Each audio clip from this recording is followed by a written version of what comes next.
everyone, and welcome to another Tinfoil Tuesday, and today we're doing a Tinfoil-a-Thon. The reason? I'm very desperate. I'm just gonna be open and honest with you. We're really desperate for money right now, and rent is almost due. As you guys know, Baja graduated a year or so ago, and the job market's been really rough. Good news, she finally had, an interview at a place that was really good.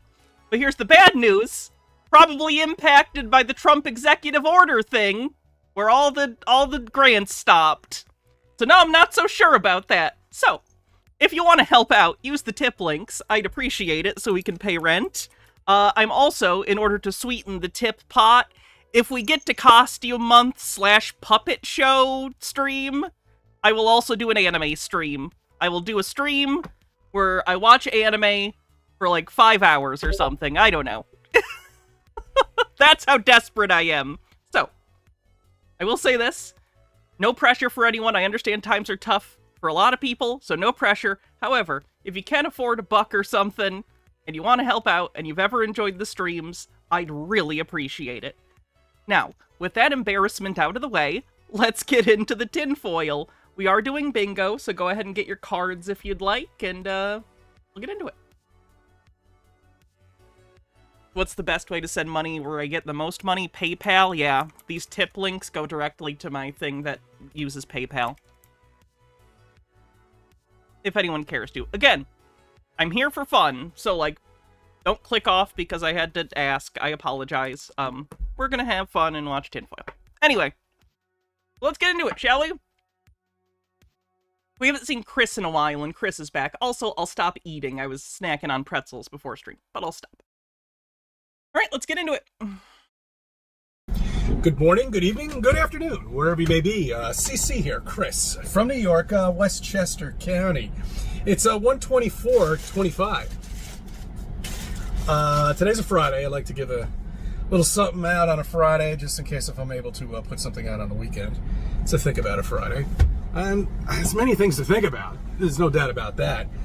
But the one main thing I'd like you to think about is I don't Recording in car on the bingo card, obviously. see why people have such a problem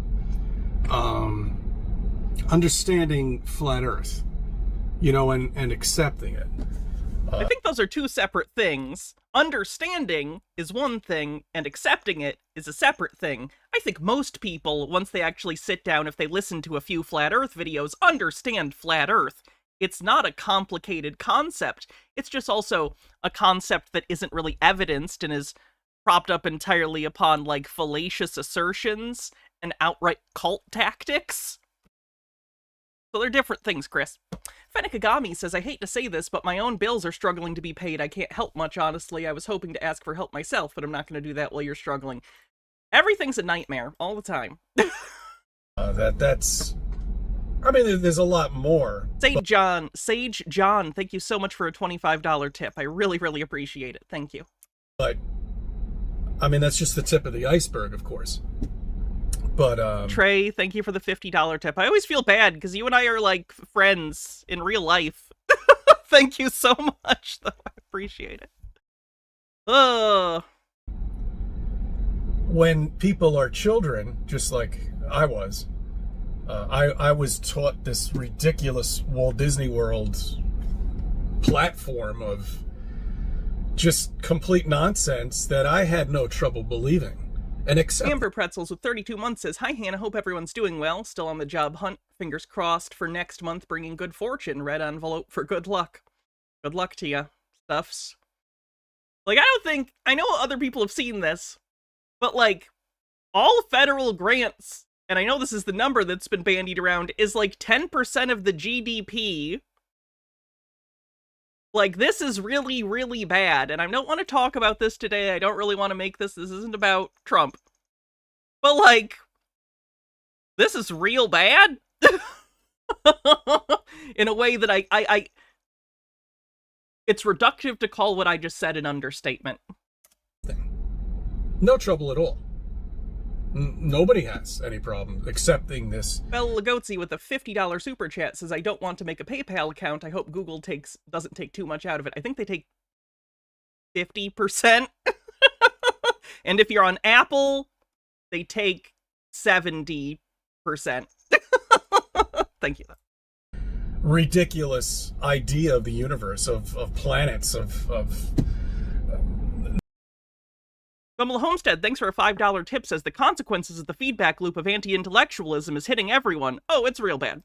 the distances they say everything is, and the size of everything. And I mean, you can't even understand the type of numbers that they're using for like the size of a black hole in comparison to the sun. It's like, Nemesaur, thanks for gifting 10 tier 1 subs. Skifazoa, thanks for 45 months at tier 2. We're on a hype train. For anyone just come in, I will reiterate, if you could use the tip link today, I'd really appreciate it. Shit's going real bad. And the thing Trump did with the grant thing may have put the kibosh on a job offer for Baja, which is like a whole fucking thing. We're trying to pay rent. So just, you know, I appreciate the hype train.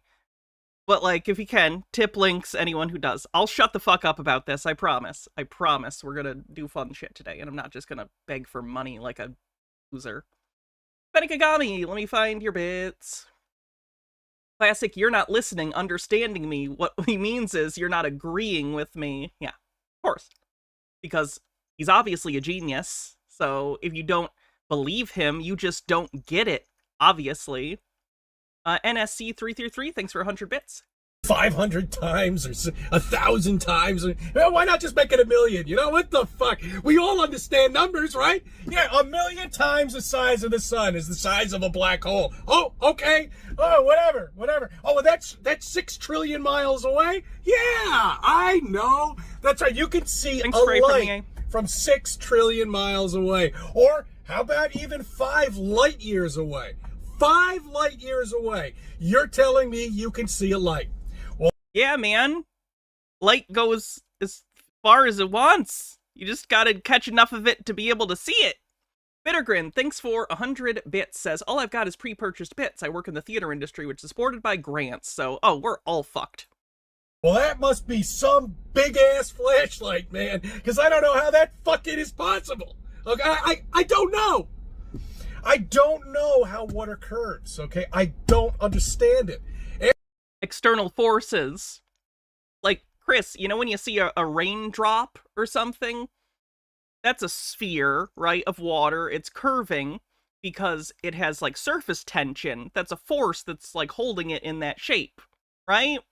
Gravity can also conform things to a shape.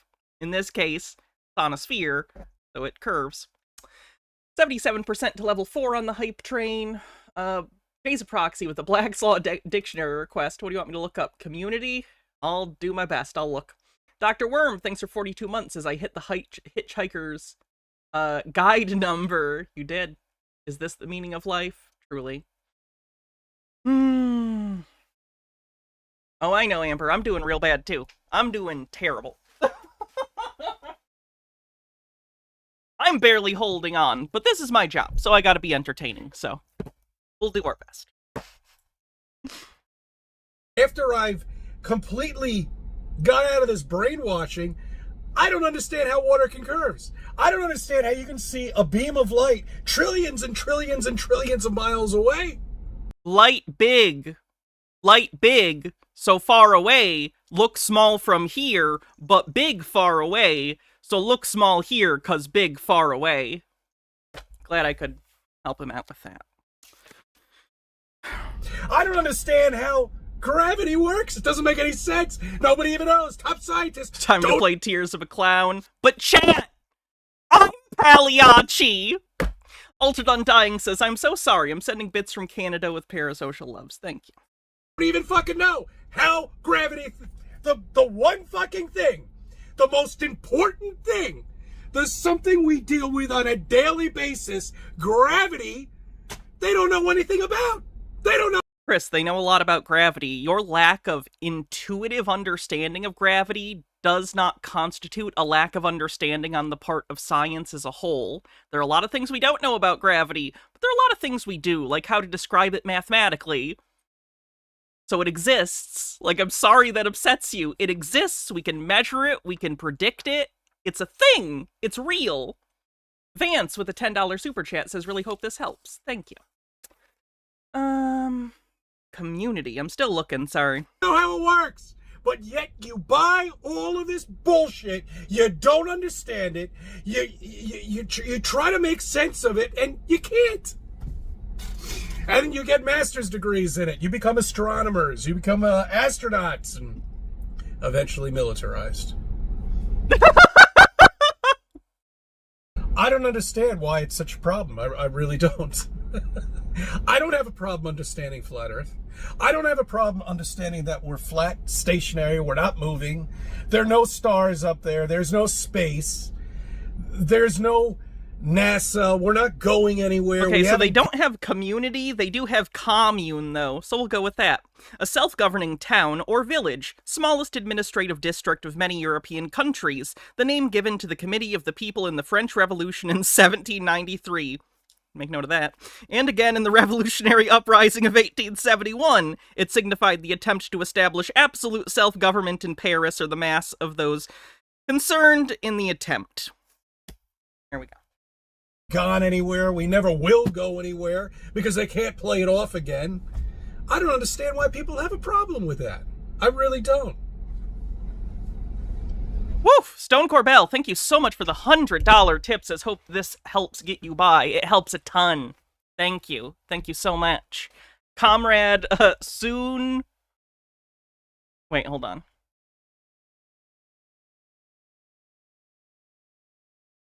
Comrade Sun Wukong, thank you for following. I was going through in my head to make sure there was no slur in there. No offense to you. Just sometimes people will troll. You gotta check for bad puns.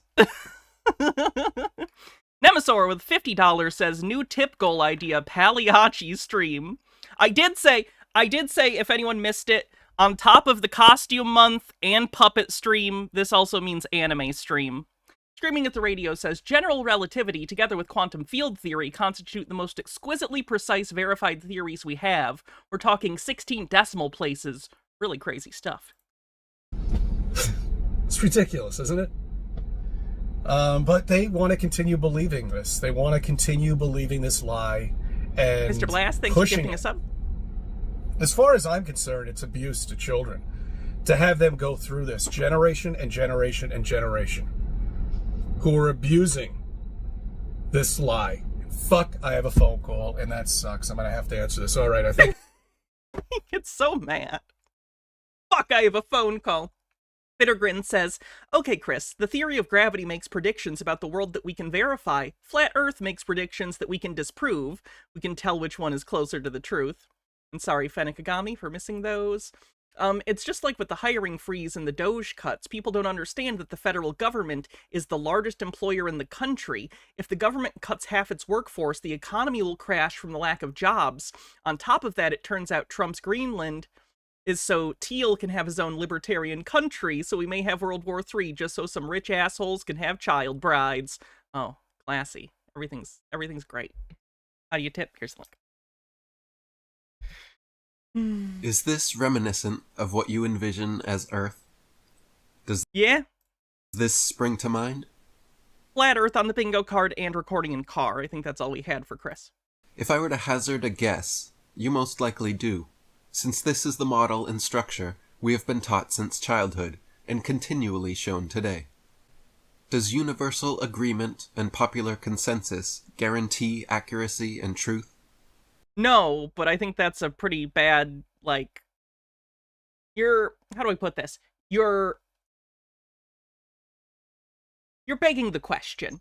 Basically, you're implying that that's what's going on with the globe model, and it's not. It's just where the actual evidence leads. I understand that it's easier for you to attack it if you decide it's entirely a bandwagon fallacy, but luckily, it doesn't matter what makes your argument easier. That's not how life works. If I presented... Sorry, Gitara, I missed a lot of bits. Gitara said, all I have are bits for now. I'm a healthcare worker, but I barely make double our state's minimum wage. They put me on corrective action for having a medical emergency on my own, so that's fun. How do they expect, like... It seems like everyone's doing really badly, or at least a decent plurality of people, and these executive orders are making things worse and going to continue to make things worse. What do they think is the result of this? Realistically, How do they think this is gonna go down? Uh... A strikingly different model that represents Earth and its true structure, would you dismiss it immediately, saying, seriously, how could 99.99% of the world be wrong? In fact, I would be taken aback I don't if think you did that's not anywhere near the strongest argument for that. And I don't think that's the argument most people make. SC with the $20 tip says, anime streams say no more. Also, curse it. This is fine. Oh, also, this is fine. And it's the... Sorry, it didn't show up as the actual emote in my thing. Haley CT with $2 says, hey Hannah, here's $2. I know you said no one needs to donate, but I've been following you for so many years, and your streams have been a constant in my life since they started, so I wanted to give something. Hope things get better. I hope so too. respond with that general sentiment. This serves as a powerful testament to the persuasive influence of the all-seeing eye, that entity working from the shadows that has proven to be incredibly effective in propagating and bolstering the illusions and deceit of this well-crafted modern-day psyop. In my I think he accidentally countless pinned a message, Halloween Town. I got it. discussions and debates with a myriad of individuals, I have had to acknowledge the profound Yes, Illuminati on the bingo card. influence of the pervasive indoctrination that the world has fallen prey to over the accepted model of Earth, as well as so many other false realities we have succumbed to. My discourses have led to either losing new friends or greatly straining long-standing relationships because of this very topic of our home, Earth. I have discovered that this issue is incredibly polarizing, surpassing the most impassioned debates, even trumping the timeless contention over creation versus evolution. I don't know about that. And certainly there are more people who are creationists than there are people who are flat earthers. I hope. I'm half convinced the only thing keeping the Trump administration from having flat Earth as an official policy is Elon makes money off space. Through countless discourses, I have had ample opportunity to observe and reflect on people's initial reactions when confronted with these topics for the first time, even those who are already familiar with them. A discernible pattern emerges where a clear display of discomfort is visible.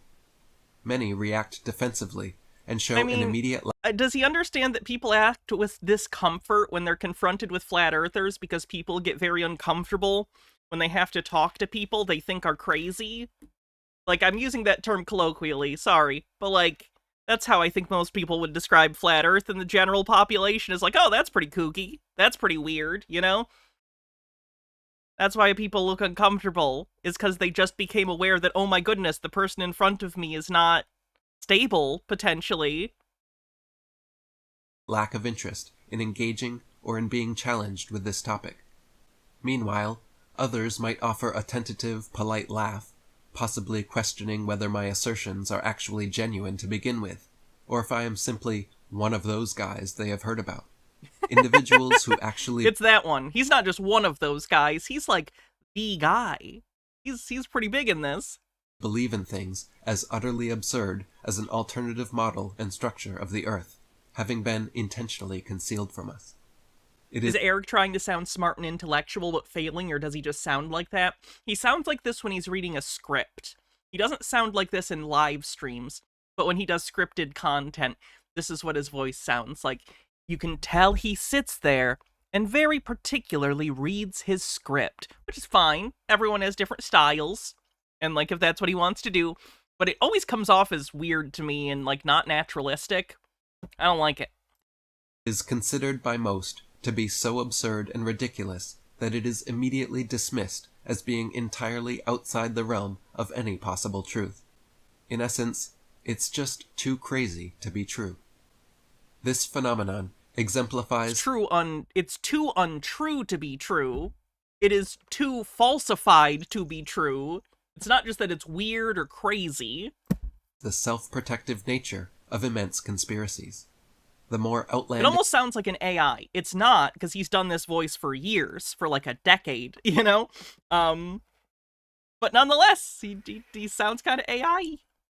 Senikagami with 40 bits says, I'm convinced that the reason they're pushing so hard for AI is they're afraid the breaking point is coming. Capital doesn't know how much longer their ability to control us is going to last, and they are desperately hoping they can replace us in 2 years so they no longer have to cater to our needs, even if only nominally. The head of the startup Trump's pushing mentioned 2027 as the goal to have AI replace most human jobs, because AI is better than humans at most things. Such an interesting marketing line with no metric behind it. They are, the easier they might be to execute, as their sheer incredibility. AI is better at most things, except all of the things that require accuracy. As a shield, guarding against... I'm convinced that AI developers are familiar with the concept of precision. Accuracy eludes them, I think. scrutiny and obscuring any possible chance of truth. A quote from Adolf Hitler's Mein Kampf: "In the big lie, there is always a certain force of credibility, because the broad masses of a nation are always more easily corrupted in the deeper strata of their emotional nature than consciously or voluntarily. And thus, why does Hitler look so sad in this picture? in the primitive simplicity of their minds, they more readily fall victims to the big lie than the small lie." We have now reached the most difficult topic of discussion in our exploration, which for many can certainly be a pill too big to swallow. Despite the unconventional... It's alright, I'm sure that was just a quote from a Roman mustache man. I'm sure it's fine. You didn't just see... It's a quote from a Roman guy, you're fine. And seemingly impossible nature of much of this content, which stands in stark contrast to our widely accepted beliefs, I remain dedicated to sharing the extensive information over anti-Semitism? No, because I don't think he likes Hitler. He's just, he's comparing, like, NASA to Hitler. Do you not understand that? He's saying that NASA is Hitler in this scenario. I have diligently collected over time and through exhaustive study. At least I think. Oh god, was I giving him too much benefit of the doubt? In that, does he think that Hitler was like, oh no, okay, oh shit, okay, oh, fuck, okay, yeah, overt anti-Semitism on the bingo card. You're absolutely right. Oh, my Discord isn't muted? Great, how do I stop that? Give me a sec so you can't hear it. Notifications.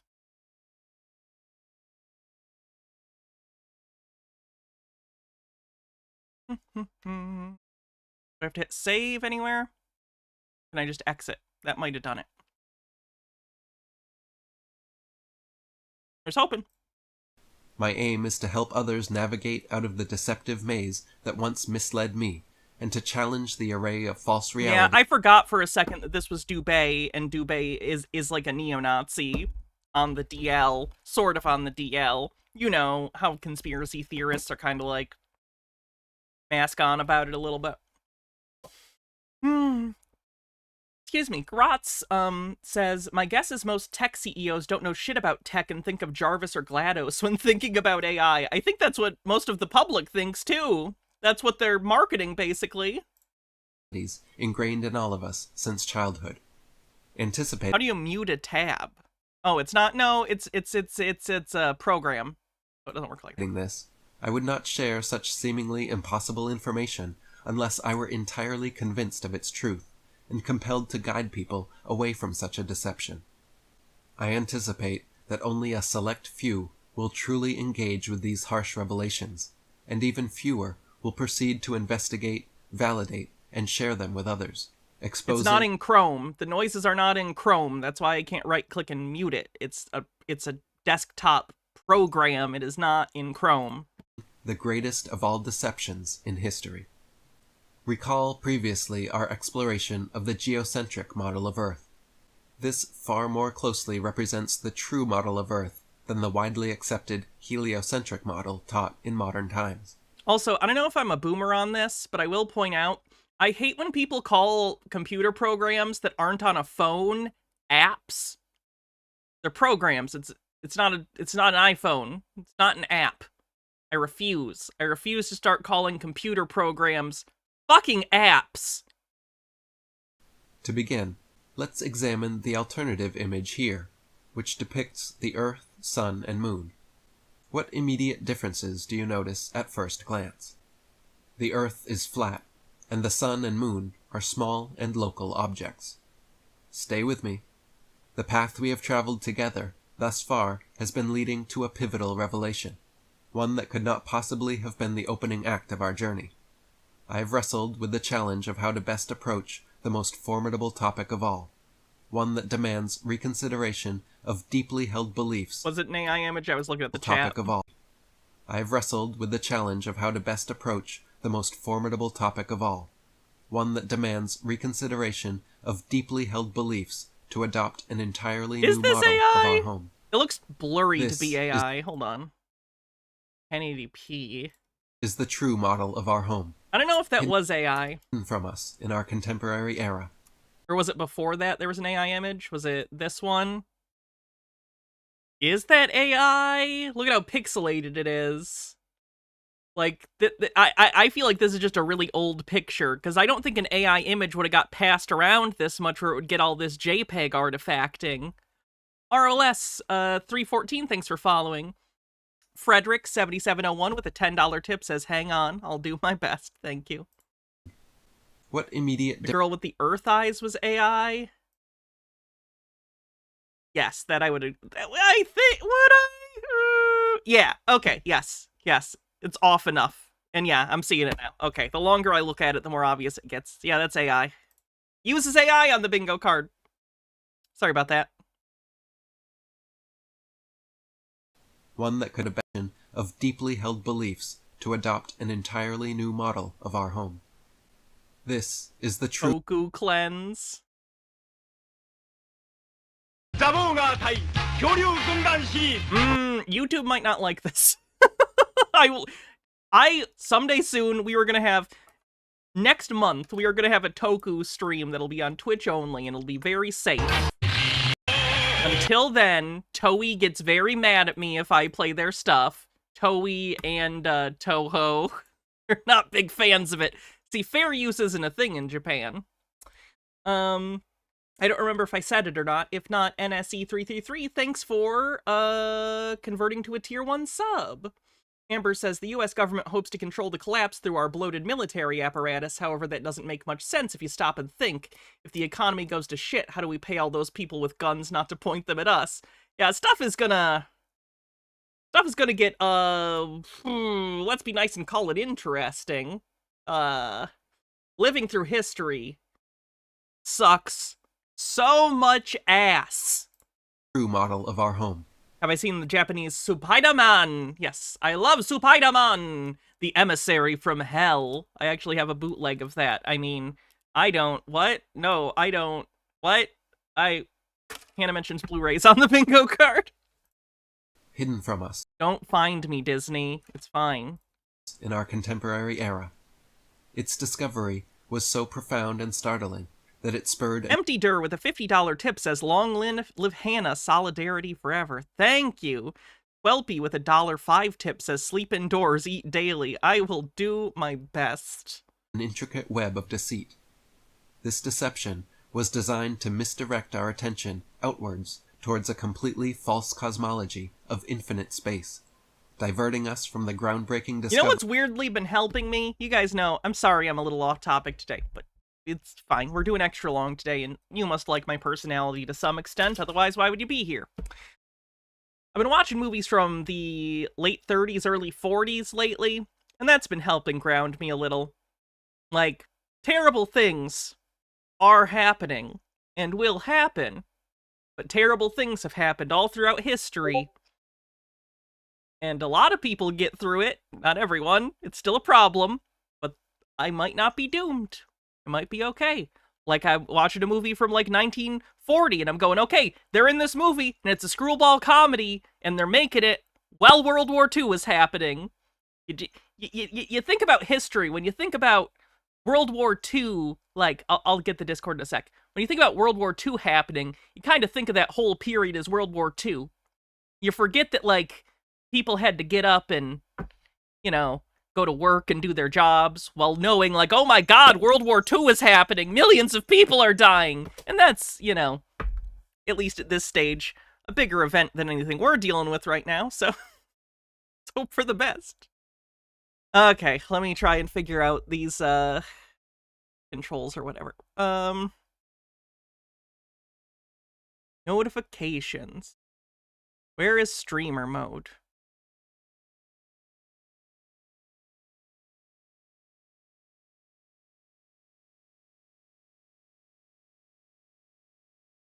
Disable all notification sounds. We did it! Discoveries made in Antarctica in the mid-20th century, which might later come to light.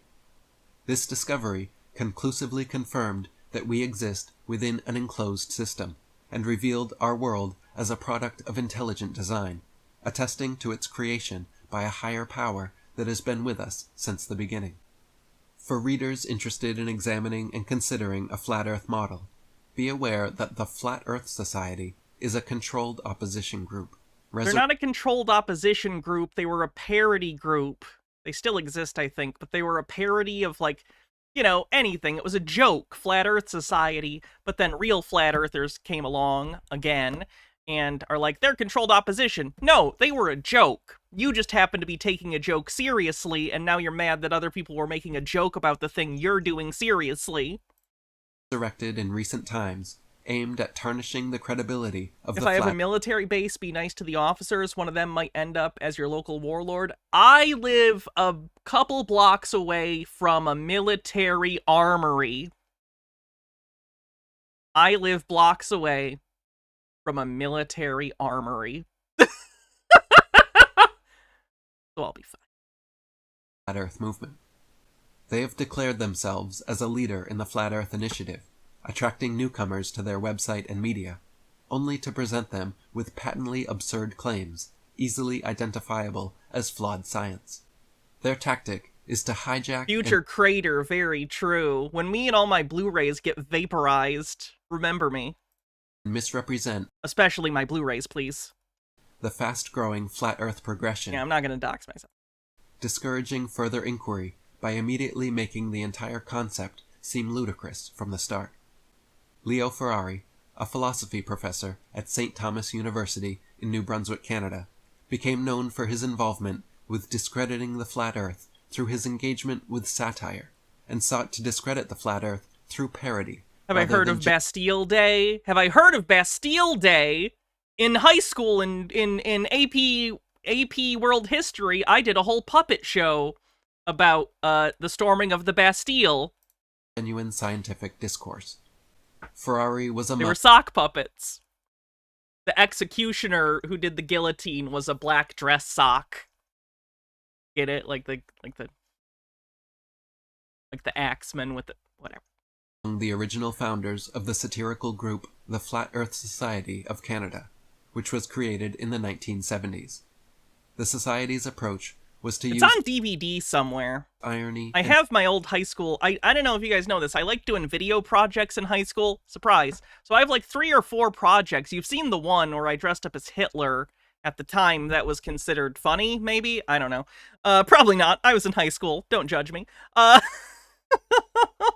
was playing Hitler in an AP World History thing where you had to make propaganda from the perspective. I will, once we get the tip goal. And an anime stream. And humor to appear to earnestly critique the Flat Earth, claiming to believe in a Flat Earth, but would use absurd and comical assertions and examples to tarnish Flat Earth reasoning. The same tactic has been employed again in modern times, with the aim of discrediting the recent resurgence of the fast-advancing Flat Earth movement worldwide.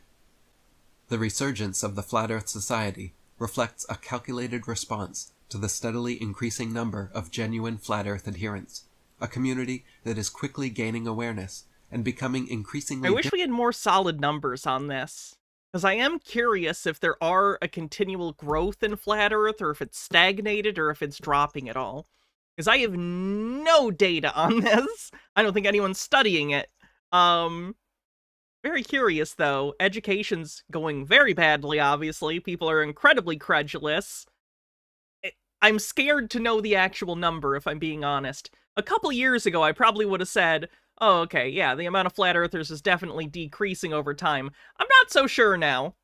A little worried. difficult to dismiss as unfounded and unlikely. This movement aims to challenge the prevailing You cosmological can check Google Trends for flat earth related search terms. That's not an airtight methodology. consensus and the accepted spherical Earth model, asserting these ideas to be erroneous and built on motive-driven lies. We will not be endorsing comical portrayals of flat Earth models often used to mock its supporters, We'll be using our own comical models, thank you very much. such as the following, where the oceans They're of the fracturing, I think. I don't know how much of it's an actual fracture and how much of it's just some of their support collapsing because of the final experiment thing. The Jeranism thing probably hurt the community a decent bit. That's a blow to them, no matter how much they want to write that off and be like, it doesn't matter, who cares, he's a shill. It does matter, it matters. I don't know. We'll know better in like a year or two, the fallout of all of this, but the hydrate command will do. world are portrayed as dripping off the side of an edge. Portrayals that are clearly nonsensical and inherently comedic can discourage those earnestly researching a flat Earth perspective by suggesting that a credible model is unattainable, primarily due to the inherent ridicule associated. Yeah, I heard about the Gulf of Mexico thing with Google.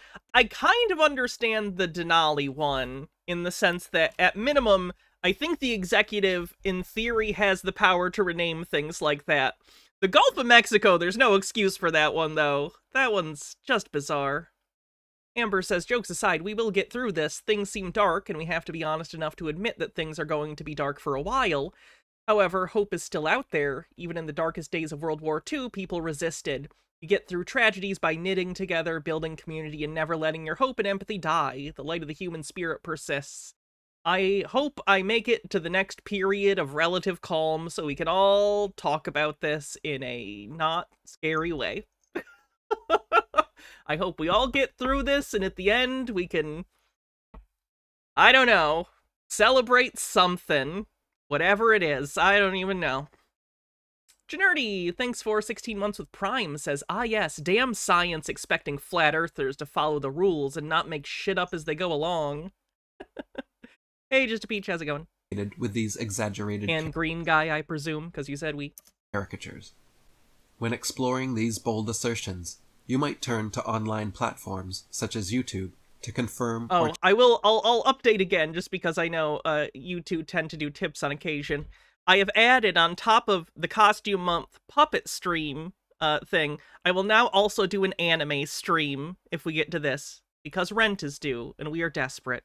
And Trump's order thing is fucky and might fuck with job offers for boss. challenge its claims. However, What if be you don't know how to knit? Now's a good time to learn. aware that there There's so many YouTube videos on how to knit. You can knit. are ongoing efforts to diminish and suppress content supporting many of the contentious claims discussed in our journey. YouTube has officially stated that it now uses advanced algorithms to suppress content labeled as conspiratorial. Whether I'm gonna be honest, if they're doing that, they're doing a real bad job. That's maybe a little bit unfair. It's better than it was back in maybe 2017, but I feel like it's too little too late. A lot of these people have moved on to stuff like Rumble and BitChute, and YouTube has slow-walked dealing with the conspiracy problem that so many of these channels had the opportunity for years to stay on YouTube, still do their conspiracy stuff, meanwhile telling their audience, hey, you know, follow me on Rumble, follow me on BitChute, whatever. So YouTube, by slow-walking dealing with the conspiracy and misinformation problem, has helped crop up competitors that actively have a speciality in this kind of content. Yikes. Freyline, thanks for a $20 tip, says, I have MAGA family. Several of those family members have friends who are being affected by the deportation and are upset. It's what you voted for. How did you think this was going to go? I do not understand other voters. I do not understand what in the world they're thinking. Give me 1 sec, I'll be right back. Don't go anywhere.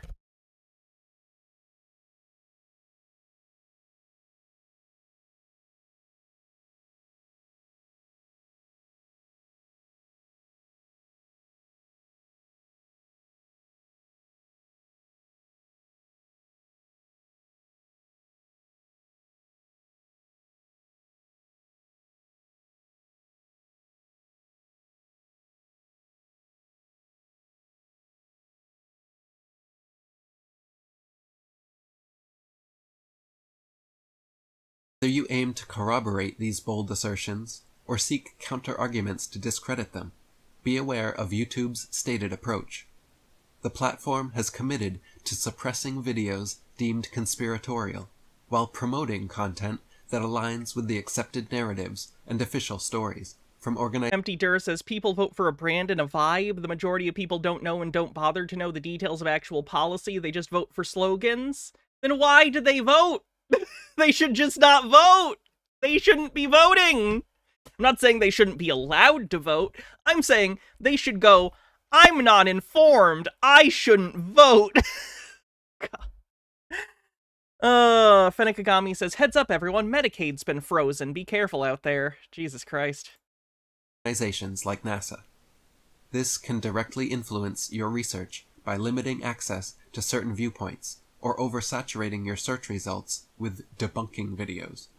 As you navigate through a vast array of online media to form your own understanding of the discussions presented here, it becomes clear that search platform strategies can serve as both an aid and a barrier, depending on your research goals. Those investigating further should prepare for the initial wave of debunking videos that will dominate search results. Those seeking videos that validate and reinforce our discussions will find it frustrating to navigate through multiple search result pages before encountering any supportive content. It's so funny that he's literally describing looking for stuff that fits what you want. You know what I mean? He's literally talking about a bias and saying, like, it's so difficult for us to find biased videos that help us bring in new believers. Overthought, thank you for a $20 tip, and says for Bahan Science. Thank you very much. Trey says, part of the problem is degrees of separation. People don't think that they're affected by the choices that are being made, and to be honest, the only way I can see to get people who vote for Trump to really look at what they have done to this country is we have to shove their faces in it like a dog who pissed on the carpet. I don't think it matters. I don't think they will take accountability. I don't think in any way they will blame any economic turmoil on Trump. They will blame everyone but. You will unironically, in this 4 years, see a Republican blame the economy on Barack Obama. I promise it'll happen. Generdy with 40 bits says, see also Brexit. Not a joke. The last government had a minister for Brexit opportunities. Not sure that should be necessary if the idea wasn't a giant dumpster fire. Christian Jones with a $5 super chat says, my post-apocalypse plan is to keep a sword on my person. It'll either help me or be cool loot for the Fallout protagonist that finds my skeleton. You know what I hope? I hope if World War III actually happens at any point, international copyright laws get fucked somehow. You know how badly I want to watch Twilight Zone with you guys? I'll take World War III if we get to destroy international copyright law.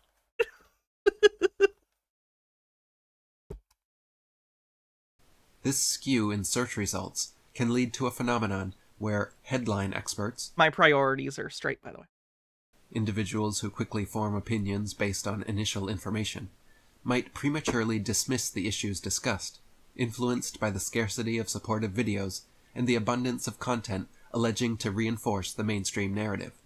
This may lead many to accept these surface-level findings as comprehensive research. Despite these challenges, I believe that dedicated and diligent students who have explored the breadth of subjects we have examined will persist in their quest for a well-rounded and comprehensive understanding of these topics.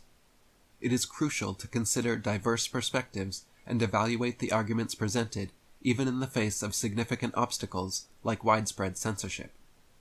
While finding supportive content will be challenging, there is inherent value for truth seekers. The Carpcosian says, I want to fight fascists if World War III happens. I was a soldier for 8 years, and that's the only thing that'll get me to go back to it. I can't do anything, so I'll probably, if anything happens, be here doing this. In exploring material that aligns with our discussions, as seeking further into such content will reveal deeper truths. The following is an official transcript of a discussion between Juniper Downs, a senior counsel for public policy at Google and YouTube, and Ted Deutsch, a Democratic member of Congress. This exchange focuses on YouTube's efforts to manage content related to conspiracy theories. Notably, this is a clip they hate because they talk about how Flat Earth is misinformation and that hurts their feelings that other people are calling the thing they believe in the most a bullshit thing. Angel R with a $10 super chat says, I'm a social worker and my partner is also. She's also trans, and it's so wild how fast everything is moving. Stay safe and thank you for your content. Been a fan for like a fucking decade. Wow. Thank you very much. I'm hoping that the rapidity with which they are trying to proceed with this stuff will be enough that some people will go, whoa, what the fuck's going on? I don't know if it will, but I thought they'd be a little more subtle, which is scary in and of itself that they don't feel the need to be subtle anymore. Oh, it's gonna be a interesting 4 or 5 years. Specific example cited for censorship in the following transcript is, as you might have guessed, Flat Earth. I need to know how you're dealing with all of these conspiracy theorists on your platform. So the first way is by demoting low-quality content and promoting more authoritative content, and the second is by providing more transparency for users. So we're introducing boxes that provide factual information at the top of results that have shown themselves to turn up a lot of information that is counterfactual, such as searching for "the Earth is flat" on YouTube, where you see a lot of Your tempting fate. I can finally watch Twilight Zone, you'll say mournfully while the internet goes out. It's not fair! It's not fair. There was time now. I'm no Burgess Meredith. So your response is to put a box in, saying, nope, the Earth is not flat. Correct. When searching for Flat Earth on today's most popular search engines, it is quite evident that the Flat Earth movement has gained attention. Prominent websites frequently respond defensively, indicating the movement's growing visibility. The fact that they make fun of you isn't defensive. But okay. These efforts support the spherical Earth model, infinite space, and the legitimacy of NASA as a space exploration agency. Search results. Benekagami says, I hate to disagree with Trey, but I keep an eye on Trumpers. They literally refuse to talk about Trump and what he's doing. The only thing they talk about is the trans stuff, the deportations at his cabinet. The only other things they talk about is whining about Democrats. There will be some awakenings, but honestly, they will just ignore how evil they are, because in their minds it would be necessary evil. Look at the redirect with Elon's salute. Oh, that was the biggest example of, like, mass fucking gaslighting I've ever seen. That was horrifying to me. That there are still people, like, outright denying it. And I don't know if they didn't watch the full video, and they've only seen pictures or memes, but, like, it's genuinely insane watching the clip and then hearing people go, like, oh, no. You didn't see what you saw. And on some level, like, I'm not talking about the bad faith, like, neo-Nazi types that are obviously happy about it, so they're just gonna lie to your face happily because they think it's funny. I think there's a legitimate group of people that will see stuff like that, and it's so scary to them that they just shut it down. No, that wasn't that. That couldn't have been that. That wasn't one of the most powerful people in the world doing a Nazi salute during an inauguration. No, that couldn't have happened. Because if that was true, it would mean we were in a horrible situation. People reasoning by consequence. They can't let it be true, because if it was true, it would be devastating. Those people scare me. Sometimes more than the Nazis. At least the Nazis, you can go, you're a Nazi, and, you know, they are. Someone who's just, like, completely wants to put their fingers in their ears and go, la la la la la la la. Well, things just get worse and worse. That's a problem. That provide resources supporting the flat Earth perspective, or those questioning the credibility of the world's space agencies, are far less visible, or To put in in frame of this, I think if I did the exact same thing Elon did, even as a joke, I would get in trouble on Twitch. Rightfully so. Like, if I, like, tried to do it right now to illustrate what he did, there's a chance I'd get in trouble. entirely suppressed. With that said, this will equip you with a much clearer understanding of what you will certainly encounter when investigating further into our discussions. Flat Earth stands as the single most censored topic to date on most search engine platforms and YouTube. MSKTB89 with 43 months says, I live in Oklahoma where they're about to make homeless shelters illegal except in the two most purple cities. Make it harder to get divorced, put the 10 commandments in every classroom, and bring back cockfighting. What is this world? A nightmare. On June 7th, 2024, an example of censorship on YouTube was evident in the search results for Flat Earth. The first video supporting this viewpoint appeared only as the 91st result, with the second following as the 113th. This is a marked change from the period before YouTube implemented algorithms to suppress content deemed conspiratorial. Previously, searches for Flat Earth would return approximately 75% of results in favor of this theory, reflecting its dominance in related videos at that time. Benegagami says, my brother is pretty politically illiterate in comparison to me, and even he found the gaslighting to be ridiculous. My problem with him was that he's pretty dismissive of how big a deal it was. He doesn't handle existential dread well. Who does? The suppression of content related Irvin Yalom, I guess. Amber says, we've been really annoyed by libs interviewing Trump and his allies only to act smug and wag their fingers like, oh, you lovable scamp, that shit is journalistic malpractice. You've got to push back. He's a fascist, and you should call him one. When he says dumb shit to him, stop and say, no, you're either lying or an idiot. Trump had an MSNBC interview a bit back and RFK vaccines came up. We just sat there like, talk about the dozens of children RFK caused to catch measles and die. I think there's a problem in communication with certain liberals where the internet has taught people in internet fights that the person who gets the gotcha, or like, not even a gotcha, but like has almost like MCU tier quip, or like tries to administer shame to someone. These people are not people that feel shame for their actions. If they did, they wouldn't be doing this. You can't shame them. For them, this is about power. Your shame means nothing because they have power. So your shame does nothing but makes them go, you're not loyal to me. Fuck you. It doesn't do anything to them. They're not fazed by like, oh, I'm doing something wrong. Oh, I'm going against norms. Oh, I broke the law. It doesn't matter with these people. They don't care. There is no gotcha. There is no, oh, but what if I point out their hypocrisy? They don't care. You're not playing the same game as them. Green guy with a $5 tip says, Hannah just got done doing taxes and buying Thai food. I think half of Trumpers will still just be in denial and the other will be like, I'll just die, bye. related to Flat Earth is extensive, even surpassing... How does a rooster fight and not get harmed? They don't. They get very harmed. Have you ever seen what they put on the roosters? They put, like, knife fucking things on their feet? I don't know if there's a word for bird feet, other than just feet. Countless videos that expose NASA as the most elaborate and deceptive fraud in modern history.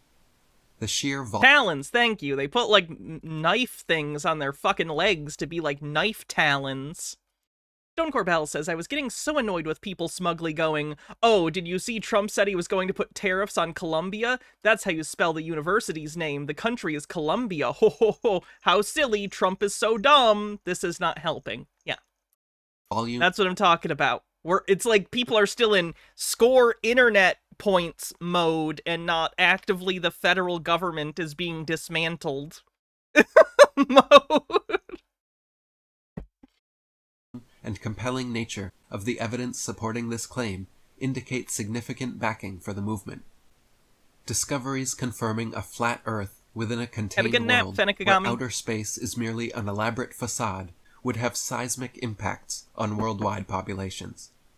Such findings would compel us to discard established scientific theories, including the Big Bang, evolution, and our current understanding of cosmology, forcing us to adopt a radically new framework for understanding the fundamental aspects of our existence. What else can we do? I don't know.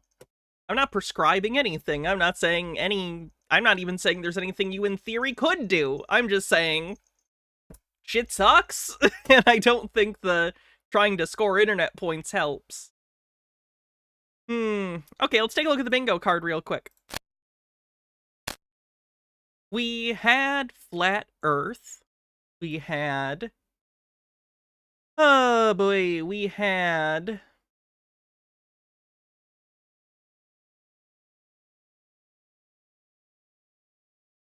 We haven't had yells at clouds yet. Anna mentions Blu-rays.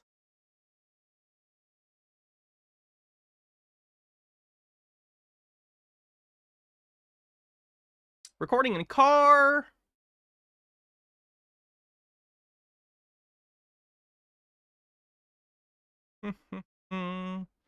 Uses AI. Thank you. Boo. Is that it? Maybe? No, there was Illuminati, Freemasons, Cabal.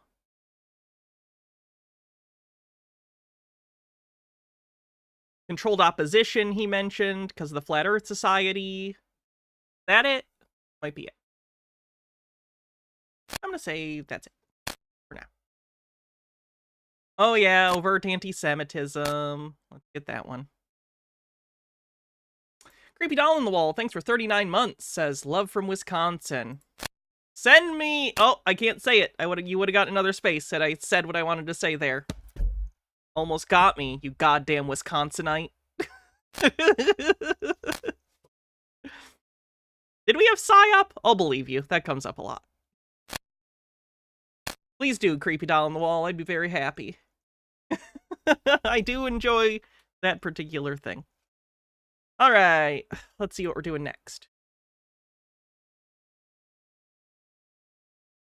Amber says, right, fascists don't care about decorum, but they do care about projecting strength. If you make fun of them, call them stupid, and bully them back, you might get somewhere. I don't think those particular... Let me... How do I explain this? I think if they're trying to get into power, that can stop them, but once they're in power, I don't think that's super effective. They're just gonna stop you, you know?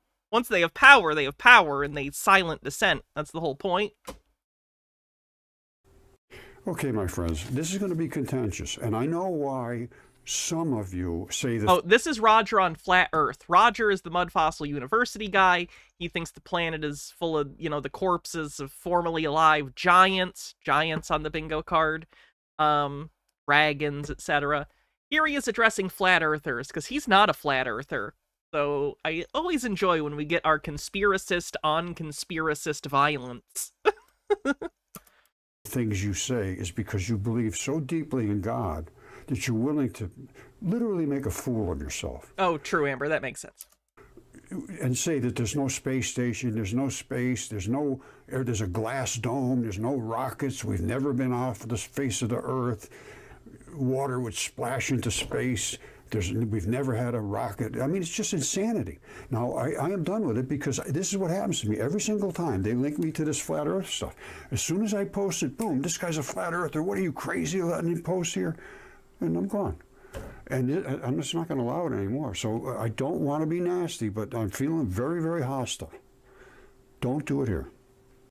All right, my friends, this is why I get... DC Sinan says, Hannah, stuff is scary right now, but authoritarians never achieve absolute power. Trump has taken power, and he's already got the approval rating and age of a dictator in power for 30 years. To be clear, let me be clear about something. I am not claiming that this is going to be the end of the United States, or that this is going to, like... be a permanent state of affairs, or that the United States is going to into some sort of like fascist permanent... I don't think that. Things last a certain period of time. You gotta survive that period of time, Whether it's 4 years or 5 years or 8 years or 10 years, it'll be a certain period of time where stuff sucks. And then it won't, for some unforeseeable reason, because that's how the future works. Get upset.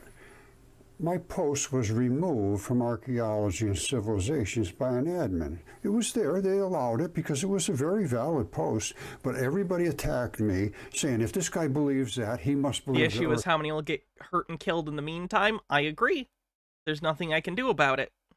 Nothing any of us can do about it en masse, unfortunately. It's flat. And then they just blocked it. And then this happens one right after the other. It's always the guy must be a flat earther. I am not a flat earther. I believe wholly in space and everything else. And the people that come to my channel... The instant shenanigans. Sorry about all the politics. Well, I now regard them as coming here to try to destroy my research. So don't speak about the Earth being flat here. And don't speak about no space and no Mars missions, none of that. I have all the evidence that supports it. When you say those things, you're just as bad as an academic. Because they can see what's right in front of their face and say it's not there.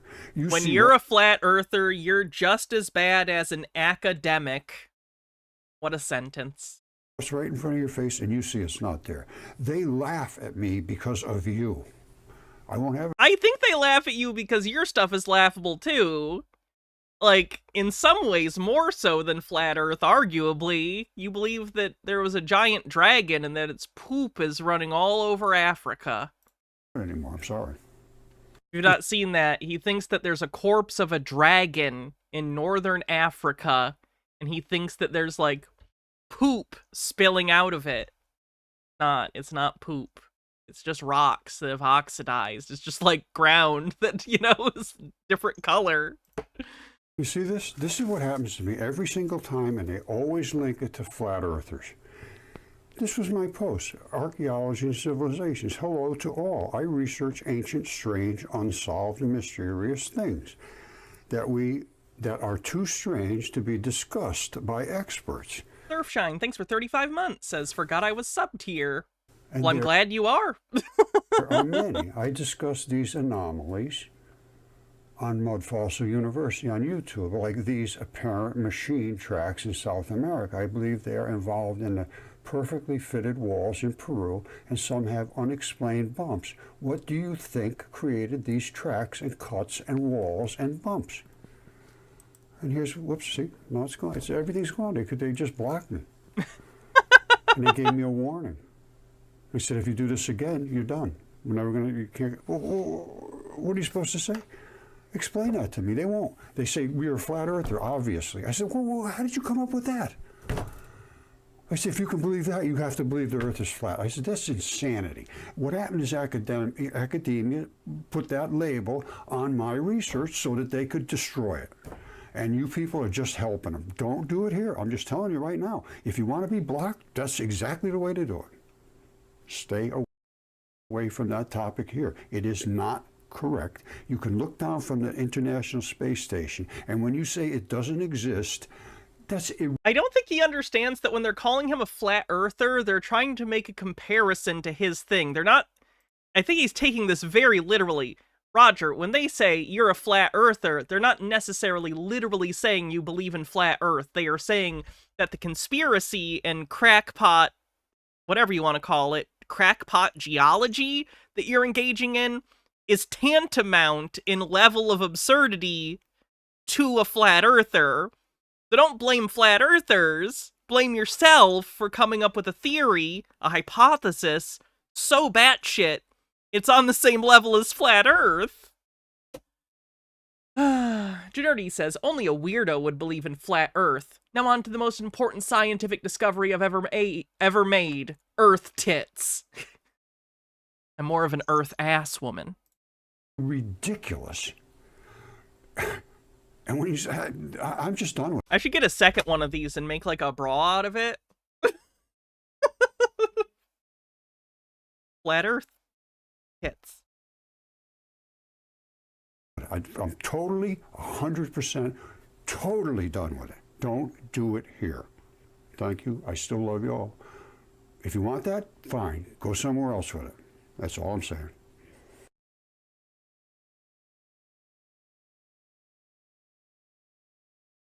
Oh no, I forgot.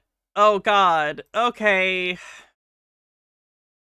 So I pulled up Roger's paper. You know how Roger claims he wrote a paper? I pulled up the paper that someone sent me. Thank you to the person who sent this to me. It's available on academia.edu if you care. This is by him, Roger Spur. It's called Fascia Facilitated Fossilization. I shit you not, it's this long. It's this one page and then this half page. I have seen abstracts for papers that are longer than this paper.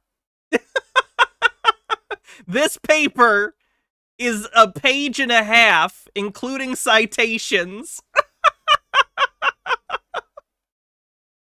So, we will take a look at this paper and read it and see how it is. Green Guy with a $5 tip says, Hannah, when society advances too quickly, people will be left behind and become bitter, and now they've taken power and want to send us back 40 to 80 years, and this benefits billionaires the most, so they're on board and leading the charge. What is anime? Anime is a kind of cartoon made in Japan. It's any cartoon made in Japan, and they're bad. Anyway, Fascia Facilitated Fossilization by Roger Spur. November 30th, 2015. Also, I want to point out, I'm not trying to insult anyone. I'm not the best writer in the world, to be clear. I am not a great writer. However, the writing style here is not appropriate for an academic paper. He's writes incredibly casually, borderline in vernacular. So, check this out. Oh, nice, Amber. If not, it starts out this way. This is the opening line. If not for fascia, you would be a bag of gushy, mixed organic and metal molecules that dissolves in the rain. First line. Fascia is the reason you stay together, and it is the strings and springs in connective tissue. Fascia is only recognized as important in the last few years. Germany is the lead here. He writes in, again, I'm not trying to, but I find it interesting. He writes in these stilted, like, elementary school sentences. There's not, like, comma usage. God forbid a fucking semicolon or something. Like, it's all, you know, fascia is the reason you are together. In connective tissues, Germany is in the lead here. When confronted with the spectacular preservation in mud, I'm always asked, how is this possible? When I try to explain, I feel like a doctor with a patient that has glazed eyes. Unless you are a medical person, you may never have heard of fascia. Okay, what is it? We have our citation there, I guess. The first citation, you go down. And it's literally just a citation to a website called Anatomy Trains, and it's the definition of fascia. That's what he's citing there, is the definition of fascia. Fascia is the coating on every fiber of your entire cellular structure, the web of life.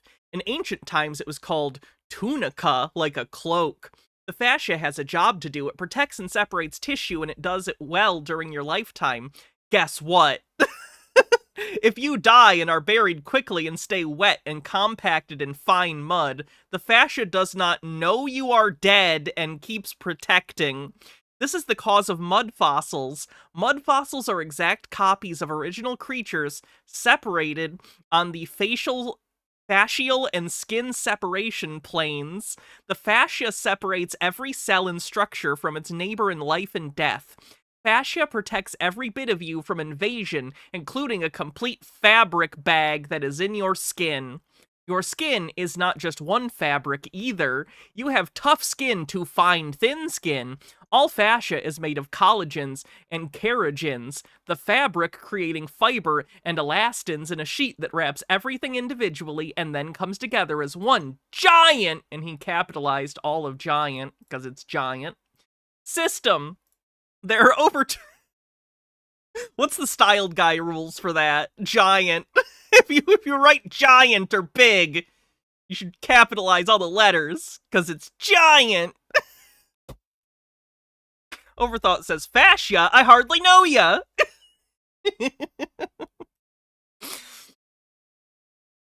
There are over 20 types of each collagen and keratin. Some protect from acids, others from caustics, others minerals for strength, and a variety is amazing. These fibers are infused with silicon. Tissues in your body are varied and many. Some vascular tubing is completely impenetrable and connective tissues are highly mineralized. Skin has 50 times the silicon as other tissue. Silicon carbide is the fossil version of a skin with a 9 on the hardness scale.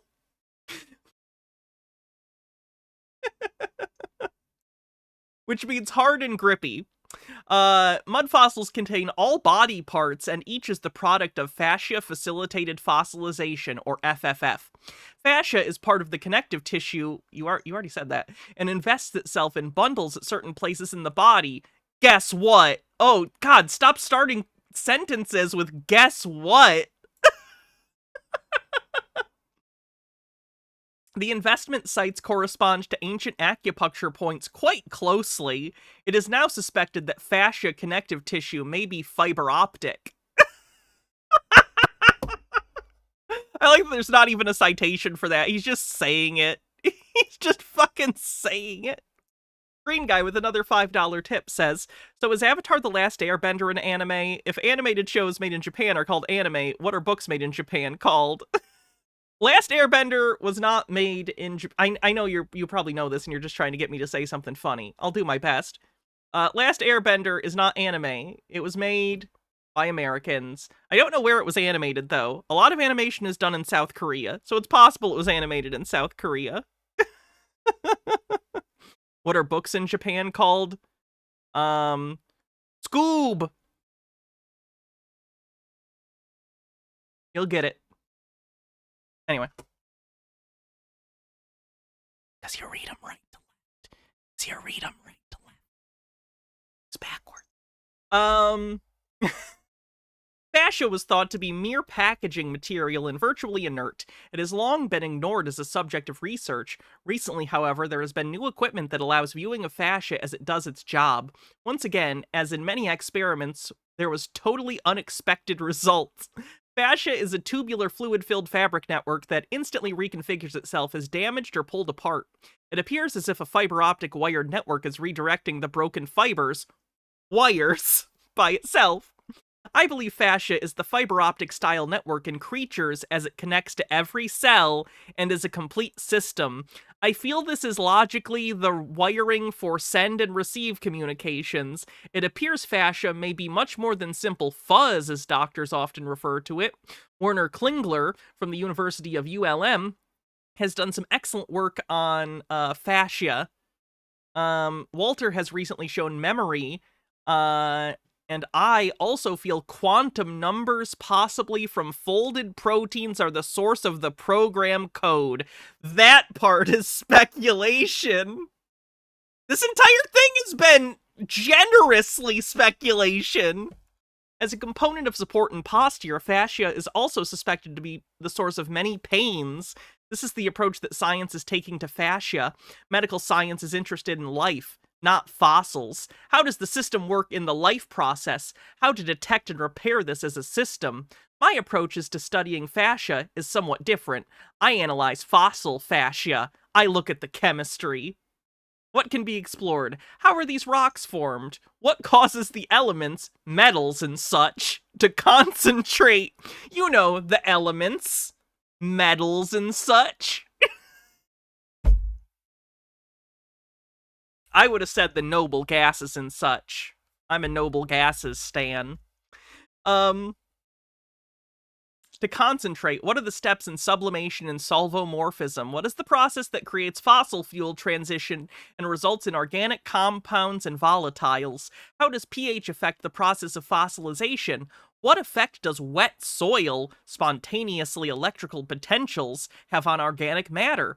What is the molecular structure of different bio areas in the body, like connective tissue versus lungs?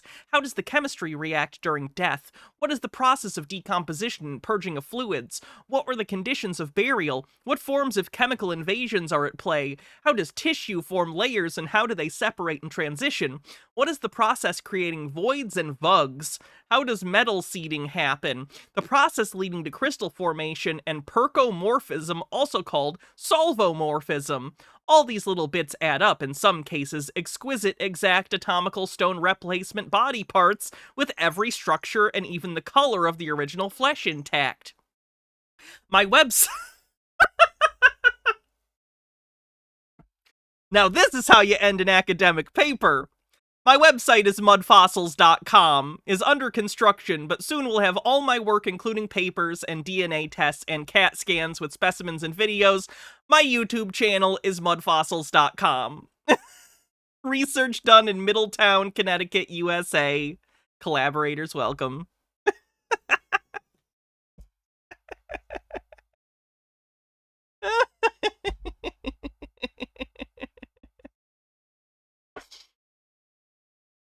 That was really bad. I'm sorry. I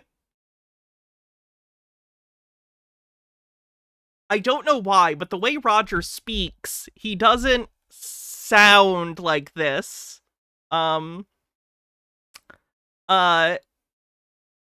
He speaks better than he writes, let's say. And again, I do too. I'm not a good writer. There's a reason I'm not a fucking writer. There's a reason I talk for a living, you know? But that was bad. And he's been working on this shit for like 20 years and he thinks he nailed that? Oh god.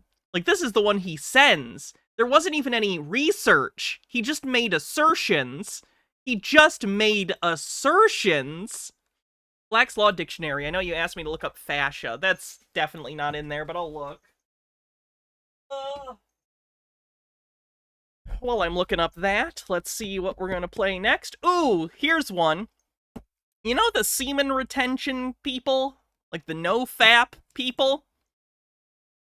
You know how they tell you it's supposed to be all magic and give you superpowers? I guess this video is gonna explain, if you didn't get superpowers from not coming, why that is. I'm a practitioner of semen retention. You've refrained from nutting yourself everywhere, every single day. I'm gonna put this out there. If you are nutting yourself, quote, everywhere, every time of the day, that's a medical issue. You're nutting yourself everywhere? That's a problem. Yet, you're not experiencing the benefits everyone is raging about. You're not defective. There's a reason for that. Let me help you with it. It all boils down to energy and frequency, and whether Always that frequency, isn't it? the energy, the life Frequency of what? Your cum? force you're accumulating is either remaining stagnant or transmuting itself for your benefit. Under the physical body lies a subtle, energetic body known as the Subtil.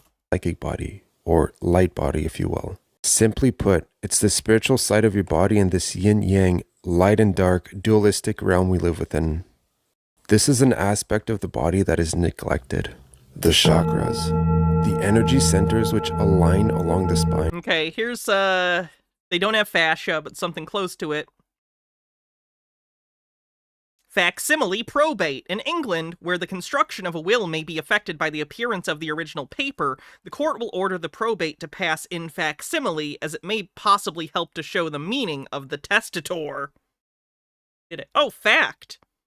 Fact is in here. Fact, a thing done, an action performed, or an accident transpiring, an event or circumstance, an actual occurrence, an actual happening in time, space, or an event, mental or physical, that which has taken place. It's a pretty good one. Does it understand Eastern philosophy? Yes, on the bingo card. Are an artistic depiction of our endocrine system. Our endocrine system is comprised of endocrine glands. Endocrine glands are organs that make hormones, which are released directly into the bloodstream and travel all over the body.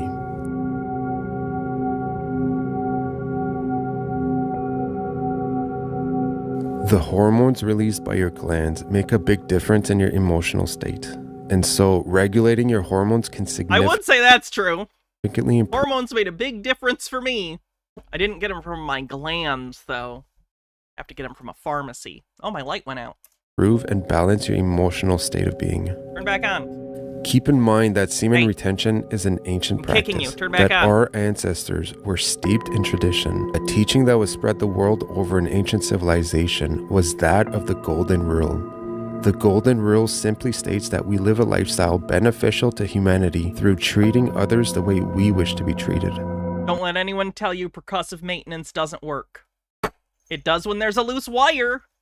Living a lifestyle in line with the Golden Rule is living a lifestyle conducive to the alignment of our inner alchemy. As you live by If the you can't make your own hormones, store-bought is fine. True.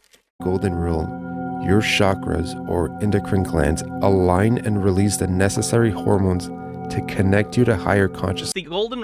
Does this guy think the golden rule is come unto others as you would have them come unto you? To the source. Every action you make releases hormones for your benefit or detriment. Fine-tuning the release of hormones through our lifestyle is how we can enter blissful states. Of course, it all begins with becoming practitioners of harnessing your sexual energy. And yes, females have their own source of sexual energy as well. When we've accumulated that Called progesterone. energy, whether or not we're living from the heart is the deciding factor of whether or not the energy rises up our chakra centers. The heart chakra acts as the gateway, allowing or restricting the flow of energy. The lifestyle that we live either unlocks or locks up the heart chakra. Once we activate the heart chakra, the necessary hormones to begin the transmutation of our life force is then released. The energy flows up the spine and enters the pineal gland, which releases endogenous DMT, causing us to Man, enter imagine if this guy just had a healthy relationship with masturbation. Think his life would be better? blissful states of consciousness and experience tremendous physical and spiritual benefits, such as an increase in energy, confidence, clarity, spiritual intuition, and an overall sense of well-being. The best way I can describe it, according to my experience, is that childlike spark and passion we once felt as children is rekindled. What? What are you talking about? People journey countless miles to see the beauty that is the temples their Did he ancestors basically just say, do you know why those kids are so happy? It's because they've never come. left behind. But do they realize they live in Oh, hell yeah, Amber. Progesterone fucking rules. Be careful with it. a greater temple, one designed by the Creator himself? A major hindrance that blocks the flow of sexual energy and prohibits us from entering a land flowing with milk and honey is a calcified pineal gland, or third eye.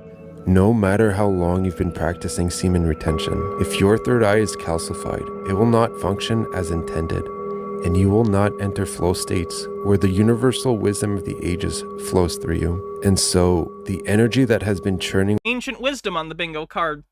Universal wisdom of the ages, I'd say, would have to be ancient wisdom. Oh, I spit pretzel out on my desk. Lovely. I'm classy. within the root chakra, which revitalizes the body, becomes stagnant. The main culprits of a calcified pineal gland are fluoridated water and toothpastes, chlorinated swimming Fluoride fear-mongering on the bingo card. pools, processed foods filled with sugar and countless other poisons. Natural replacements can be found for all of the above mentioned. Essentially, not living a healthy and natural lifestyle causes our chakras or endocrine Natural is a buzzword, just drives me up a wall. It means nothing. glands to become blocked, leading to disbalance, ultimately causing disease. These poisons, amongst many others, should be avoided at all costs. If one wishes to fully open his third eye, he should live as natural a lifestyle as possible, as our ancestors did. The ancestors with like a 30 to 50% infant mortality rate. I don't know, man. I don't think you should probably listen to them when it comes to medical things. Also, I don't mean to be this person. Does he think people weren't masturbating in the past? They didn't have Netflix. If anything, they were probably jerking off way more. Like, you're just... Imagine it's like the winter or something, right? And you're a farmer, and it's not the season to be farming, and you already have all your stuff, you know, canned or whatever for the winter. And you're just sitting at home. It's winter. There's nothing around. You can't get into town for another week at minimum because there's a blizzard. What are you gonna do? Maybe if you're literate, you read a book. Other than that, what are you gonna do? You're probably gonna jerk it. You're probably gonna jerk it, and that's what you're gonna do for a week. What they should have done in the Hateful Eight would have saved them a lot of trouble. A big circle jerk. They can still break the guitar, because that's Kurt Russell's fetish.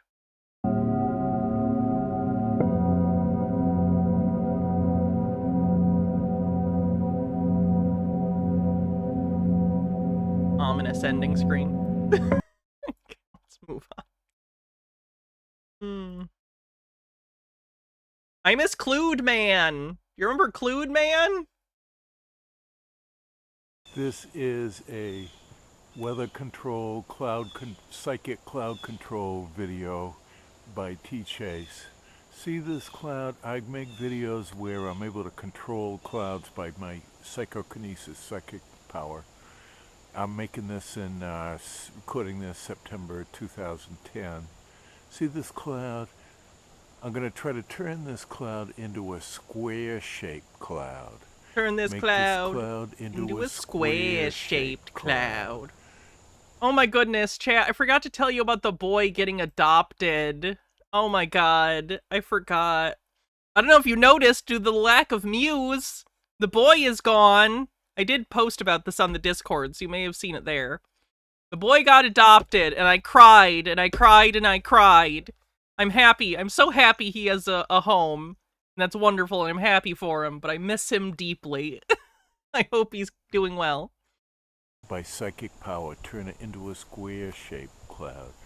Clued. If you're not familiar, we were fostering a kitty cat, a little black cat. He was very adorable.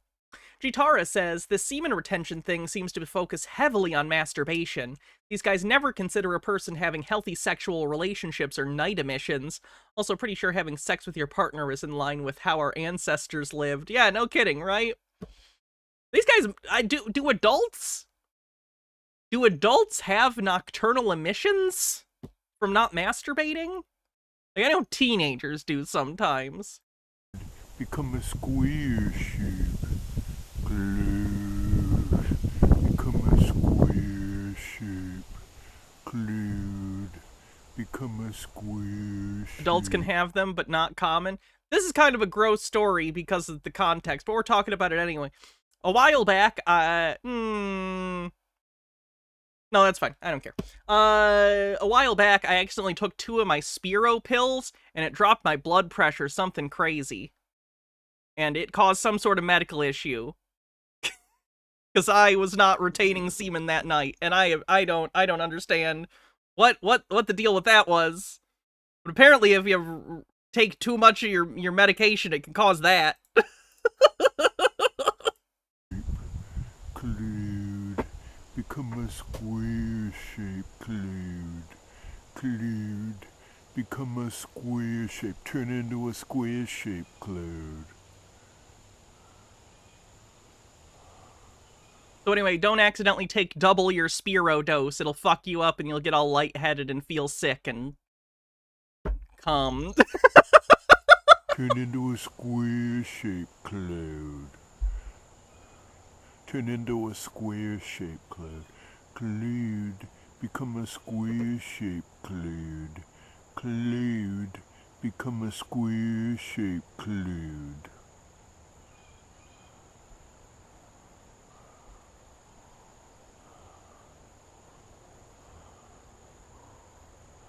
Get a link, eh? Turn into a square shaped cloud.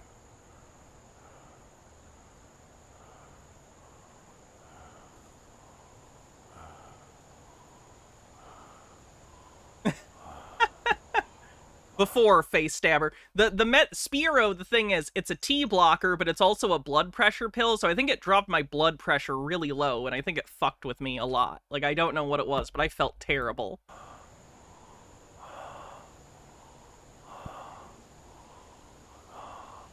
See the clouds becoming more a square shape? You can't argue with that. You can't argue with that! Cloud become a square shape cloud.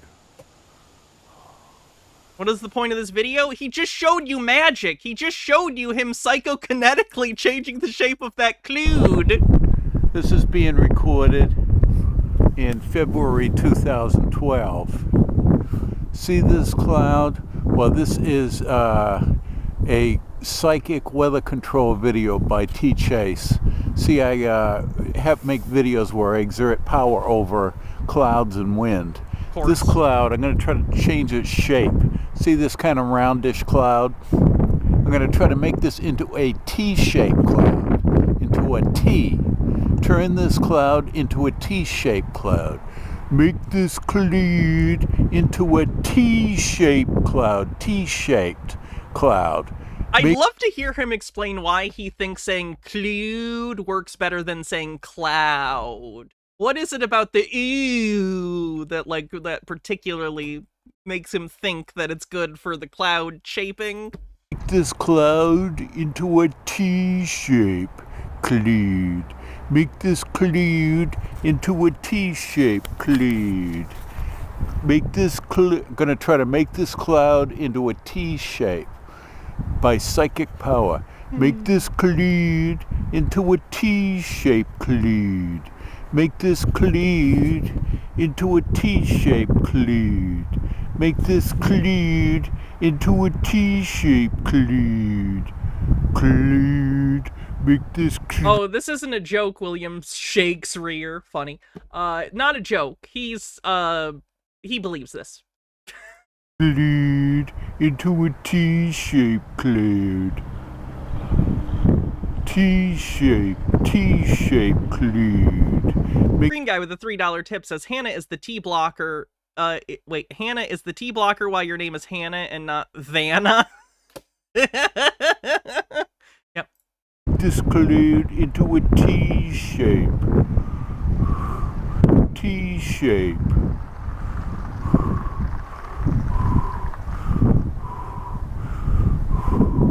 Okay. We get it, Cloud Guy. Thanks for showing up. Utara says, Hannah, he's calling the Cloud by its true name, thus compelling it to obey his commands. Very simple hydromancy technique.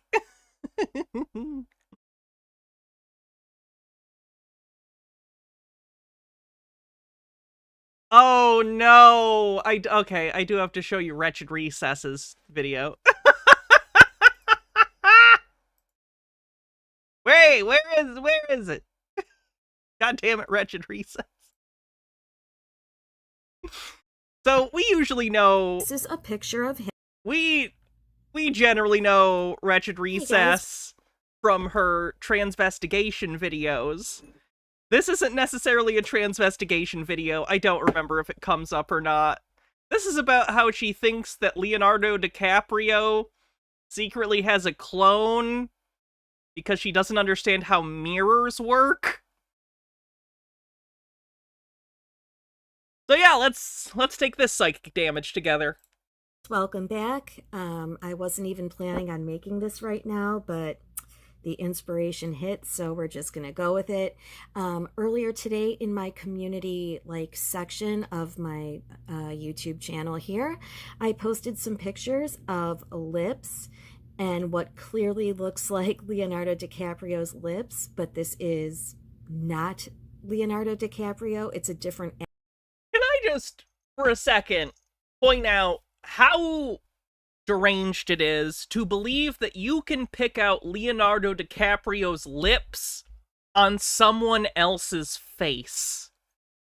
Do you understand the level of fractal insanity you need to look at someone's face and go, they have Leonardo DiCaprio's mouth, and that is Leonardo DiCaprio's mouth. Not just, oh, they have a passing resemblance in the mouth.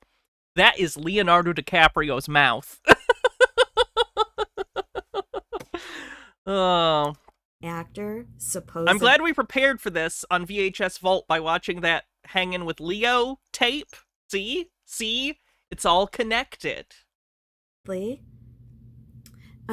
posted a few different pictures. Like, if you look closely, it literally looks like the same exact lips. So, Ooh, I'm gonna butcher this name. Setike.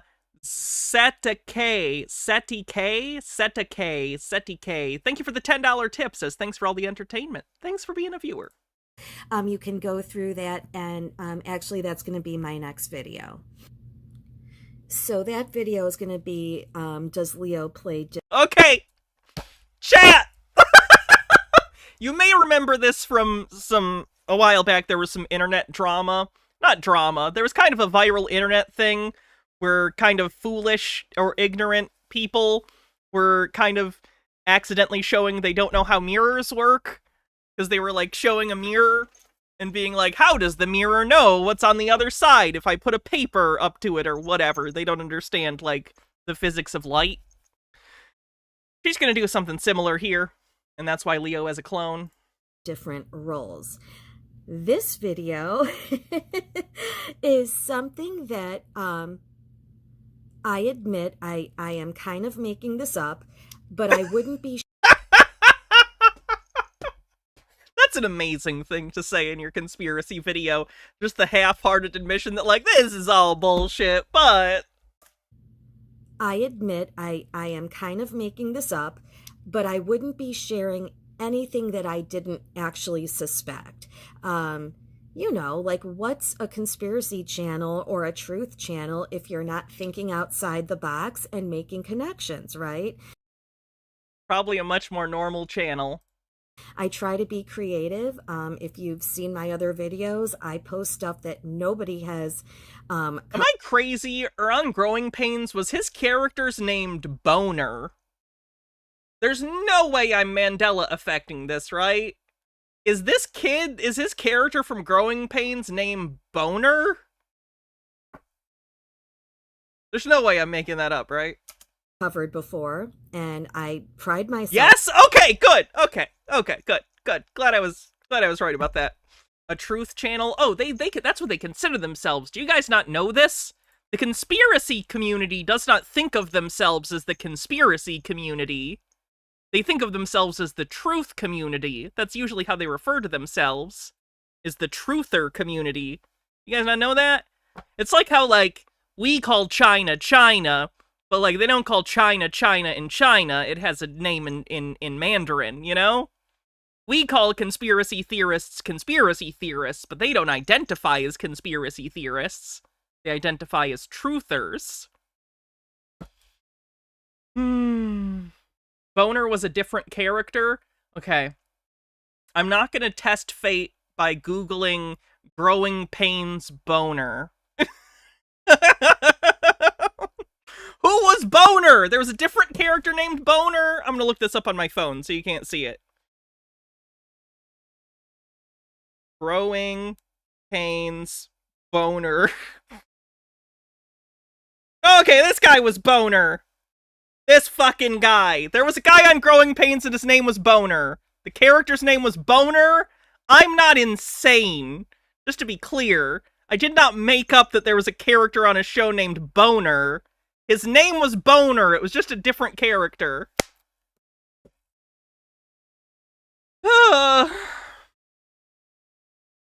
Green Guy says, what's a conspiracy theory channel without some made-up shit? Blank? On that, but I'm always trying to make connections and think outside the box. And this video is going to be about, is there more than one Leo? I have no solid proof of that. Like, let me be clear. This is just, I'm going to share with you some suspicions I've had dating back to the 90s. And, like, so this stuff is starting to pile up for me, and I just thought I would share what I had, okay? So don't take it as gospel, but, you know, like, I could be wrong, but I could also be right. And if you've seen all of my other videos, I feel like I've been right about a lot of things, pretty much everything so far. So anyways. Who needs to hear this? You cannot be an accurate judge on how accurate you are of things. Like, you can do your best to check your work, but at the end of the day, you're not the best judge of your own work because you're too close to it. You don't get to make that call. I saw this photo a few months ago, and it really messed me up. What we're looking at is, Leo back when he was on Growing Pains, and this is a picture of him. One of the best sitcom theme songs from that era, by the way. Standing in front of a mirror. And I want you to look. Yes, I have my little pointer. We're very serious here. He's standing in front of a flat, wall. And this appears to be like the frame of the mirror, maybe. I'll wait to say what I want to say. Okay. There's some discrepancies and weird things about this photo to me, so I want you to help me make it make sense, right? First, You're perusing my Amazon list and didn't see any costumes on it. Am I all set for that? There are costumes on it, but also you're not supposed to be able to see my wish list right now because I guess I got rid of the command. I guess the link to it's still in all my old VODs, so I guess people in theory have access to it. But anyway, I took down the link because I was getting so many movies that I don't have room for them. There's this part. Why do people not understand mirrors suddenly? No. It's not that people don't understand mirrors suddenly. I would imagine historically, a lot of people don't know how mirrors work necessarily, but they would shut up about it. I think historically more people would encounter something that they'd go, oh, that's weird, I don't understand that, and they'd just kind of shrug and move on with their day. In this day and age, if you see something that you don't understand, or is confusing to you, you need to yell about it on the internet and make random guesses as to what it is instead of actually, in good faith, asking what's going on. I think people are just too confident. I think we've all been taught by the internet, your opinion matters, and you should say it no matter what. And that's bad, okay? I know the irony, considering I do this for a living, but... Part here on the left where, maybe that's just, what do you call it, when the edge is, angled. I can't think of the word right now. It's past midnight. I shouldn't be... Yeah, it's got one of those, tapered edges. Making this video right now, but I felt like it. So maybe that's just, when the edge of the mirror kind of, tilts back. I don't know. I forget what it's called. It could just be that, or maybe there's, another mirror somewhere coming from a different angle. But Beveled, thank you. Be the edge of the mirror. But anyways. Okay. If we're looking at him standing in front of a mirror,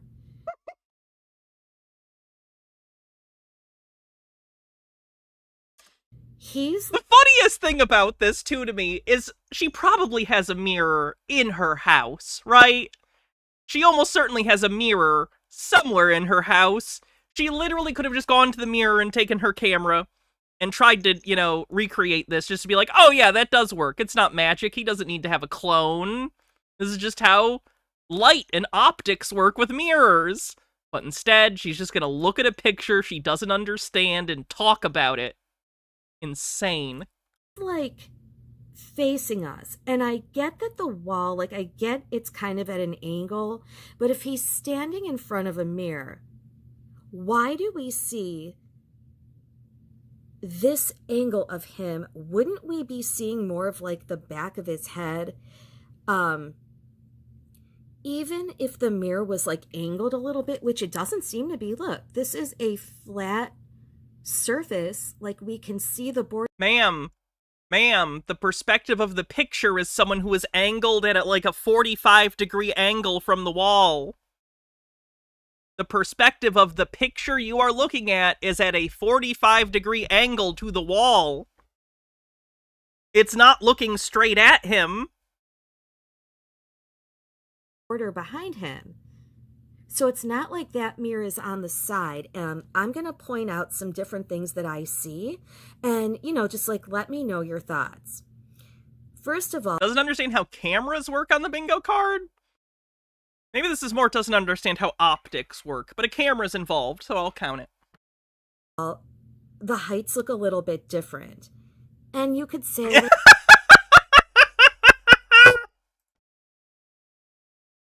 Sounded a little bit like the Crypt Keeper there for a second.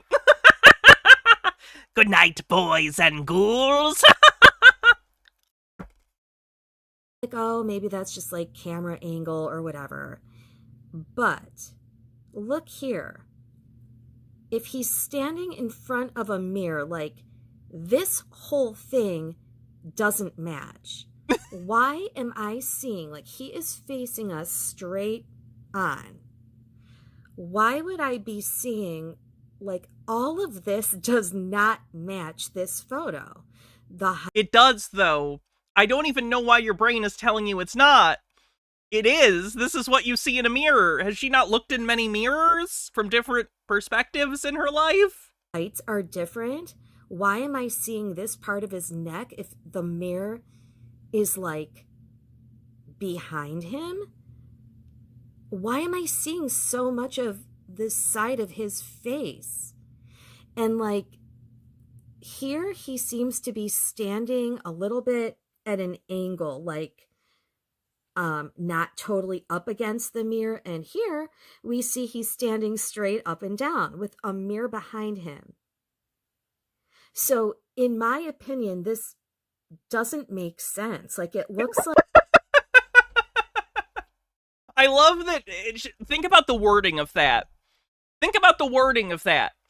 I feel like a more typical person, a more humble person might say, I don't understand this. This doesn't make sense to me. But she didn't say, this doesn't make sense to me. She said, in my opinion, this doesn't make sense. As in, there is no potential explanation, as if there's no way she could just be misunderstanding something. Generty says, I'm reminded of a site, Clients from Hell, and the number of stories of clients asking a photographer to flip the picture in Photoshop to see the picture from behind. Wow. How have we survived this long? I'm really glad I don't have kids. Like this is two different people and their arms are up against each other. You know what I'm saying? Like, even when you look down here, see how deep the indents here are on the jeans? And, like, I'm trying to see, like, I don't think that totally matches what's going on. Because the indents are on the back of the pocket and you're looking at the front. That's not the same side of the pocket. The wrinkles are on the back. Oh my god, how can she not? Like, look at it! You can see it! You can see that the wrinkles are on the other side! I literally have aphantasia. I cannot picture things in my head, and I somehow have a better understanding of spatial reasoning than this woman. Going on here, that's a little harder to say, but look, if he's standing in front of a mirror, we shouldn't even be, this does not match this. His back is here. So how would we be seeing this? Again, this is something she could have tested before she made a 20-minute video. She could have gone into her bathroom and put a camera at this angle and done this herself. Do you guys agree? Like, let me know. I feel like there's a lot of discrepancies in this photo. Also, what about this? If the mirror's behind him, what about this side of him? Like, why is there... You would... Does she think that mirrors are like, you look at them and it's like a 2D picture of a thing? Like, a mirror is not one solid image, that it just is what it is. It depends on the angle at which you are observing the mirror, because all the mirror is a surface which light reflects off of with incredible efficiency.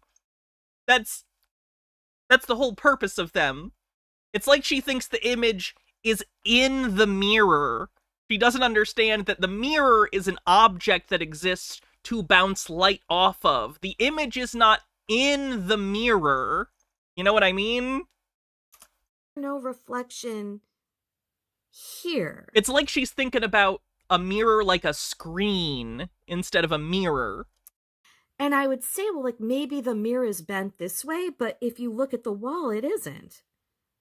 Like, it isn't. And the other thing is the backgrounds are different. Like, why, you know what I'm saying? Like, here it's dark, and here it's like a window. So if it's a mirror image, wouldn't it be the same? I don't know, like, make this make sense for me. I'm seeing a lot of different things here. Chad, I'm confused. If this part of my wall has a sign on it and it's purple, why is this part of my wall white? Crazy. It doesn't make any sense. And I know I just talked for a while, but yeah, this picture is like messing me up. So, and his ears look totally different. Look at this. These ears look a little smaller, and look, these ears look longer. And this isn't a reflection. It's different. It is a reflection. You're just seeing a different angle of the same object. You are looking at a 3-dimensional object in a 2-dimensional picture. So the perspective is going to be different, but they're the same object. You're looking at them from different angles. Okay. I need to ponder my orb for a while. This is getting rough. I wish the orb had warned me, truly. So I probably would have never have thought anything about that photo just looking at it if I didn't know about this one. I have a Michael Jackson page on YouTube, and then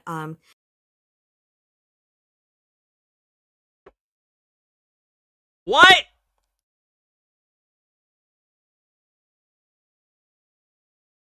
Do you have a whole separate Michael Jackson channel? Did she link to it? Where's your Michael Jackson channel, you coward? I want to see your insane Michael Jackson theories. You know, obviously I'm somebody that enjoys truth content, conspiracy content. I know some people don't like that word or whatever, but I used to have a friend who was really into MJ conspiracy stuff, and oh my gosh, there's just like so much with Michael Jackson to talk about. It's so weird, because like, there are actual conspiracies with Michael Jackson, depending on how far you stretch the term conspiracy. When he was a child, his father, like, abused him and his siblings in, like, a show business thing and a concerted effort to make money off of them. When he grew older, he used his influence, fame, and money to, allegedly, no one from Michael Jackson's estate's gonna sue me, grooming and being inappropriate with children. Like, there are actual conspiracies in regard to Michael Jackson you can talk about. Why you gotta make shit up?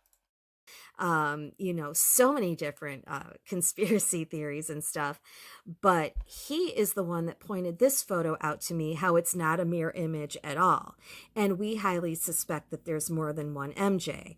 I have so much stuff that I could like. Did one of them die during the Pepsi fire incident?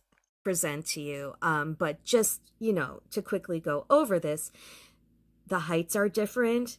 The skin tone is not an exact match. The curl in front of his face is different. There's a lot of differences where it's just not. She really doesn't understand that the front and the back of things look differently. Like, she really doesn't. Mirror image. Like take a look. There's a lot of things that don't match here. If you scroll down, especially like the bottom half of this photo, you see how the tuxedo stripe on the pants is totally straight here. And like here, tuxedo stripe, it's not, like, it's bent. And the way he's standing, his foot is flat on the ground here, and here it looks like his heel is like maybe lifted a little bit, just like the feet don't match. That's not a mirror. This is not a mirror image. So then when I saw the photo of Leo, it really made me start to wonder. Heck yeah, Bo Bandy. I'm glad you got a new car.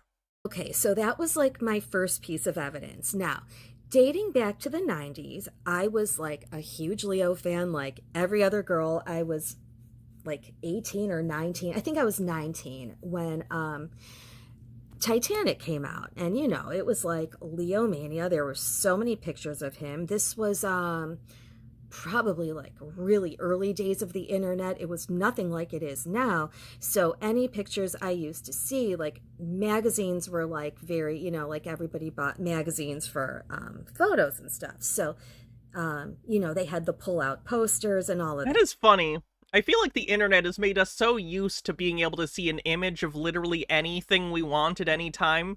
Historically, if you wanted to see something, that was a novelty. Like, oh, you want to see a picture of a specific person that's famous? I hope there's a book about him at the library with pictures. Go to the library and look at their microfiche. Maybe they have an article from 10 years ago. Who knows? So that's where I saw most of the photos of him. And back then, I remember thinking that sometimes he looked different. And I'm showing Yeah, this people look different at different times in their life. Different styles, different outfits, different haircuts. People, man. right here because these two pictures of Leo, like, and back then, I used to think that sometimes he looked taller, and I say this with love. Some pictures he looked like a little dorkier, and I don't mean that in a mean or bad way. Like, I'm just saying, like, there was a totally different vibe to the one with the bangs and the one who had his hair pushed back. And that could be a simple explanation. He was wearing his hair in different styles, but I'm going to show you that the one with the bangs like is usually smiling a lot, and the one with the hair pushed back is like kind of Mr. Cool and like more serious. So Have you considered that one is a bit more casual, and when he's more casual, he's just silly, and when he's like got his hair done up, maybe he's at an event or something, he's trying to act more professionally because it's his job to go out and do promotion for films he's in? I could be totally pulling this out of my butt, guys, but I It might be that one. wouldn't be sharing it if I didn't think I was onto something. Like I said, I am just sharing my thoughts with you. So just, so you can see it closer up. I want you to check the vibe that you get from this one and the vibe that you get from this one. Vibes-based conspiracy on the bingo card. To me, That's about as clear-cut as it gets. Look at the vibe here and here. Number 1, number 2. Number 1, number 2. it's different, and I'm going to show you a few more photos.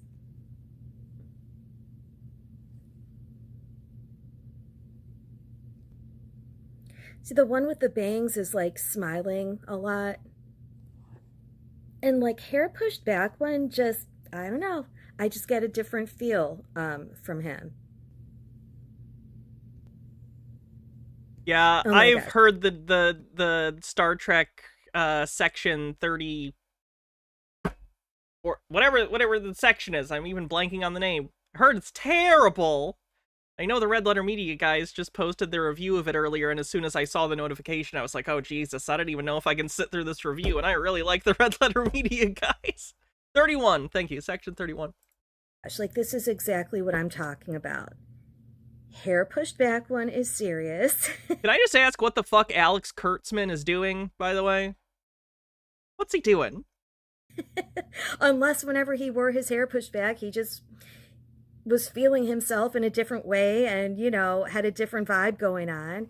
But that one gives me a different vibe from this one. And even back then, I would remember thinking like, he seems a little different in this picture. So I'm just sharing my thoughts with you. Mr. Serious, and then the goofy one. I could be so wrong. You know what I'm saying? Like, this might be hilarious to people who actually know, but, I think that's the closest we're gonna get from self-reflection from her, I'll take it. I could be right, and I just wanted to share with you. That one is like definitely different from the one with the bangs. I'm sorry. The one with the bangs is just a little sillier and a little goofier, in my opinion. All right, I'm going to show you a few more photos and Oh, then those bangs were not. In my opinion. All right. Maybe it's just the picture. I don't think those bangs look very good. I'm going to show you a few more photos and then They look a little better there. That's fine. Harold Ebbleman with a 40 stream streak says 40 streams! I was hoping to be able to say I got the job and might be less consistent in the future, but y'all will have me around a bit longer, it seems. Also, the place is non-profit, so thoughts and write-offs all around. Remember that in this place we're here for each other and here to help however we can. Yeah. I have one more, like, really, something that'll, like, really seal the deal here. In my mind, anyway. That's the serious one. Hair pushed back. To me, 100%, I can tell the difference. Unless I've convinced myself. Let me know what you think. I can 100% definitely tell unless I'm full of shit. They're both cute. You know what I'm saying? Like, I just feel like there's a difference there. You feel me? Like, you see, here's... Ma'am, you've been too old for Leonardo DiCaprio since 2006, so probably let it go. McGuire in the back. Yeah, I feel like I'm onto something. That is so not the same as the guy with the hair pushed back, although that does kind of look like the smiley one. I like that she went through one that completely falsifies what she was saying. Like, oh, here he is without the bangs and he's smiley. We're just going to scroll past that one. Let's ignore that thing that completely shows that I'm full of shit. This is completely off topic, but did you know Leonardo DiCaprio produced Orphan, one of my favorite horror movies? It's so good. Orphan is good. Orphan First Kill was surprisingly pretty good, too. You need to watch that if you haven't seen it. All right, just a few more things, guys. Peep the interlaced fingers there. Is that a promotional still from, say Golden Pony Boy, The Outsiders? We won't even go there in this video, but that's... I'm not crazy. He was in The Outsiders, right? Supposedly very symbolic. Again, Mr. Cool with his hair pushed back, no smile. Not saying that the one with the hair pushed back never smiles, but the other one just seems a little goofier and more smiley. Same with James Dean.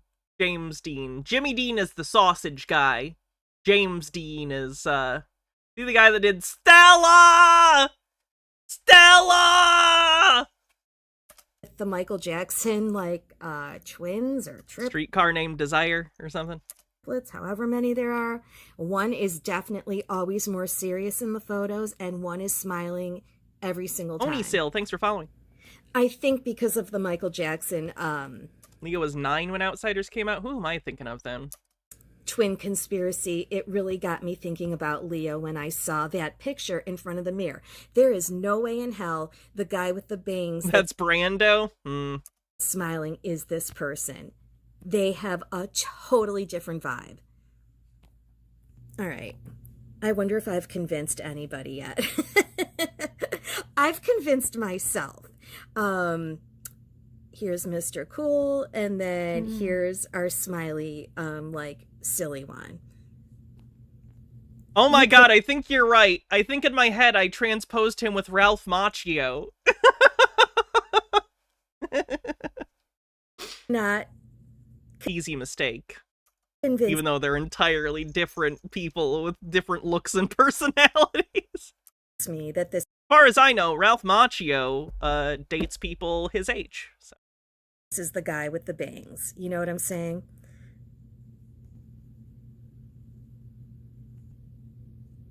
They're both cute. Did I mention that? Like, obviously. But You're too old to say that shit make a about difference. pictures of whatever how old he was at the time. He's like 16 here. Stop saying he's cute, you pedophile creep. Feel to Sorry, this gets to me personally. My mom was an absolute creep. And into like underage boys. I'm not saying she would often talk about how cute she thought Shia LaBeouf was. This was in when Even Stevens was on the air. He was a child on the Disney Channel. My mom's a fucking creep. Fun fact. me. So it gets me when like adults say this shit about like children or very young people. It's like, hey, I know you're a lady, but you're still a fucking pedophile, so knock that shit off. All right. The plot really thickens here. This is the thing that sealed it for me. Back in 1998, which, by the way, I think he was in like 5 movies in 1998. So if there's more than one, then that would make sense. Like, how are you going to be in that many productions, like, in 1 year? Same with Michael Jackson.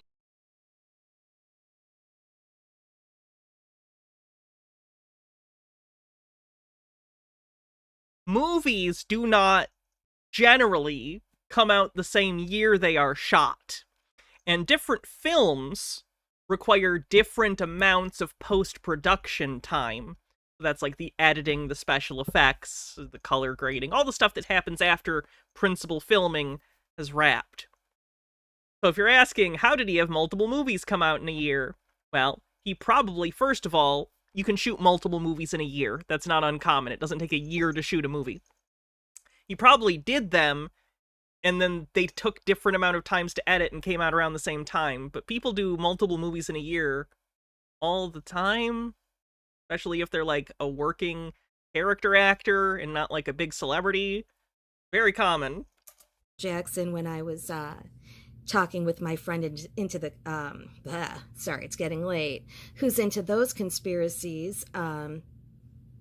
Michael Jackson was like doing like 10 different things in 1982. There's like albums and, you know, all kinds of different stuff. It's like, wow, he was really busy that year. But if there's more than one, it makes sense. So, who here has seen The Man in the Iron Mask? I've not. This is a very good movie. This is Leonardo DiCaprio in 1998, and he looks really just... A federal judge has temporarily blocked Donald Trump's funding freeze.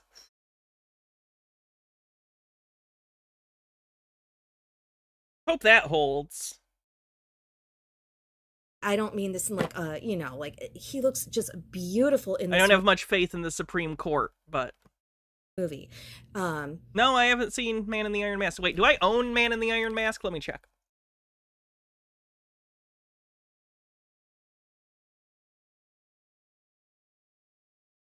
I don't. Huh.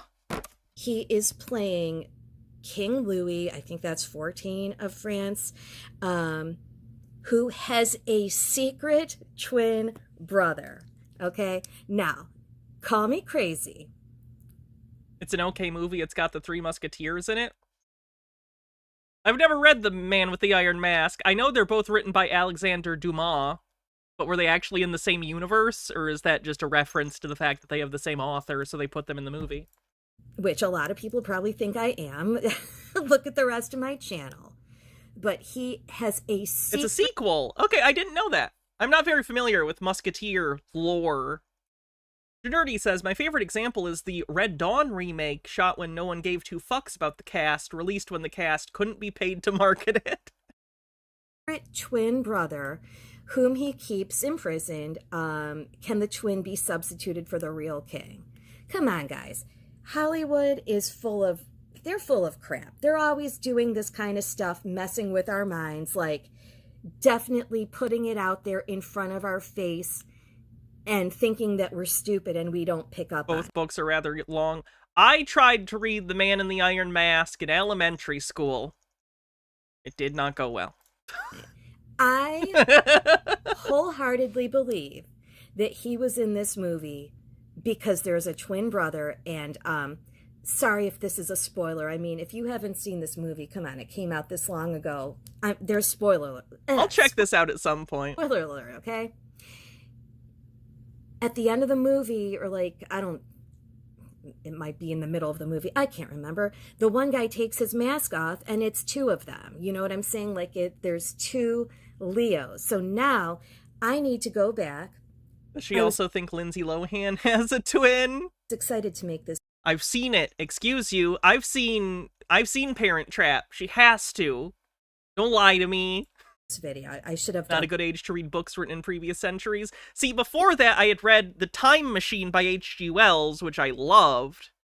So I don't know, maybe they were in a similar section. I grabbed it. I don't know. this before I made it. I need Free to on YouTube? Nice. go back and watch this movie, and they're interacting together in the movie. Hang on. I was like, I could be showing you guys pictures. I don't know why I'm not. Like, here's him looking serious. By the way, this morning, I try and watch a new movie every day, if I can. I don't always have time, but when I do, nice. Today I was able to watch, oh god, what was it called? Les Yeux Sans Visage, Eyes Without a Face. Ooh, that was good shit. Good movie. What if they're both in that movie? Now we all have to watch The Man in the Iron Mask and see if, like, it's both of them. And maybe they did, Okay, like, so she literally doesn't understand split screen effects. Cool.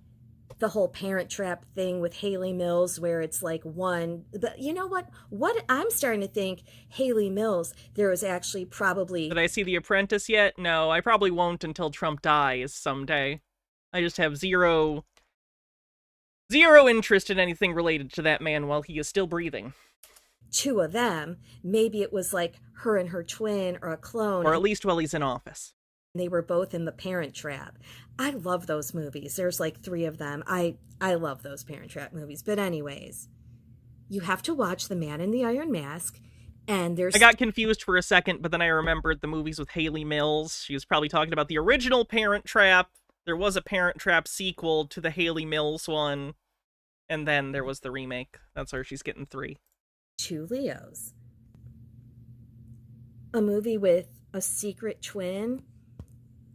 You're going to have to wake up pretty early in the morning to fool me. Because I don't believe anything. And I just, I love to make connections, and I really think I'm onto something here, guys. So let me know what you think. Wow. That's the serious one. That's the goofy one.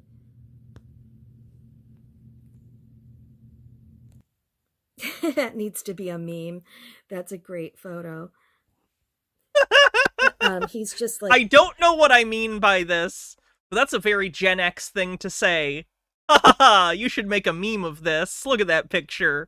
It came off as very aggressively Gen X to me. Hydrate.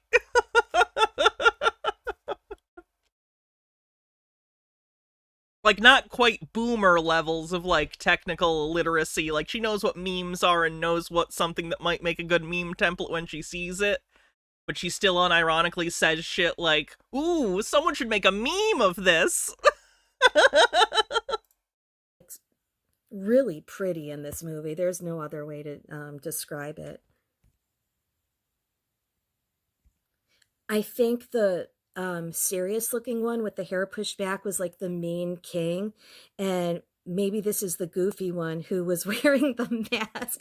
I could be like full of shit, but I could also be super right. But yeah, check out this movie if you haven't I'm seen either full of shit or super right, chat. Those are the 2 options. Take your pick. it. I'm definitely going to go back and watch it to see if I notice anything weird. Here he was in the mask in that movie.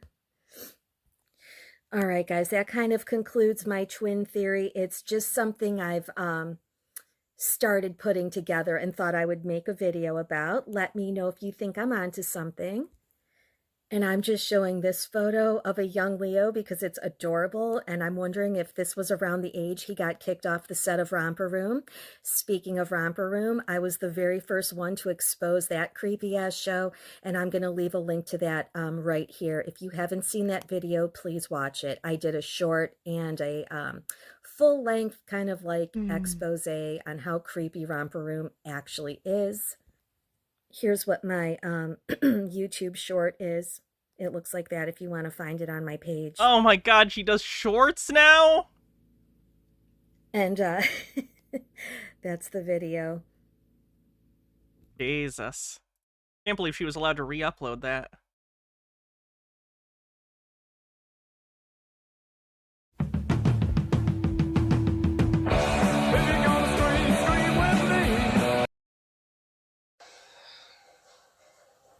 Who's Ricky Schroeder from Silver Spoons? that lady? That's no lady, that's Thomas Jefferson. See, I'm studying the American Revolution. Oh, I assume she's like, they're telling us the truth. No, it's a joke about powdered wigs. Joke about foppish styles of the time for the wealthy and wigs. The wig joke. Okay, moving on. What's Romper Room? Some really young kids show, I think, that he must have been on when he was really young. I think that might have been pre-Mickey Mouse Club.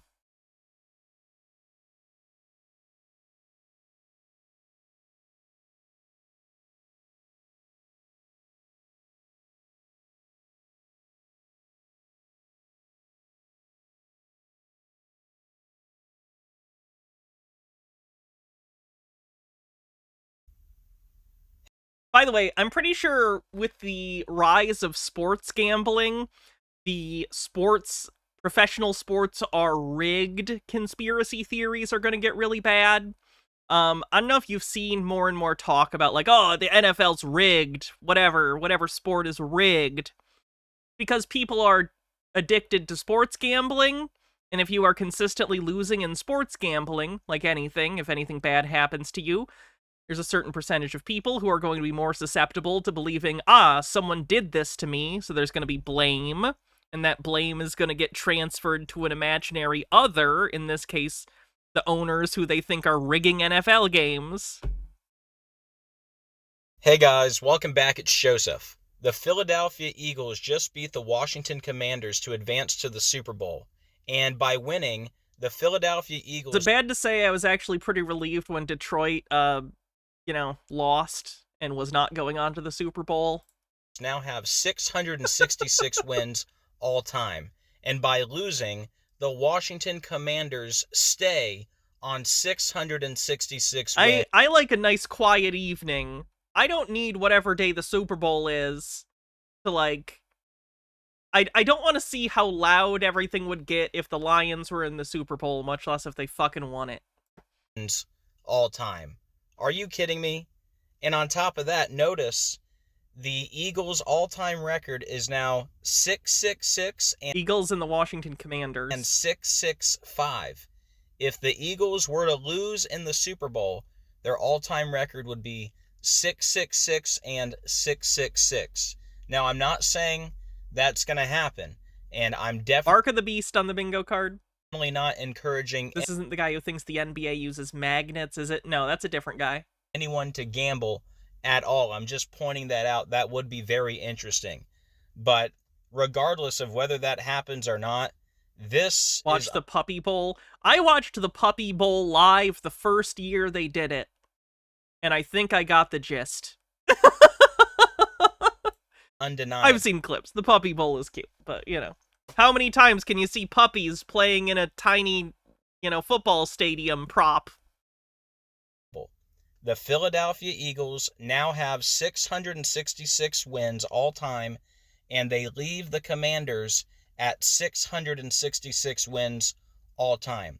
So after this game today, both of these teams currently have 666 wins on each team. I mean, that is crazy. Okay, so this is definitely a satanic ritual, right? Well, look how many points the Philadelphia Eagles scored. They scored 55 points. Guys, in gematria, Satan equals 55.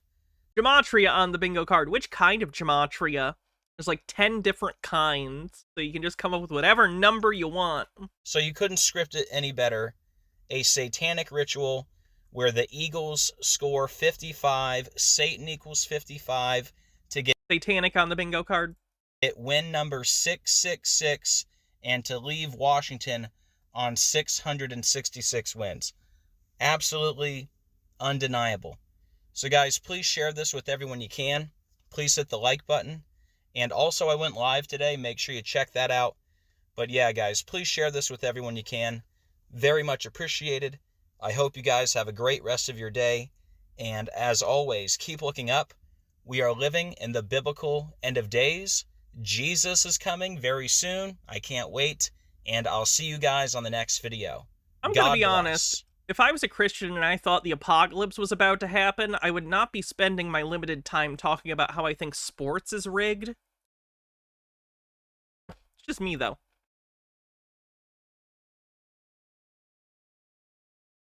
Welcome back, disgruntled sports fans. The NFL... Here's another football is fake guy. You recognize this guy? Divisional playoff round ratings are in. And they're down massively, as in...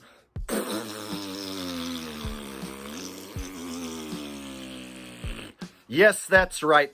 Yeah, I believe this is the magnet guy. For the second week in a row, and the lunar lander guy, the guy who does this look like a lunar lander or a homeless tweaker shelter? Yeah, I think that's this guy. Let me see if he has any videos on that.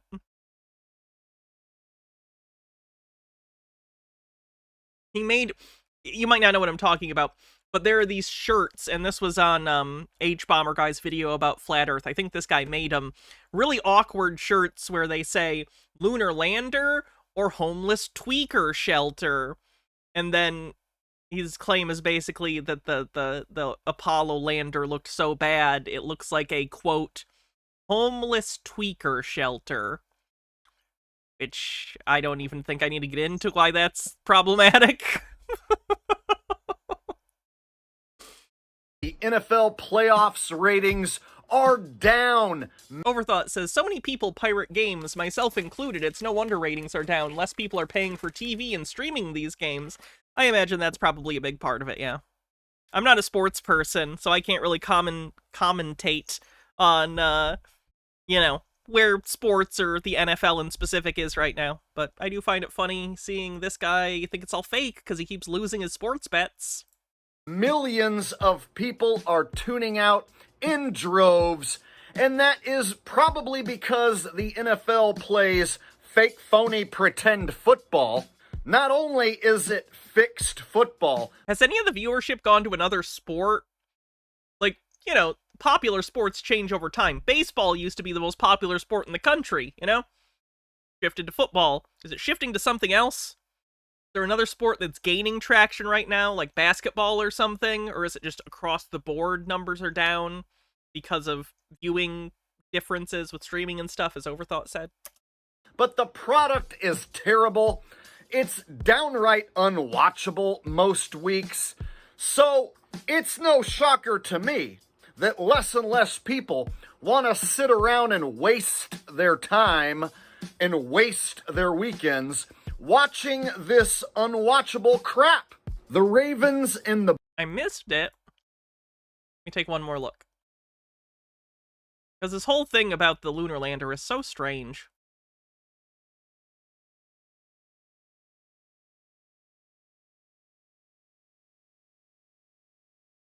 Looking for the shirt. Oh. You will continue. It did have Joe Rogan in the shirt. So that just might be the thumbnail. You put camera in my face. All I ask you. I had the camera out before you sat down. That's okay. I know. I'm asking you just not to put it in my face, please. I appreciate it if you wouldn't. That's all. Well, this is amazing footage, though. Hey, you're gonna have to leave. Don't film him. Don't touch my camera. You're gonna Don't have touch to my leave. camera. You're gonna have to leave. I'm sorry. Gonna have to leave. This is gonna be amazing footage, by the way. It is awesome. Oh wow, he harassed a bunch of people at a restaurant over Flat Earth and got kicked out. Footage, and you It's are going awesome. up online. It should. Thanks, It's awesome. Open Mic Nazi. Right. Open mic Nazi. Open Mic Okay. Nazi. Thank you very much. Have a great night. You just called him an open mic Nazi? You're disturbing, I guess. Okay. Bye. Productive night.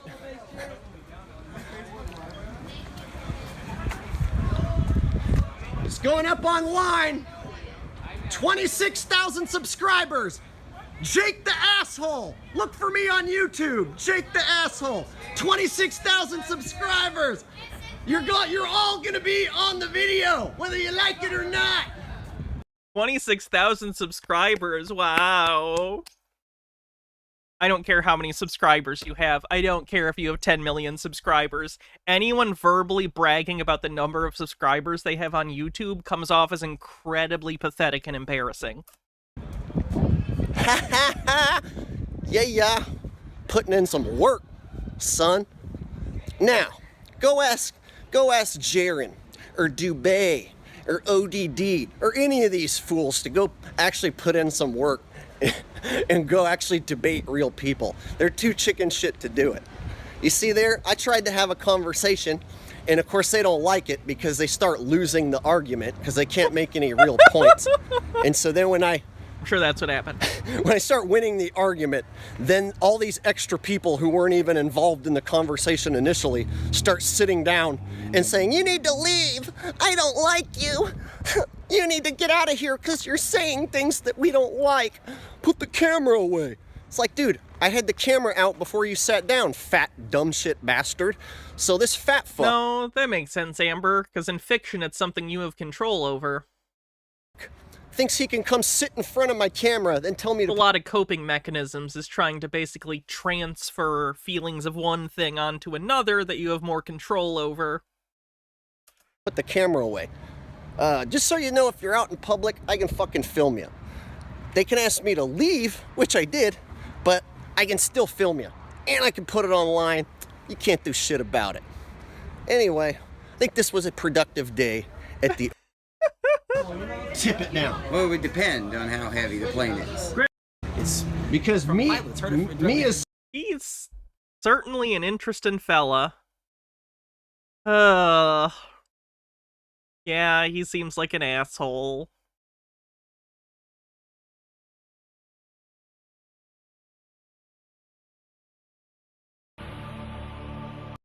One might find the... This is a flat Earth, but it would feel like a sheer... The Bills played on Sunday night, and they drew 42.2 million viewers in that time slot. That exact same time slot last season drew over 50 million viewers. That is a 16% drop in ratings. We're talking about millions and millions and millions and millions of people tuning out, deciding that they don't even want to watch the playoffs. They don't want to watch this trash product. And of course, in 2025, you got people struggling to pay the rent. You got people out there being priced out of their own homes.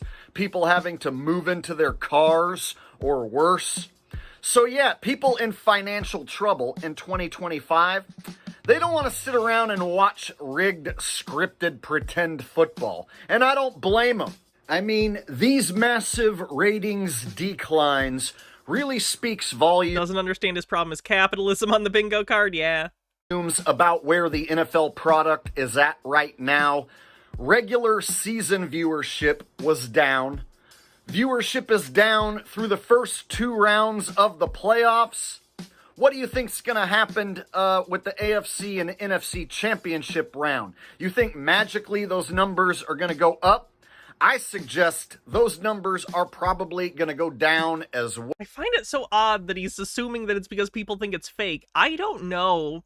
like why necessarily it might be the streaming thing, like people said. Maybe there is something wrong with the product, and maybe the rules aren't as good as they could be or something, or I don't know. I don't know what football fans like about football, so I don't know the general consensus on what the state of the league is.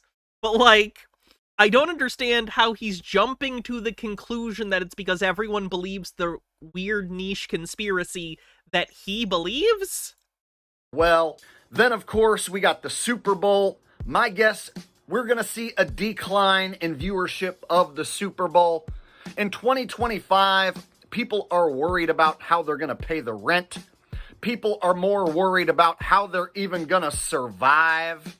So there's less and less people that want to sit around and watch a fake, phony football game. Not only are the NFL's ratings down, but my breakdowns of the fake, phony games, my ratings are also down.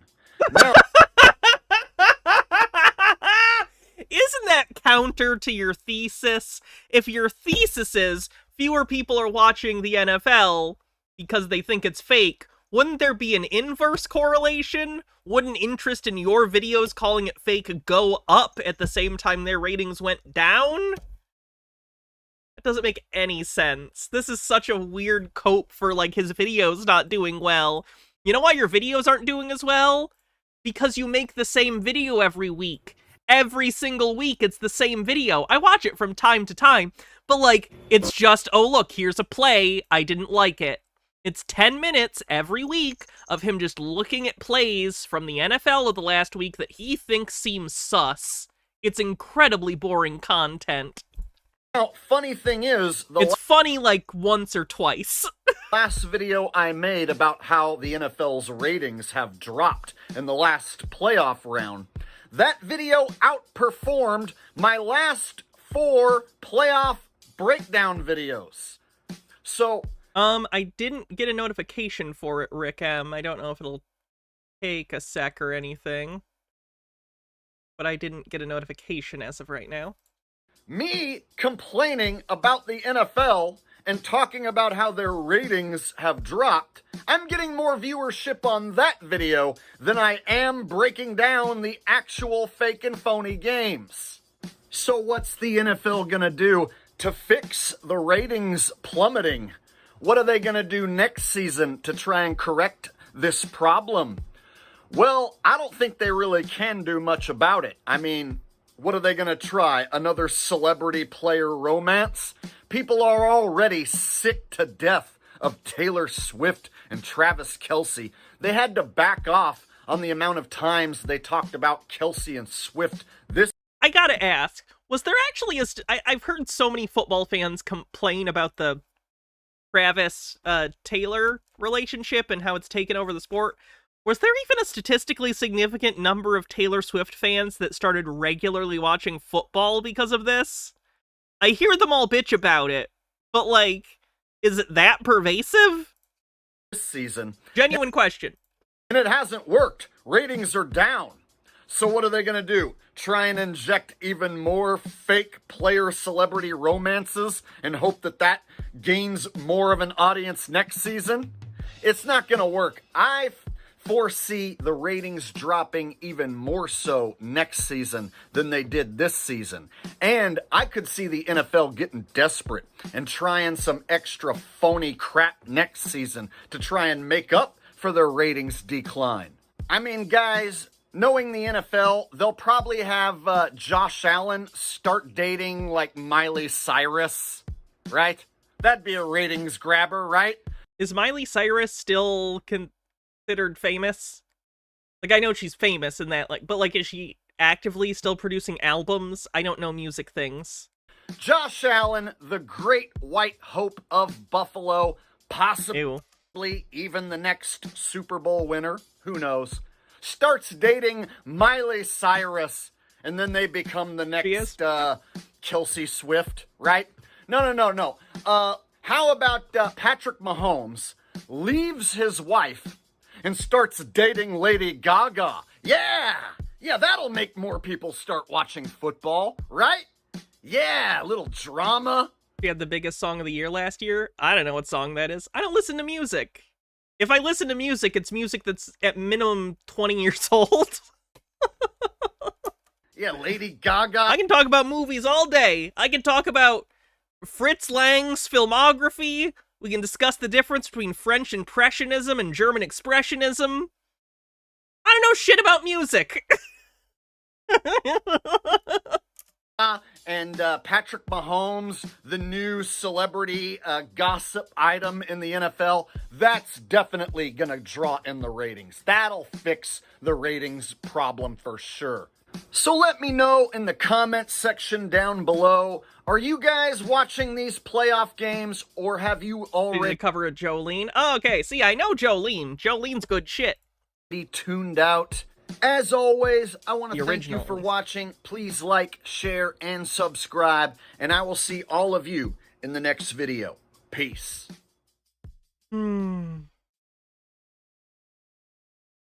Let's see what we're gonna do next.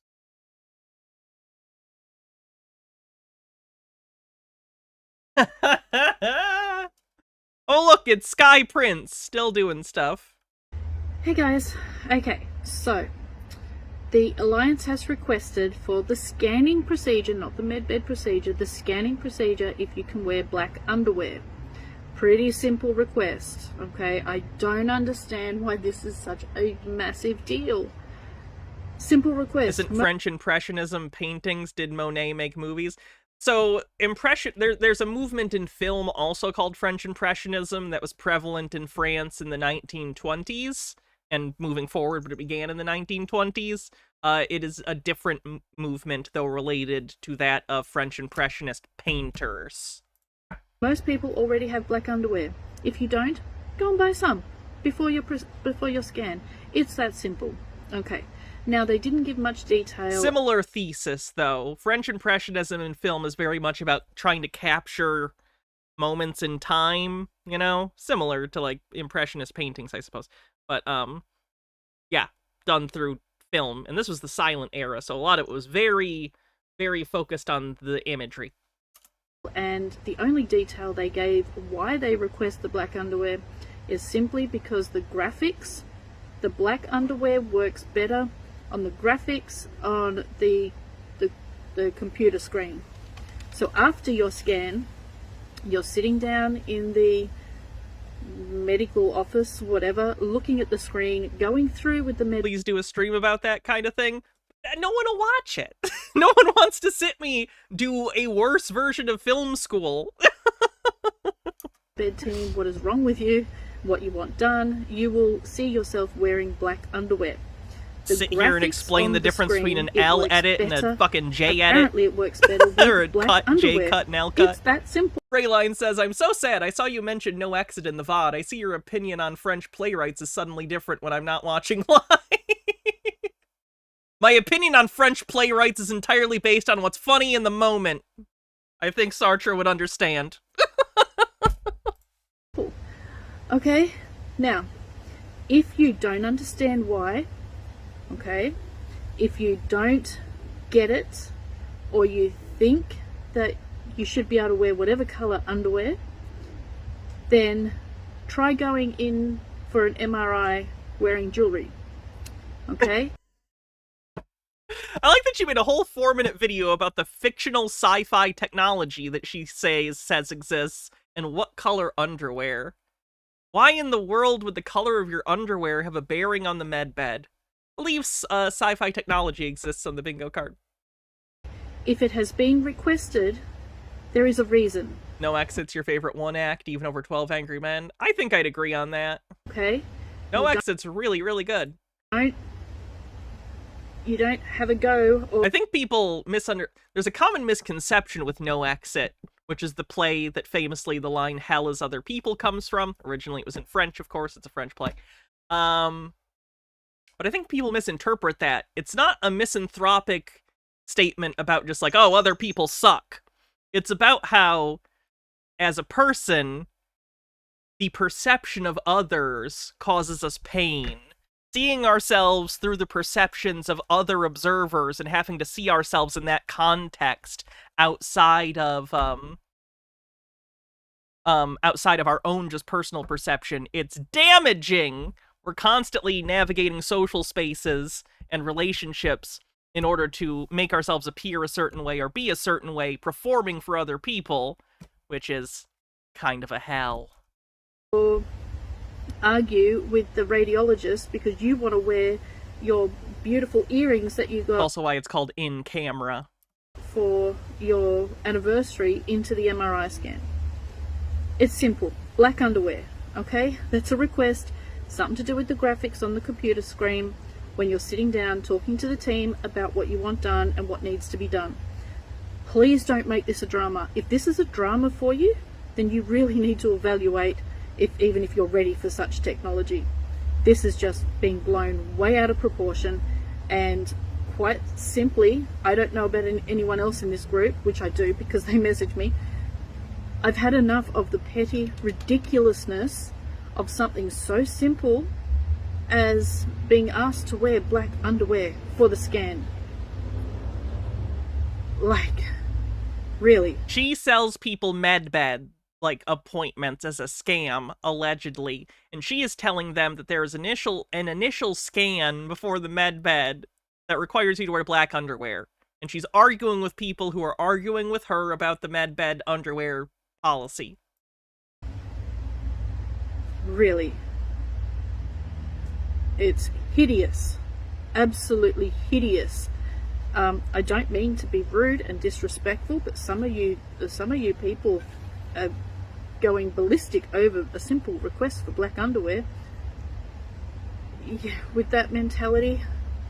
Why do they think these beds exist? It became a part of QAnon mythology, but I'm pretty sure it was kind of a free-floating conspiracy for a while before that. It usually comes out of desperation, this kind of thing. People want a miracle. They're old or in chronic pain or have some sort of debilitating disease or disability. And unfortunately, people like this, like Sky, come in and take advantage of them and say, oh, you're in pain, you're afraid of death, you have such and such disease. Well, guess what? I have a miracle cure for you. It's complete cynical using of people. It's sick. Fenekagami says, just saw a report which concluded that voter suppression threw out 4.1 million votes, which statistically translates to 3.5 million for Kamala, or a total of 285 electoral votes. Unfortunately, without litigation, this doesn't mean anything, and it doesn't change the reality that realistically this election shouldn't have been anywhere near this close. On some level, I think accepting the loss may be more useful since it highlights the brokenness of the system. I mean, it doesn't matter either way. There's no anything in the Constitution that would allow you to undo an election. Like, it is irrelevant. As far as the system is concerned, it could literally come out tomorrow that, oh, Donald Trump literally, everything was hacked. It was not. I'm sick of these goddamn conspiracy theories. But let's say it was, in hypothetical. They were like, oh, yeah, everything was faked. He'd still be president. Because the vote that you do isn't the actual vote. The Electoral College is, and the Electoral College voted. And that's their choice. Period. End of. Even if it turned out that the general populace's votes weren't counted correctly or something, it's over. It's done. Like, the Electoral College voted. He's the president. Yeah, no, you're not going to get anywhere near the medbed technology or anywhere near the new Earth if something as black underwear... Do I think she's trying to remove people who could not or would not pay her? It's possible, but I don't know. She's just kind of odd. Triggers you. Like, really, if that triggers you... It might be to make it seem more authentic. It might be because she feels like she has power. I don't know. I don't know. I've always gotten the vibe from her that a lot of what she gets out of this is feeling important and having people come to her and desperately ask things of her. I don't mean in a sexual way. I think she gets off on it. I think she enjoys it. I think it gives her feelings of power to have people desperately feel like they need to get in contact with her and talk to her and beg her for help. So I think it's partially about that. You got a whole lot of shit going on in your head and your life. And you're nowhere near ready for this technology. Grow up. Get over it. Okay, stop Grow up and get in your med beds, loser. arguing. Sure, ask questions. Oh, what's the reason? Oh, okay, no problem. Get over it. Get over it. I'm so fed up with the petty bullshit that goes on regarding medbeds. My opinion matters. My opinion is. Why can't we do what? Yeah. See what I mean? She doesn't want a group of people who all have their different opinions on med beds. She's in charge. She knows about the med beds. She's here. She's gonna tell them what it's about. Stop trying to speculate and listen to Sky. That's the vibe I'm getting, at least. I won't say what's really on my mind, but some of you people, you need a good slap What do you mean, you people? around the head and kick up the ass. Wake yourselves up. Get over it. It's a simple request. You probably already got it in your drawer anyway. Stop making mountains out of something that is not even an issue. It is kind of a funny thing to think about, that you offering someone literally like, hey, we'll cure all of your everything and make you young forever, just get in here, but you gotta wear black underwear. And they go, black underwear? It's a little funny. That's what you're upset about? Okay. Grow up. Absolutely grow up. I'm fed up with being a babysitter to a bunch of whinging, whining, entitled toddlers. She is so mean to her audience. Oh my god. It's an interesting strategy in terms of a con, though. You make your audience, who are already desperate and think that you're the only avenue to curing their ailments, you yell at them, you castigate them, you tell them they're whiny, petulant children, and then they feel like they've done something wrong and want to regain the favor of Sky or whatever, you know? It's an interesting tool for maybe tempering your marks. You might lose a few, but you'll probably pull some that are already in even deeper from that. Interesting. You know who you are. You know negging. She's basically negging her marks. Know who you are. If this doesn't resonate with you, then it's not for you. So don't come back at me saying, I'm not this, I'm not that. You know who you are. Grow up. Grow up. Alrighty. If you got here, you know, midway through the stream, just so you know, I am trying to raise money right now for like rent and stuff. So if you like the show and can help out, consider using the tip link to get us closer to another costume month, a puppet stream, and an anime stream. I'm gonna use the bathroom real quick. I'll be right back. Don't go anywhere. Chair will tell you about Side Roads. This is the special edition that came with a blank slip cover, so you can draw your own with their DKola crayons. Will I open this? It'll lose value if I open it. Look at their crayons they're collectible. Is this copyright infringement? Sorry, markers, not crayons. I'll be right back.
Eris Hex, thank you so much for the $10 tip. Much appreciated. Boop. This chair, by the way, this chair was already pretty fucky, but when we got the boy, he decided to start using it as a scratching post, basically. So I don't know how well this will turn out on camera.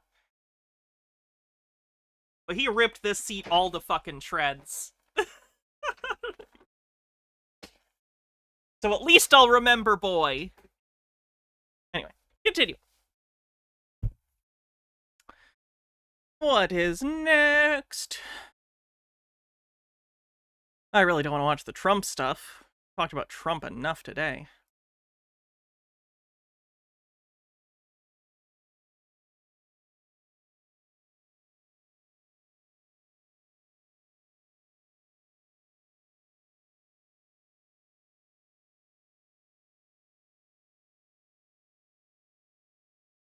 Let's try...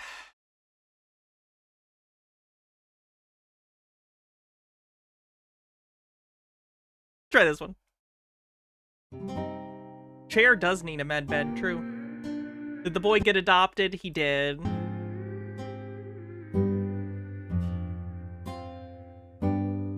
Thanks, Jay's a proxy. I'll take a look. Hey guys.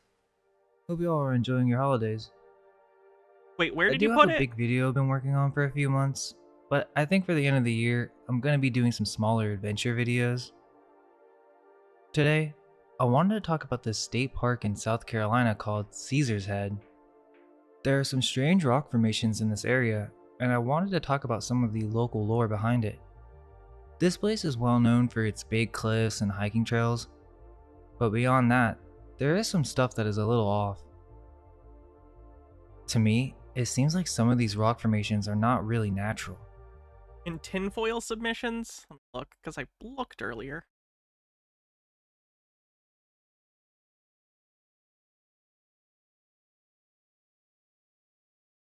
Is it the how to grow the Christ seed video?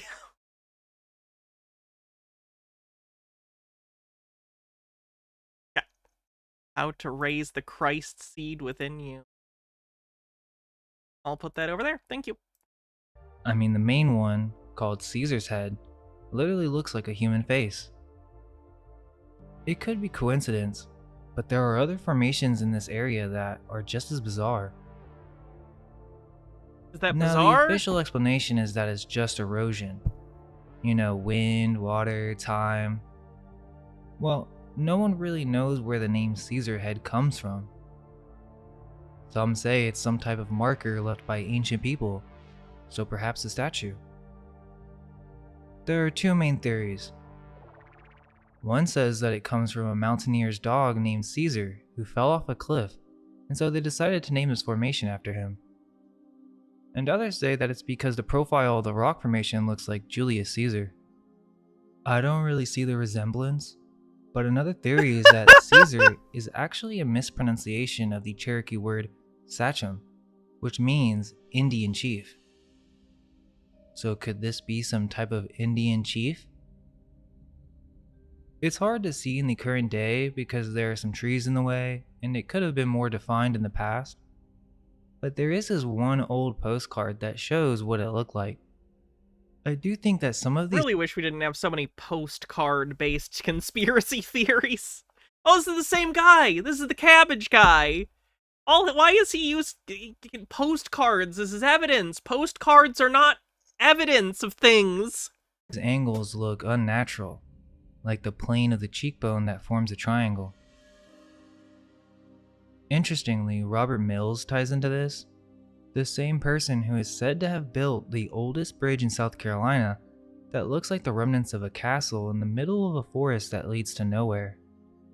Robert Mills described Caesar's Head as, quote, a I missed the dussy. of granite rising from the vale through which a rapid river winds its turbulent way. The ledges of stone rising almost perpendicular and at length hanging over at the top so that they seem to totter to their fall. End quote. There was actually a hotel up here that was Yeah, it doesn't understand architecture on the bingo card. built around 1840, and it burned down in 1950.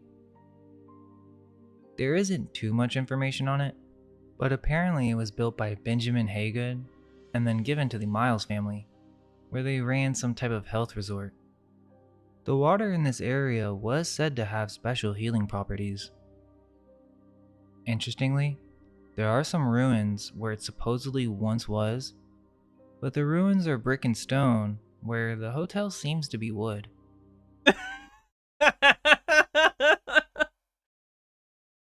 Is he aware that even if parts or large parts of your structure are wood, probably, if it's big enough, have some sort of foundation? Okay. Could be a foundation, but you see these all over the place in this area. Actually, not sure how old this is. So probably foundations of other buildings? But there is a fountain. This rock was human? Yeah, for the Rogers stuff earlier. That you can see on your way up to Caesar's Head. There's no info on it at all, but it seems to be drinkable. It goes I wouldn't test that theory. Directly in the mountain and has spring water. I drank a bunch of it and thought it was delicious, so...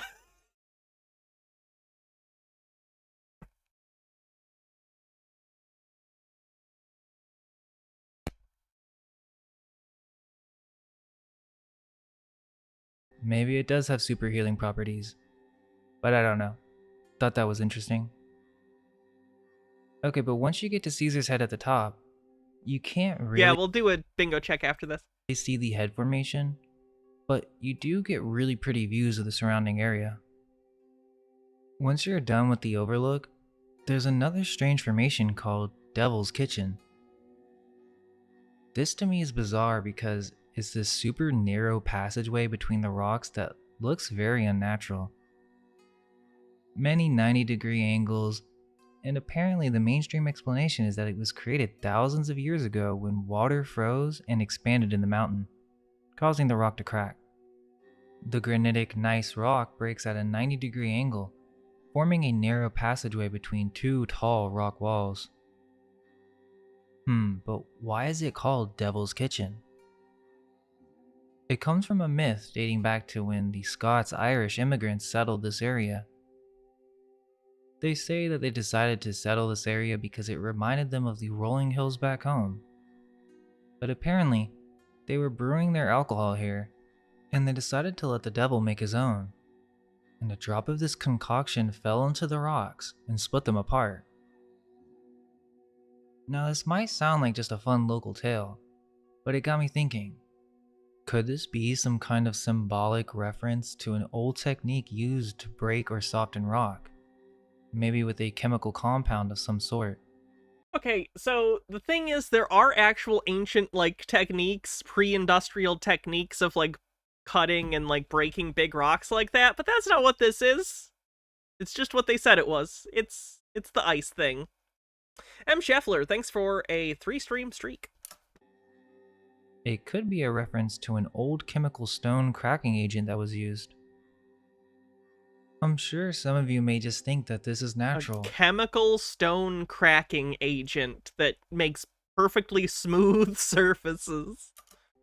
But it's not crazy to consider whether or not these are natural rock formations.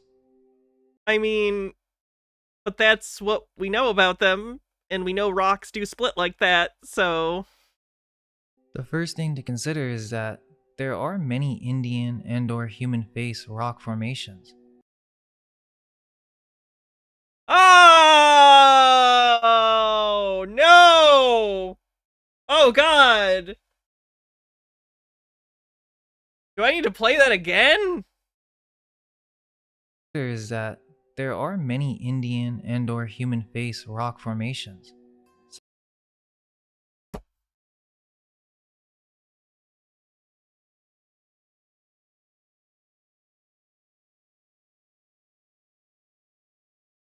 What do I do with that? What do I do with that? What do I do with that? You just said indigenous people aren't human. What the fuck?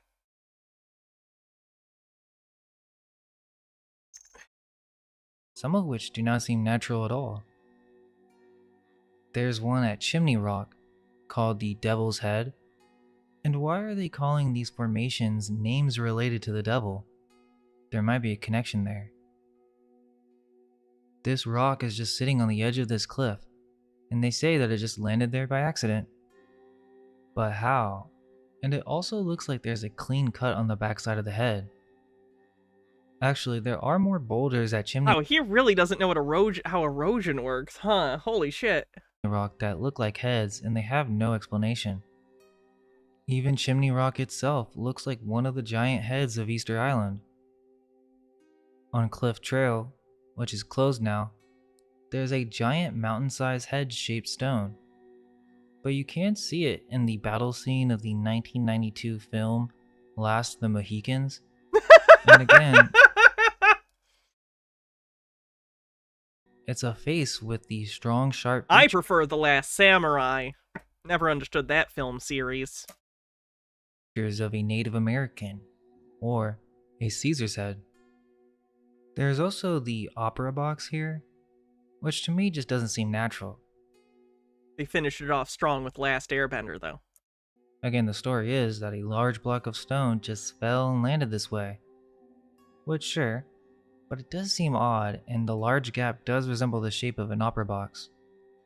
I wanted to go on a hike here, but unfortunately the place is still closed after Hurricane Helene. Apparently it's going to take a long time for them to get this place ready, which is a huge attraction. The idea that these formations might be man-made structures, or even petrified biological remains, is not as far-fetched as it seems when you consider the lore of the ancient peoples who inhabited these regions. No one's mythology has ever lent credence, rather, to a supernatural claim. That's not how this works. We're told that the native mythology isn't evidence of anything other than itself existing, and, like, you can read into it, like, things about the culture that produces said mythology, but it doesn't mean that the thing that the mythology says is literally true. Americans were primitive and lacked the technology to construct anything beyond earthworks and wooden huts. Let's call racist disbelief of historical achievement. He's really downplaying indigenous groups. However, many of these earthworks... But no have big building! Why no have big building like me? If no have big building like me must be bad. ...have been destroyed. We are genuinely the stupidest species. I hate us so much. And crucial findings from these areas have been systematically concealed. During excavations of North American mounds in the 1900s, there were reports of giant skeletons being unearthed. Of course, mainstream academics reject these claims, arguing that such discoveries are mere fabrications. But could that skepticism stem from a deliberate cover-up by powerful institutions? Not unless you give some sort of evidence of it. You have any physical evidence? Such as the Smithsonian Institute? It is possible that these monuments are the result of an advanced race of giants that once roamed ancient America. Most are programmed to think that North America lacks megalithic structures, but impressive examples do exist. In Montana, for instance, we find massive walls constructed from polygonal granite blocks, towering dolmens, ancient statues, and even pyramids. There are people that are trying to say that this is just the result of natural erosion, but that completely ignores the dolmens that are in what's called the Giants' Playground. These structures suggest that a race of humans once roamed this land, capable of extraordinary feats of engineering and artistry. This culture would use the surrounding nature to make artworks that would be messages for ages to come.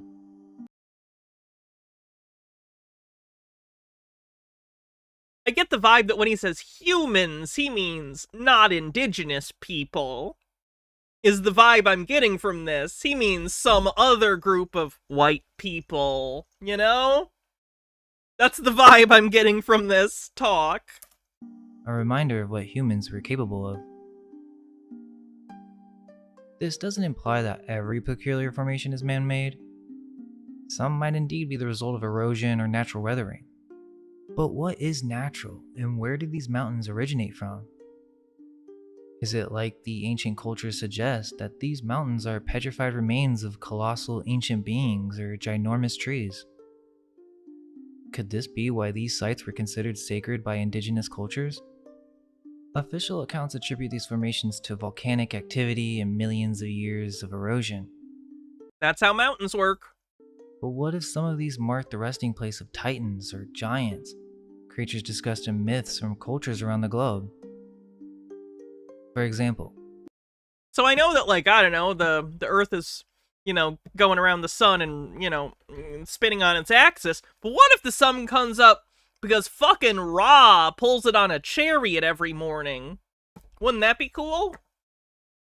there's a mountain nearby called Table Rock, which is another popular attraction with some interesting history. The Cherokee legend tells the story of a giant who once lived in the nearby valley and had his servants place his food on the great flat top, near a cool spring that bubbles to the surface there. The smaller, more rounded mountain nearby served as the giant's stool.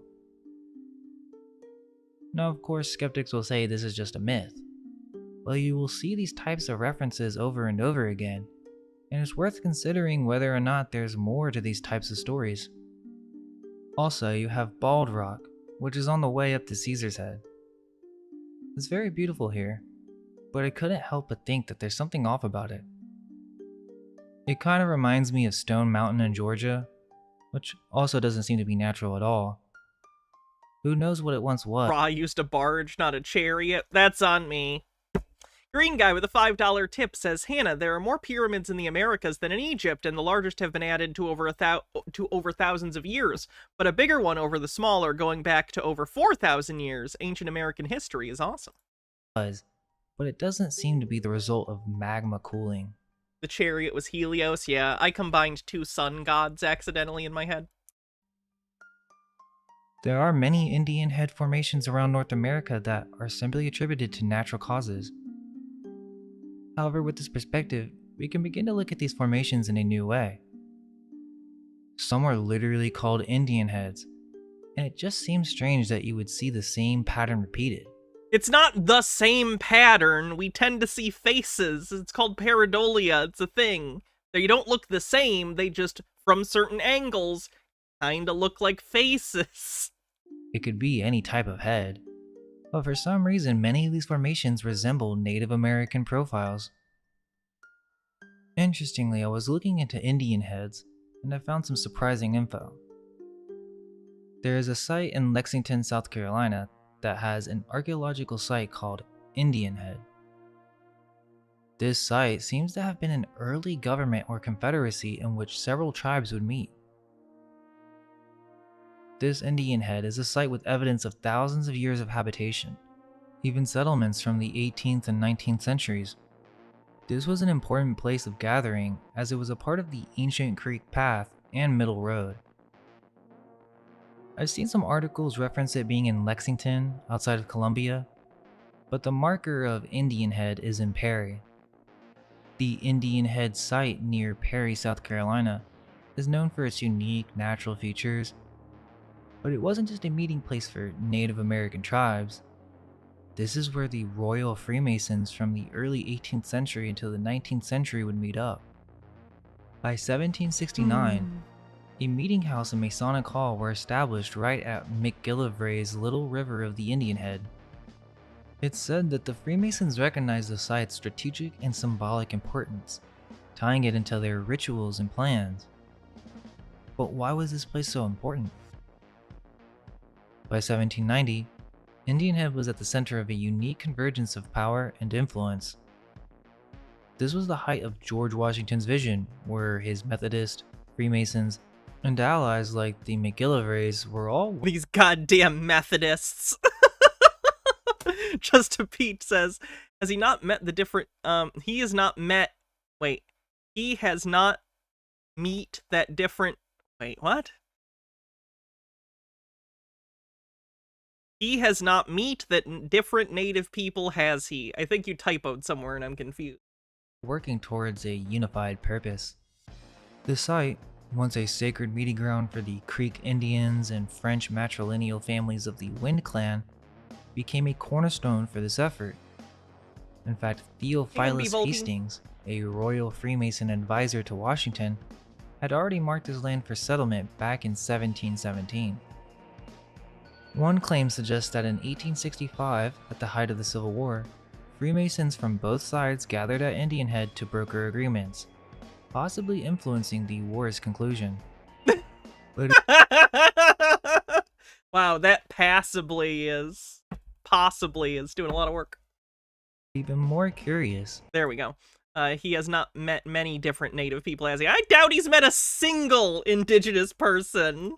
Is that he's talking about these people like they're not people. It's fucking disgusting. Surrounding area holds cryptic nods to this history. Towns like Swansea, Pelion, and there's even the invisible town of Thor, that were supposedly named by a Masonic committee as a part of a larger effort to preserve the site's importance. But the thing is, the exact details of what happened at Indian Head are buried both literally and figuratively. So what was this Indian Head, and why did the Freemasons find this place so important? There may have been something there that has been lost to time. We'll be discussing some more things connected to these topics in the next video, but for now, I hope you guys enjoyed that, and may our minds be unveiled. Oh, fuck this guy. I really don't like that guy so much. Ooh, okay, let's take a look at the bingo card. Ancient Wisdom. Spurious Symbology is evidence. Gematria. Doesn't understand how cameras work. Vibes-based conspiracy. Believes sci-fi tech exists. Clones. Giants.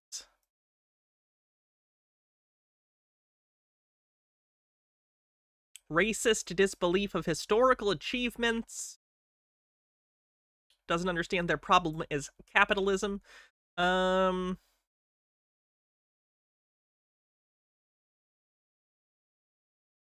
This tree, rock, mountain was a human.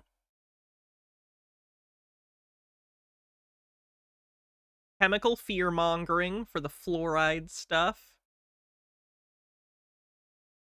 Transphobia, transvestigation. Satanic. Poor understanding of Eastern philosophy.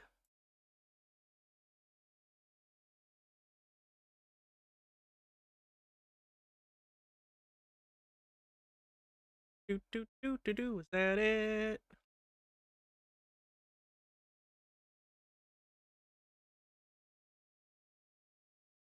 I think that's it. Question mark? 49? Oh, did I not get 49? Yes. Doesn't understand architecture.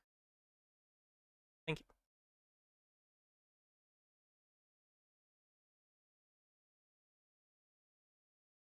Anything else? Heart stinks this time. I'm sorry.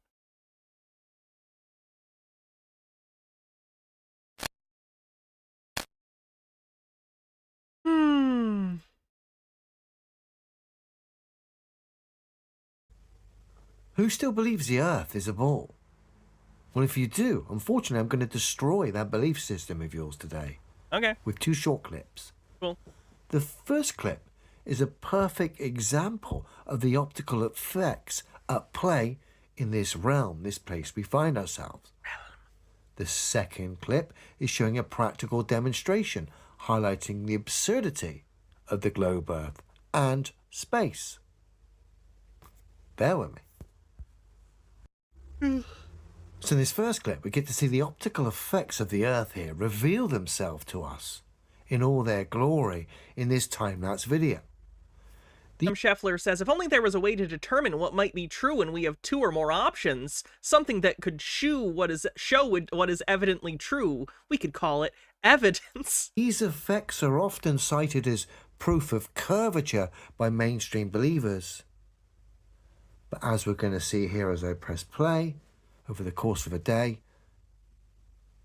We get to see the optical effects changing, buildings sinking, expanding. This little port or town seemingly going behind the curve. So the curve is what? Selective? No, that is optics. That's the atmospheric conditions causing the light to bend. But that's irrelevant, because that stuff is controlled for in experiments where you're actually trying to, like, for instance, see a boat go over the horizon. Like, you can see that and have the independent variable be actually going further away from the observer. It's not a town, it's a boat. You can control it. M. Scheffler says, if only there was a way to determine what... Oh, I just read that. Sorry. It's not bothered at the moment. It's not interested. But in a minute, it wants to show its globe affiliation. It's like, hang on a minute. Too much truth is being revealed here at the moment. We need to put some sort of optical effects at play here. Coriador says, I'm tired of this flat earth BS. These people need to focus on more important things, like, what is the sex of the turtle? Which might fool naive individuals into thinking physical reality is wrong. Nah. But I find this footage fascinating. You get to see the buildings expanding, morphing, reducing in size. I don't think they're doing, like, they are, but it's that same optical effect that you tend to see where it's kind of wavy and things move, but that's not what's happening with boats when they go over the horizon. That's not what's happening at all. Now, globe believers at this like, point... this isn't the same phenomena. This isn't going further away. Think the town or the fishing port here is actually behind the curve, but again, it's not.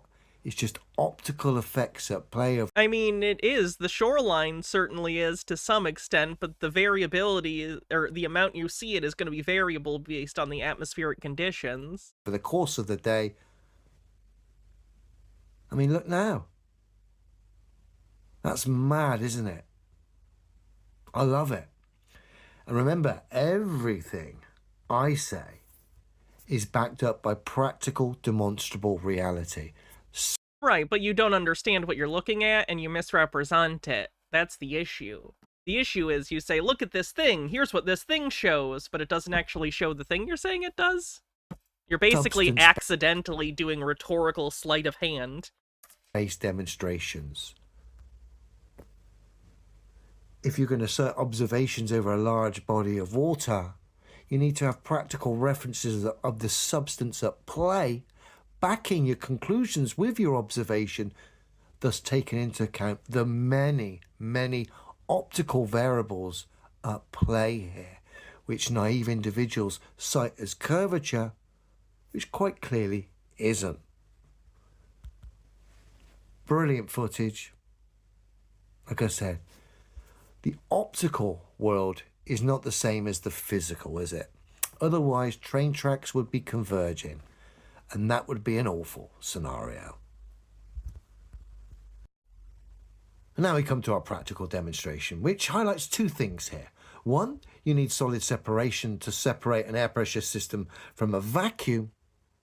No, you don't. When the atmosphere is held to the planet by gravity, it's a force holding it there. So no, not when we're talking about a body as large as Earth that can hold an atmosphere. Thus proving the globe Earth residing in the middle of the vacuum of space is nonsense before we've even got going. Not an opinion, a demonstrable fact. Gravity... Again, you're just calling things that you think are true demonstrable facts as a rhetorical tool. Not magic. M. Scheffler says, if you get to the puppet goal, can it be a flesh pocket puppet? No, it's this puppet. I already have the puppet. Whoops. I already have the puppet. One sec.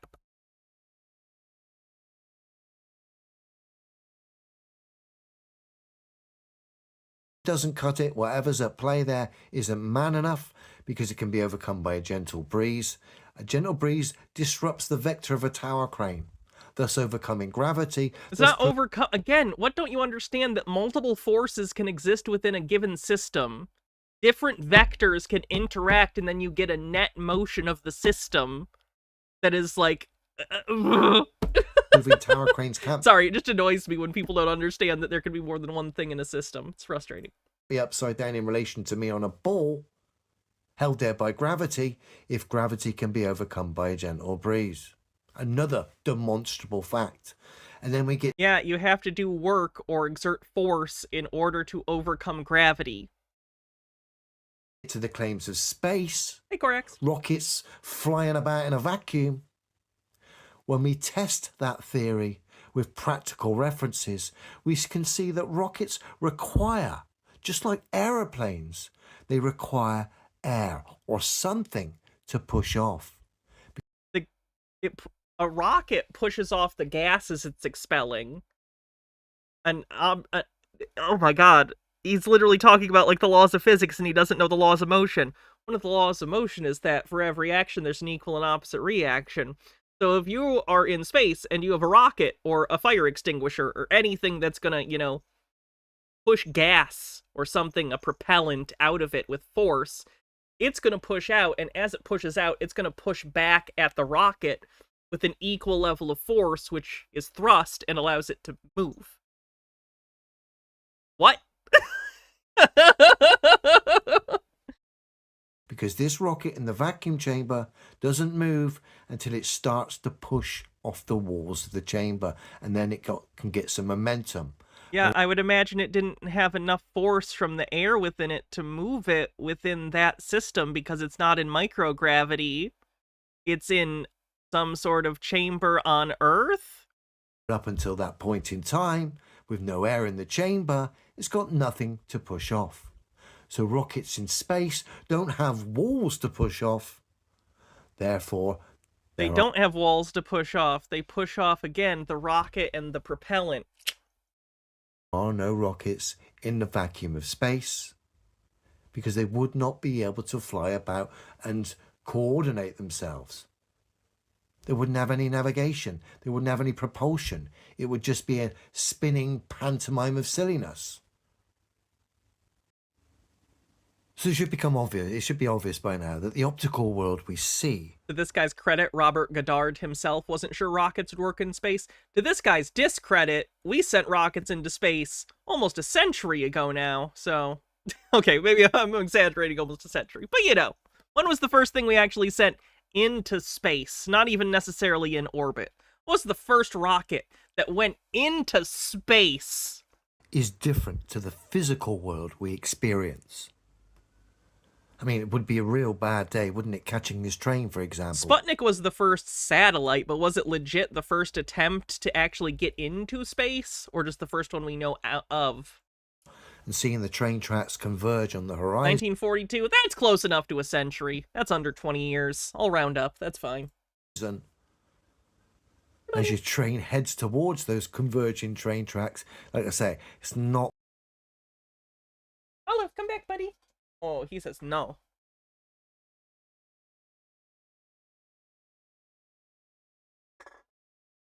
going to be a very good day.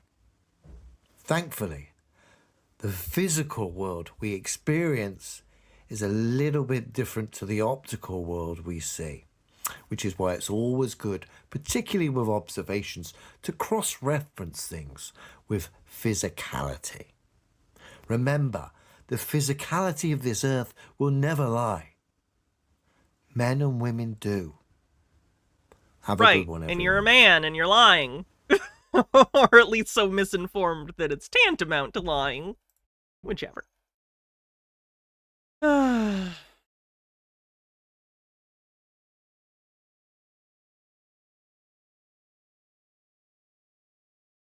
a super soldier talk video. How they been doing?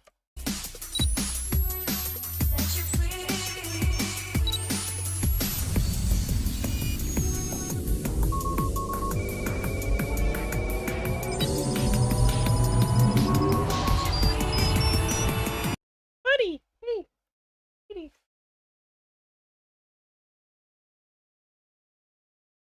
Olive says, chat, I heard you were talking to another cat. Why would you do this? Oh. Kitty makes a guest appearance on the bingo card.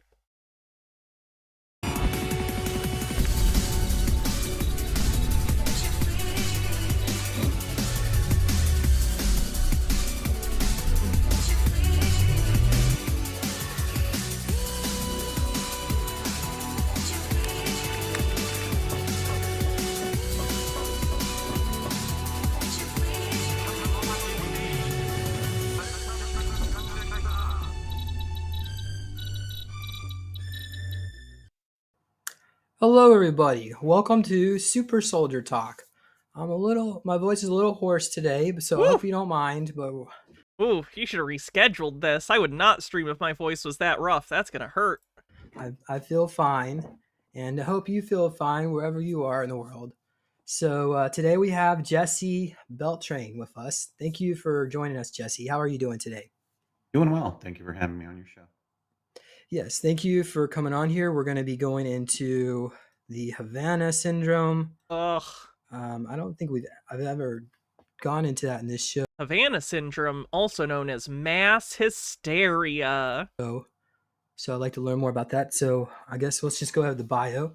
So Jesse Beltrain is a certified master hypnotist and a leading expert in the field of frequencies. Who certifies you as a, quote, master hypnotist? Does Darren Brown just come in and be like, I anoint you? Toreadora says, sorry my voice encoder was damaged in psychic combat with reptilians. I'm still regenerating, but I will soldier on. Canned laughter. Implant Technologies and the Havana Syndrome. He currently resides as the president of Mind Nexus, where he spearheads transformative seminars that bridge the gap. Expert gives an opinion outside of his field of expertise. I don't know. I don't think this guy is necessarily actually an expert on anything. I think he's just lying. So I wouldn't say so. I wouldn't say Roger counts either, because I don't know if he has any expertise. Between science, space, and spirituality. With a what's Havana syndrome? If you don't know, Havana syndrome is basically a mass hysteria where people think they're getting hit by energy weapons and like, oh, I'm in pain suddenly, or I'm getting headaches, or I'm getting, whatever, and they attribute it to a secret energy weapon from a foreign government or something. Untrue, obviously. Mass hysteria that spreads around. Diploma from the nationally accredited Hypnosis Motivation Institute in Tarzana, California. Jesse. Oh boy, Olive is marking his territory in the boy's former box. He says, I'm allowed in here now. I will poop on his poop. Combines advanced training with over a decade. Toreador says, Havana syndrome is the conspiracy theorist version of cops and fentanyl. Of real-world experience to offer unique approaches to stress reduction, phobia management, PTSD treatment, and performance enhancement. Before his work in hypnotherapy, Jesse was a dedicated firefighter paramedic where he played a crucial role in establishing the paramedic emergency transportation program for the Sacramento Fire Department.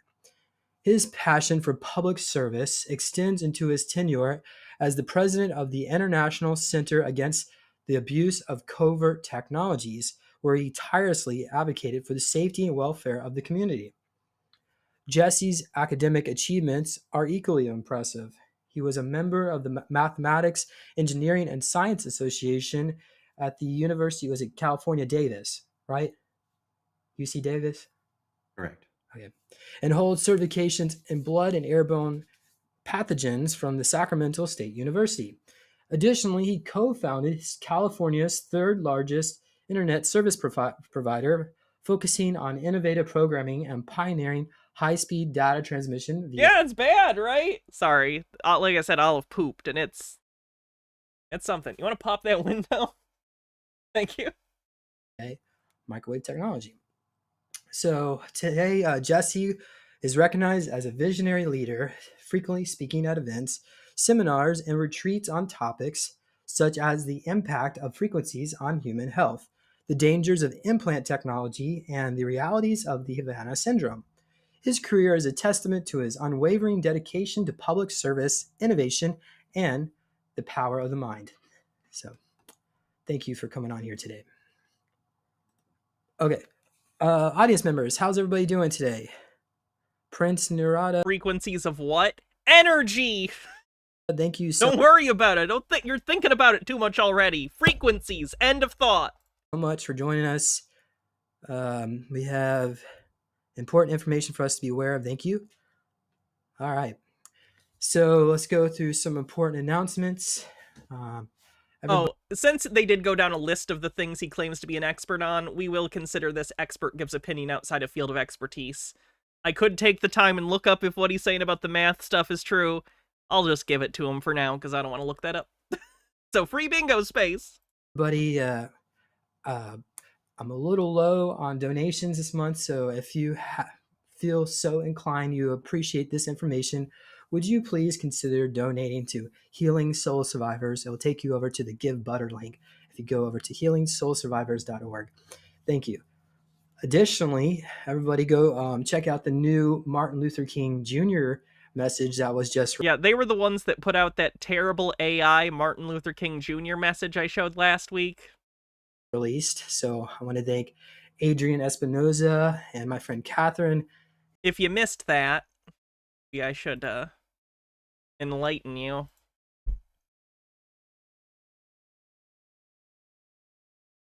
They did an AI video and claimed it was like... For I believed in... They claimed that it was channeled by the ghost of Martin Luther King Jr. a vision where all God's children could unite in harmony. And basically, they use an AI to recreate Martin Luther King Jr.'s voice and use it to denounce Black Lives Matter. So, pretty disgusting. Oh, hi, Lou. And also Kimberly Lusana for helping working on that project. And additionally, we have about 5 more spots left on the Titans of Atlantis tour, where Renetta Jones, Atlantis on the bingo card, myself, and Brad Olson are going out to the desert of West Texas. So we're going to start off in El Paso and go down to the Big Bend area and explore ancient ruins of the Atlantean civilization that existed there about 100 million years ago. So these ruins are well eroded. Okay, so I'm also going out to Los Angeles, and was it like April? It's in the description. April 5th, I think, and 6th, somewhere in there. So you can click on the link and get a ticket to that event. Come hear me speak. And moving on and going into the timeline here, I'm also working on the Super Soldier Activation Conference. So the tickets for that will be available shortly. So that's in October. So you can come out. We have about 22 different. Severe to Yeah. In your own personal words, describe what the Havana Syndrome is. Okay, so the Havana Syndrome is a phenomenon that, according to our federal government, that started in 2016 in Havana, Cuba, that was affecting our United States diplomats. And what they were complaining about was an unusual onset. I so badly want to go back in time and stop whatever kook started that. The amount of resources the government has probably wasted on this fucking Havana Syndrome crap. Of these unusual sounds that they were hearing within their head, followed by severe headaches, short-term, long-term memory loss, brain fog, tinnitus, vertigo, nausea, vomiting, and most peculiar reverberations throughout the human body, which could sometimes be described as electrical shocks. And the United States government initially discredited it. They did not believe the diplomats in what their experiences were. They wrote it off to hysteria, psychoses. At one point, they even said the sound was coming from circadia crickets. And it was not taken seriously until the Canadian diplomats started having the same phenomenon. That's when the United States... Are you aware of what hysteria is? The unfortunate naming aside, like, that's literally hysteria, is a bunch of people say a thing, oh, I'm experiencing this thing, here are the symptoms. And then other people hear that, and they sort of nocebo affect themselves into having those same symptoms, despite not having any actual source other than their own brain. Government started to admit that this phenomenon was real. Now, this year, on May 8th of 2024, the Department of Homeland Security held a hearing. And at that hearing was a gentleman who gave testimony, who was retired Lieutenant Greg Egren. Now, he says that this phenomena is real and it is happening today and it is happening on our homeland. It is not only happening to the best of our best in U.S. diplomats, it's also happening to the best of our best in our CIA agents, our FBI agents, and now is currently happening to congressional members. Now, Colonel Egren says that not only is it affecting federal employees, which is they're only acknowledging at this time, but inadvertently said that it is also happening to family members within federal employees, which would mean that it's happening to civilians. Now, myself and a gentleman by the name of Dr. John Hall out of Texas, he's the author of 2 books. The first book was A New Breed: Satellite Terrorism in America. The brain is incredibly susceptible to suggestion, which he should know because he claims to be a hypnotist. If anyone would understand how susceptible people are to suggestion and implication and social context that allows for specific actions and beliefs, he should know that this is bullshit. The second book is called Guinea Pigs: Technologies of Control, in which he writes in a chapter or 2 about my efforts that I've done across the United States.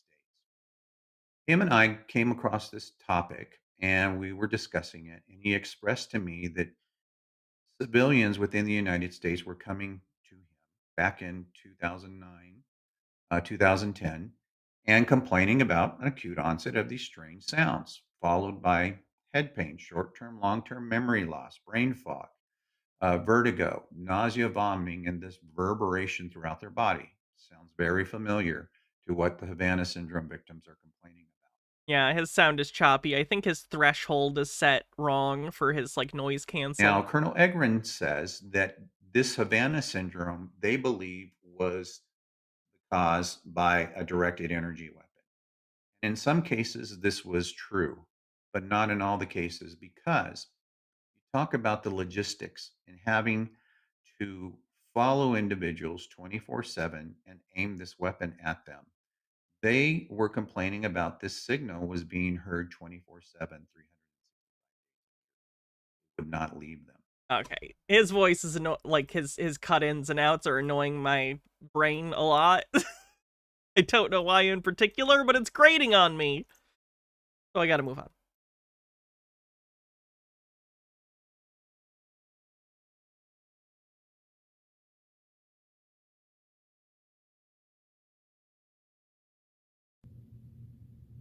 Hey guys, welcome back to the channel. I am so glad you liked this video I did about my theory on there being 2 Leos. I was not sure what was going to happen with that. I didn't know if you were going to eat me alive for that one, but oh my gosh, everybody seemed to agree. So thank you for the support on that. Oh, that's good for her. I'm sure that's very healthy that this already incredibly delusional person is having nothing but, you know, positive reinforcement happen off of these batshit. Why did we build a machine to make people crazy? Like, am I wrong? I feel like we built the internet and we accidentally built a machine that makes people crazy.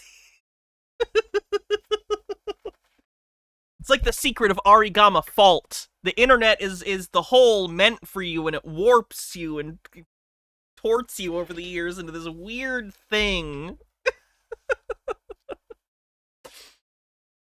I only have like 23 minutes left on this memory card, so I'm going to try to talk kind of quick here.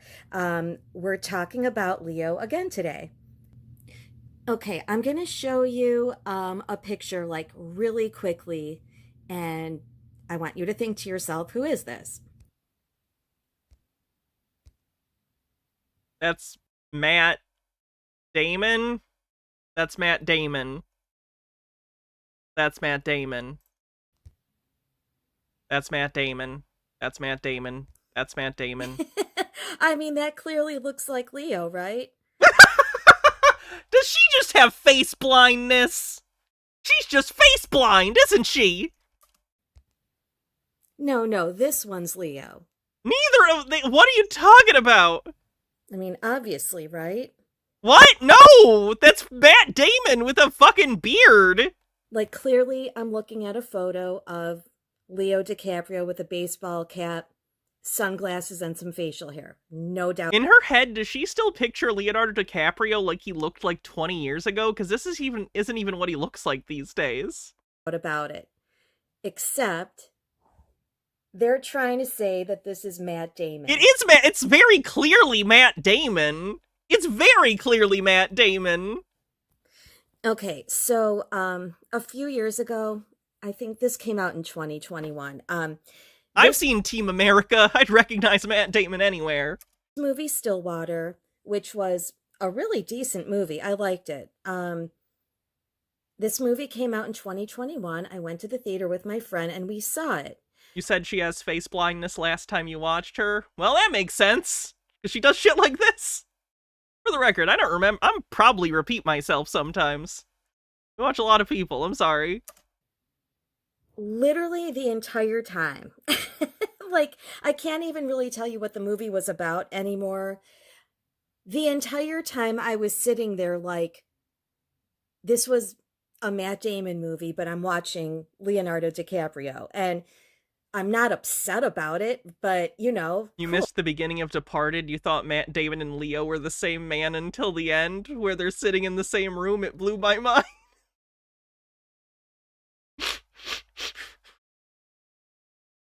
It's a Leo movie, but it's like I got that song from The Departed in my head now. Such a deception. And I was with my friend Kim, and she's not into any of this kind of stuff, like truth content, conspiracy, none of it. She's one of these people that takes her family to Disney every year, like just super sleeping. So she's rich? And I remember Disney's expensive every year. Jesus Christ. At one point I whispered to her, like, I couldn't take it anymore. I'm like, does that look like Leonardo DiCaprio? You know, like halfway through the movie, because I'm just sitting there like, this is so freaking bizarre. So let's go through some photos. And what did she say? Did she say, no, that's Matt Damon? What are you talking about? I thought that was leading to her going, and my friend agreed. Just take a look. But she didn't say that? Yeah, so that one, again, that looks just like Leo is Matt Damon. From what they're labeling it, I clearly say it's Leonardo DiCaprio. It's not even So here's a photo of Leo looking. Yeah, that's Leo. Pretty much exactly the same. No! No, he doesn't!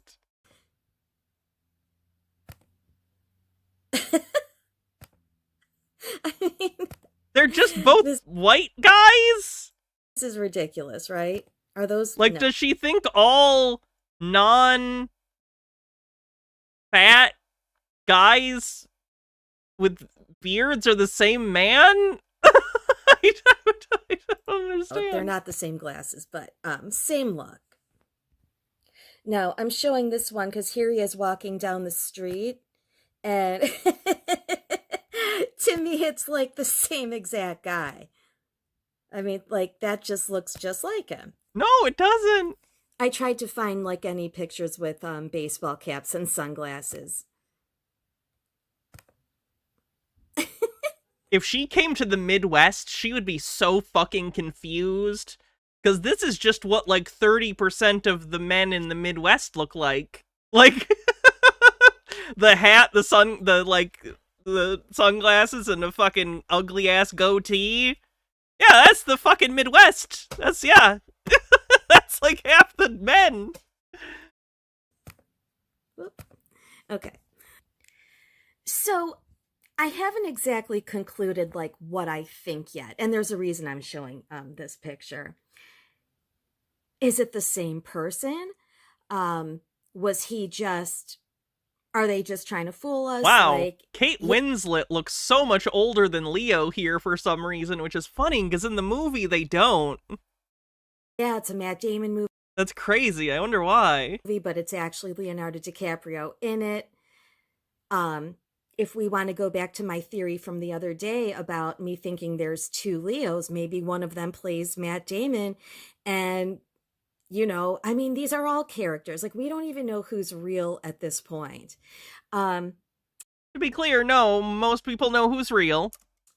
So something has always bothered me about Matt Damon. For me, Matt Damon just fell out of the sky one day and won an Oscar. Yeah, he co-wrote Good Will Hunting, which is a pretty darn good movie. Yeah.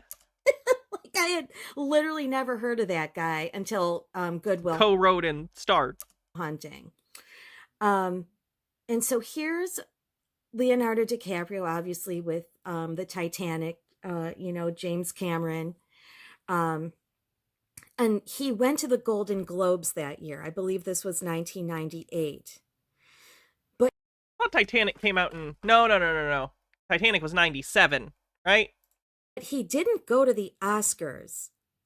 He did not go to the Oscars that year. And I Googled it just to make sure that was still a thing and they didn't try to Mandela affect us like he was there. Remember, like, so blah, blah, blah, this article 20 years ago, Leonardo DiCaprio wasn't even there. So yeah, that's still a thing. He was not at the 1998 Oscars when Titanic was up for all of those awards and he majorly got snubbed. But, you know, the big story was like he didn't go. But you know who did go? This guy, like, did you guys ever hear of Matt Damon before this Good Will Hunting movie came out? That was him and Ben Affleck's breakout thing. They wrote the movie together and starred in it together. That's like their thing. They were like new Hollywood wonderkins. That was like their thing. You know, I looked up his acting credits and he was in some stuff, but nothing that big. And like all of a sudden, he's winning an Oscar the year Leonardo DiCaprio. You didn't like Good Will Hunting? I like Good Will Hunting, more or less. I have it around here somewhere. Might be downstairs.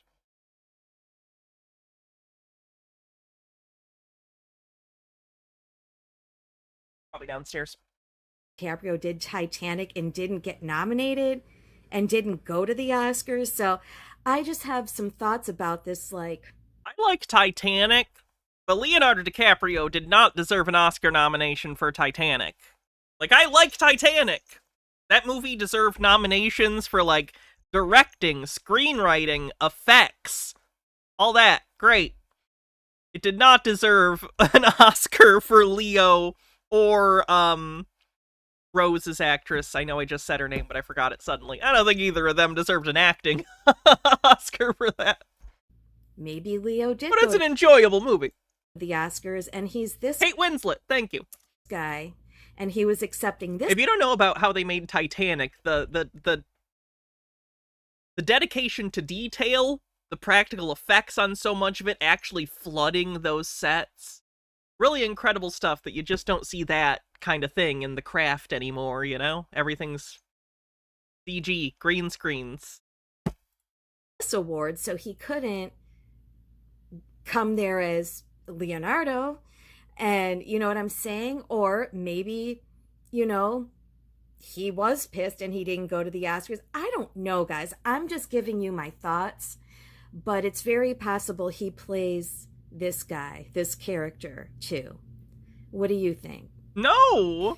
I feel like we have some symbolism here going on with these, like, hand poses, interlaced fingers here, and that's some other kind of a pose, like the hands together, duality, male, female, whatever. Like, we've been through that on some of my other videos. But yeah, like I said, this guy just came out of nowhere, wins an Oscar. But something that bothered me about Matt Damon when I saw Good Will Hunting was, how are you from Boston and you have a shitty Boston accent? Like, it didn't even sound authentic. So, like, I have a lot of questions. You gotta pack the car and have it yad. About this dude. I don't think it's legit. Like, this is being played by someone, probably Leonardo DiCaprio.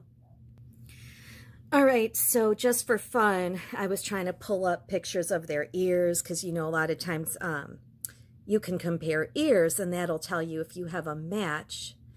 And that's rational. And I didn't think the ears with him and, actually, I mean, here's Leo and here's Leo looking kind of different, but like I said, there might be two of them and that could explain things. I mean, even though their ears look different, I don't know. But here's Matt Damon. Yeah, like Matt Damon in quotes, because like we don't know who this guy is. You know how badly I want to show Matt Damon this video? Wish I knew Matt Damon. Does anyone know Matt Damon? I don't need to know. Just send him this video if you know Matt Damon. 7 degrees of separation of Kevin Bacon. So if anyone knows Kevin Bacon, he probably knows how to get in contact with Matt Damon too. So either or would work. Yeah, the ears don't look like an exact match. Just a Peach with a $1 tip says, not as many people have accents now as they did before. Yeah, I think things have been smoothed over a little by mass communication, television, movies, mass media. But honestly, who knows? Like, I'm so confused at this point, but like, you can see where that could be Leo playing a different character, I think. Especially... Oh yeah, she's got face blindness. It's kind of interesting seeing someone navigate face blindness with conspiratorial zeal, and they don't know what's happening. Because of course they don't. It's the only perception they've ever had. Those Stillwater photos, like, oh my gosh, it's just Leo 100%. So, I don't know. I was just going through some photos of Matt Damon and Leonardo DiCaprio and looking for similarities. And it's so, like, interesting to me, like, there's always slight changes in the way they look. I mean, from one picture to the other, there's discrepancies with how Matt Damon looks. Everyone has discrepancies between the way they look in pictures. They're shooting from different angles at different times on different days and different years. Different lighting, different... I just kind of like this picture. That was a different hairstyle there for him, kind of preppy. But like I was talking about the other day, like how I think there's two different Leos. Let me show you. Like I can... Is one of the Leos Matt Damon? One of the Leos is Leo, and one of the Leos is Matt Damon part-time. Bottom right here. That's the one. That's the other one.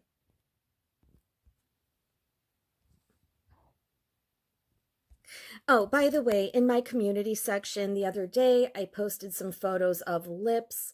Those belong to Matt Damon and Leonardo DiCaprio. I posted like 4 different pictures, 2 of each of them. So I have this photo pulled up because look at Leo's lips here. And that was, this one was Matt Damon. Supposedly, you know what I mean? Like, who the hell knows anymore? But to me, that looked like their lips look pretty similar to me. Yeah, has she seen The Departed? Does she know they're in a movie together? Like, does she know that? All right. And she then must. This is just it's gotta come up. Me going through pictures. I was trying to, same era, same age bracket type of a thing, going through their pictures, and there's some differences, but there's more differences than similarities. They're just both white guys. Hollywood, they can alter. They're also wearing makeup, which can drastically change the way you look. Very true. Images or like facial features any way they want, right?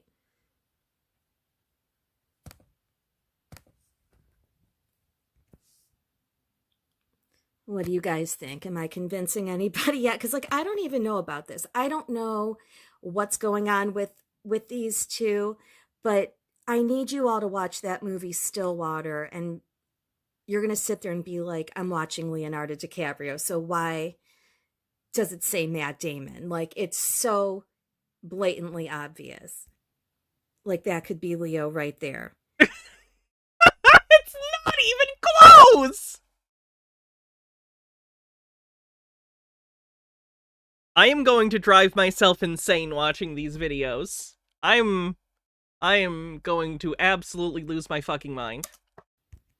Okay, so here's a test. Is this Leo or Matt Damon? That's Leo. That's Leonardo DiCaprio. Looks 100% exactly like this photo. No, it Same doesn't. dude. No, they're Like, not. same- One is Matt Damon and one's Leonardo DiCaprio. Same guy. I'm gonna blow this fucking lady's mind. I want her to, like, put a slideshow together, like, Leo or Matt Damon, and then I just nail all of them and it blows her fucking mind. Yeah, Hannah puts head and hands on the bingo card. Same guy, same dude. Only except this time they're saying it's Leonardo DiCaprio, even though he looks identical Does not. He looks like Leonardo DiCaprio. to the Matt Damon photo. Here he is again, with like the same exact facial hair as he had in. One's a goatee and one's not. What are you talking about? Excuse me, this movie Stillwater. He has a full beard in the other one. They don't have the same face shape. All right, guys. Can't get right. 2545 left this comment the other day under the... Just a Peach with $1 tip says, Matt is 6 years older than Leo. She also is using old Leo pics because he has gained weight in the last few years. I know about that, so I wondered if that was why. Like, it feels like her head of him is like 10 to 15 years ago Leonardo DiCaprio at best. At best. My Leo video about there being 2 Leos, and he said characters Leo DiCaprio and Philip Seymour Hoffman seem identical. And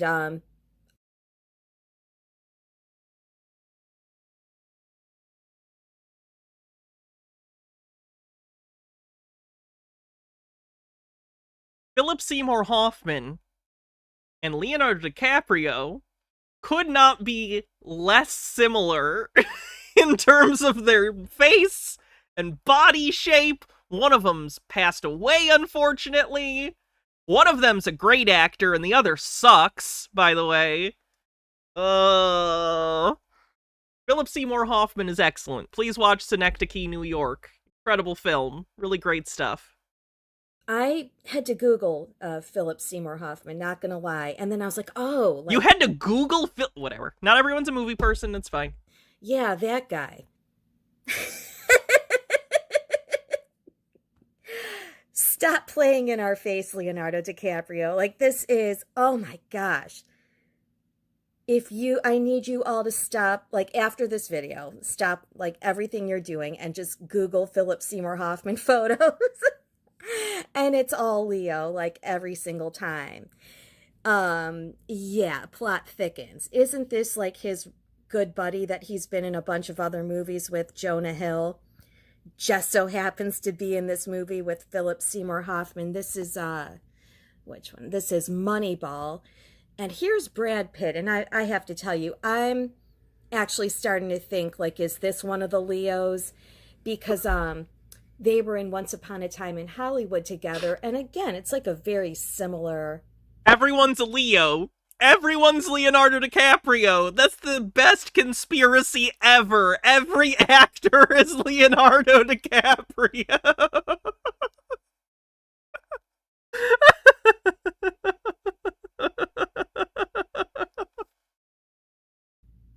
look that they have. Like, not here, but you know what I'm saying. In general, this could easily be one of the Leos. Here's like one of his besties, and like here he is right here.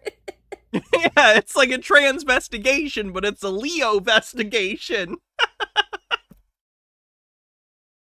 Oh, I want to watch that Hanging with Leo video again, goddammit! And then here's Philip Seymour Hoffman looking more like Matt Damon. Or is it just because Leo is so... You're mocking her, but are you in reality Leo DiCaprio? If I was Leo DiCaprio, I would not be here. I would be spending money on the best bottom surgery and best facial feminization surgery in the world. Similar to Matt Damon, or is Matt Damon? This is Plasticine, thanks for following. supposedly Philip Seymour Hoffman. Like, Leo didn't even try that day. He, like, didn't even get in his disguise. It's like just him with weird eyebrows, right? Like, there's his lips, there's his whole face, just with, like, weird hair and eyebrows. Oh my god, I can't with this foolishness. It's so silly. So, Can't Get Right, thank you for your comment. I had so much fun looking these pictures up. There he is again, you know, just being Leo in a disguise. And this is just so weird because, like, this is also supposedly Philip Seymour Hoffman, but looking more like Matt Damon again this time. Green Guy says, Hannah, is it the Spider-Man Far From Home meme? I see your face everywhere.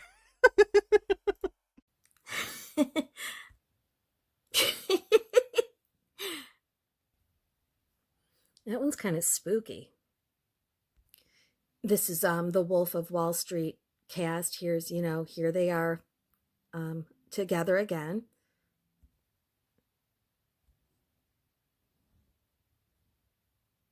All right, guys, I'm going to end this with these two photos.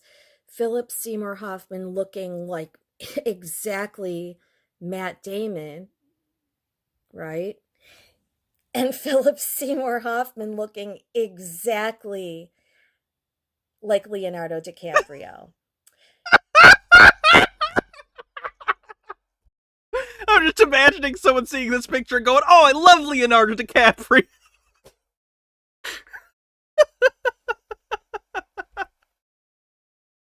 So we could probably like really deep dive, but it's 6:15. Also, can we talk about the filming your computer screen thing? Hey, it takes a whole 5 minutes to figure out screen sharing.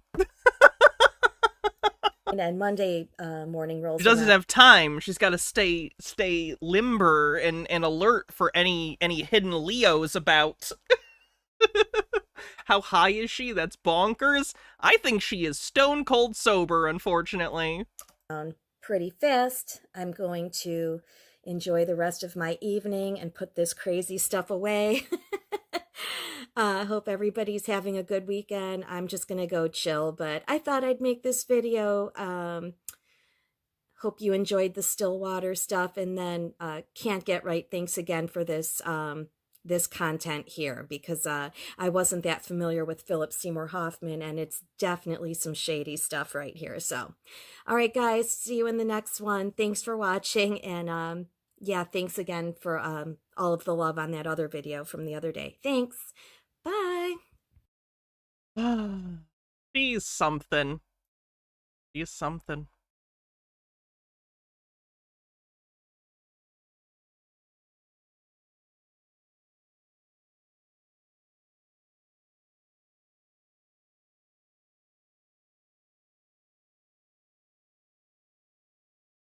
Live from Crusaders headquarters, I am King Nico, and if you are watching and listening to this, King Nico is a flat earther that's gained some audience recently when he's been shit-talking the final experiment. He's an interesting fella. stream, you are the resistance. Welcome everyone. We got some things to go over what took place this week here in the community. Yeah, he hates Jaren. So as you can see here from the thumbnail.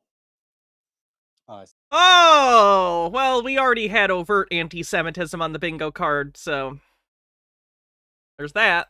See a lot of people here already in the comments, and we just quickly say hello before we get started with what's going on. So True Christian says, great theme. I like to call them. Okay, is that Leo joke got me? Dave and Pseudo Simon. Yeah, that's not even like I feel like overt is underselling it. This is just here it is. Here's the anti-Semitism. Here's him claiming his ideological enemies and trying to hurt them by depicting them as Hasidic Jewish people. Jesus. Thank you. Professor Crumb says, looking forward to this one. Safe to watch later, 4 a.m. my time. Sorry, I just started an hour early, so hopefully you got a notification. I see Sean Hawkins is here. Flat Earth Warriors is here.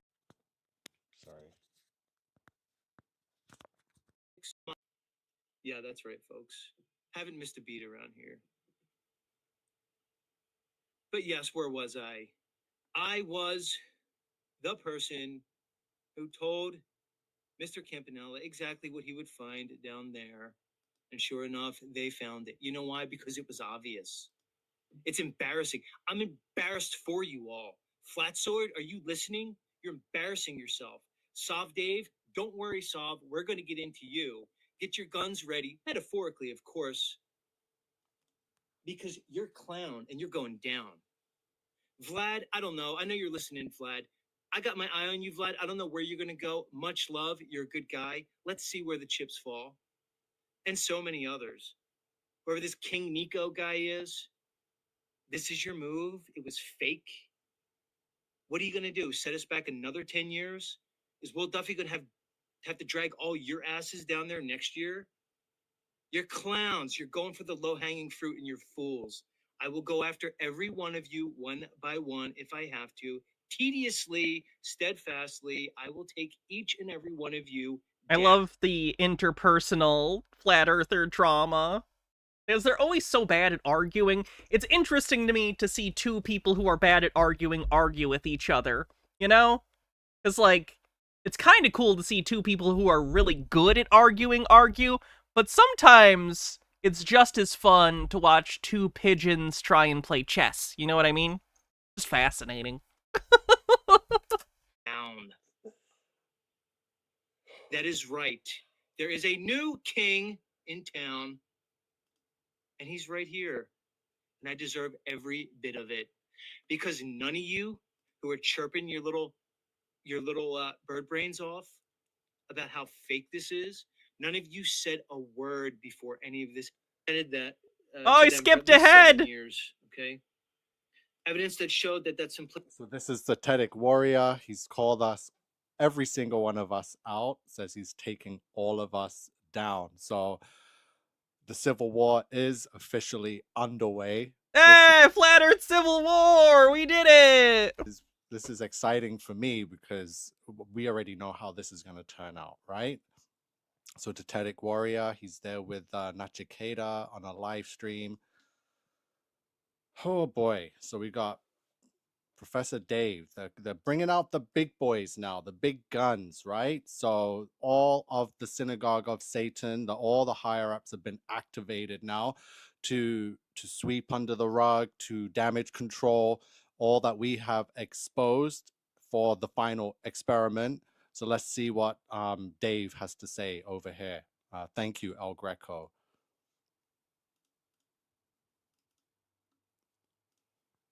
Remember my video from a few months ago about the big Antarctica trip to check for the 24-hour sun? Well, that trip did indeed take place with several flat earthers in attendance, and the aftermath has been complete chaos. Let me fill you in on what happened down there and what's been going on since then. Once again, the whole point of the trip was to document the 24-hour sun that flat earthers have said for years doesn't exist in the southern hemisphere, and it will surprise absolutely none of you that they saw exactly that. They were down there for 4 days, and the sun was circling above them in the clear sky the entire time, just like anyone who isn't a complete moron knew was going to happen. This was first documented in a live stream mere hours after they arrived on site. Let's check out some highlights from that live stream to kick things off. And there you go, everyone. He's just gonna watch his video. I don't want to watch him watching his video.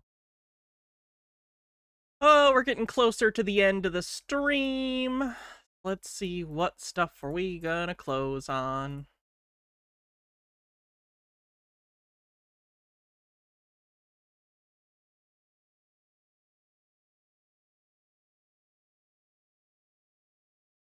Some photos and pictures from Antarctica, the real Antarctica, from a video with Heber Lavecchia from Uruguay. He has a TikTok account where he publishes in Spanish lots of things. I've put a link below this video so you can go to his TikTok channel. It's in Spanish, but you can translate to English with Google. And yeah, just some awesome stuff. He's the only person in the world so far that I know of that shows these things in public. And let's start with, oh look, German stuff. Anyway, the sun. Forget about everything you know about the sun in terms of what they did with the final experiment and all that blah blah blah. You have to understand. You know that thing that was devastating to our entire worldview? Blah, blah, blah. And the analemma and the vibes of cosmos stuff and understand the limitations of the Gleason map. Yeah, this is a photo of the sun there moving. We're going to see more Yes, this is the Nazi guy. about this in soon. Yeah, these are typical... Don't call him the S word, though. Sphere... You're not supposed to on Twitch. Rocks. The most famous ones are in Costa Rica. So we see in Antarctica. We don't know which parts of Antarctica. To be clear, I know that rule is silly. I didn't make it up. I just have to enforce it to keep my job. Because Antarctica is not the stuff you see on the globe map or like on the Gleason map. But these things are everywhere there as well. So these spheres, I don't know if they're petrified fruits from the ancient trees or something else. Because if you break them in half, they look like fruits. So, you know, or seeds. Did he just say that rock was a fruit? If they're petrified fruits from the ancient trees or something else. Because if you break them in half, they look like fruits. So, you know, or seeds. Seeds or fruits, yeah. And S word. In theory, you can say the word simp, but you cannot call someone that. I'm not saying it's a slur. I'm telling you those are the Twitch rules. You are not allowed to call someone that. This is like... It's stupid, I know. Like, it's supposed to be part of the new Swabia German base, what's left of it, in ruins, and some houses and some metal stuff. This is the area where there's no ice and there's even vegetation and animal life. And yeah, this is again the sun. Very important here. So this is the same sun we see in the sky. However, this one is not the sun we see in the sky. You might say, oh, it's just the same sun but in a different time of the day. No, it's very different. It's very different, and the light is different, the intensity is different, the angle is different, the height at which it goes He's is saying it's a different sun? different. So this is not our sun. It is our sun. We have the one in our solar system. We are not a binary system. We're a non-binary system. No, we have one star in our solar system. We have the one. That's it. Or not our sun, the sun we are used to. So lots of mysterious stuff in terms of... Because in the end of the day, there's no map. We have no map. We don't even know where we are or where he goes. So we just know the photos that he's allowed to make with the phone. And some of them are deleted by the Russians because he goes with the Russians there. And yeah, at least the Russians are a bit more direct than the Americans, because the Americans will never allow you to go with them. This is an airplane. Again, what are you talking about? Like, this video was uploaded 8 hours ago. The final experiment just happened. You can go to the Antarctic. A Russian airplane, which was forced to land, was an unauthorized. So only authorized planes can go. So if you're unauthorized, you just get, well, put down, and that's it. End of the story. Some of the things that live there in the water. This is oil, petrol, oil.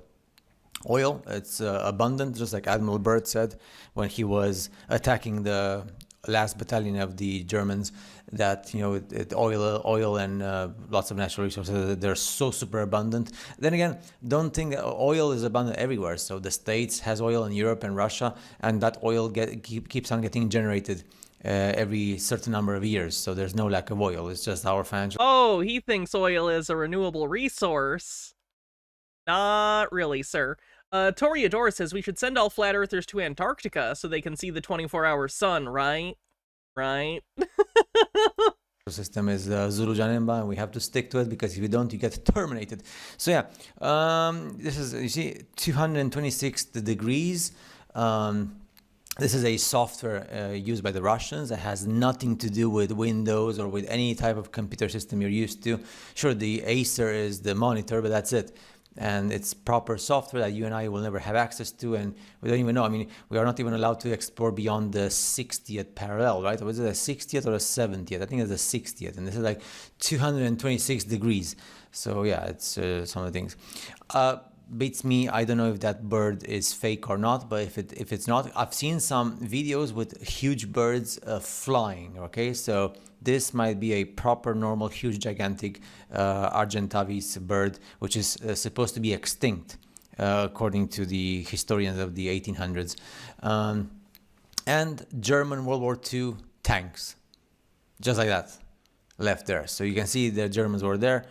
Of course, I've spoken about the German books and the things that nobody wants to translate, not even governments or universities.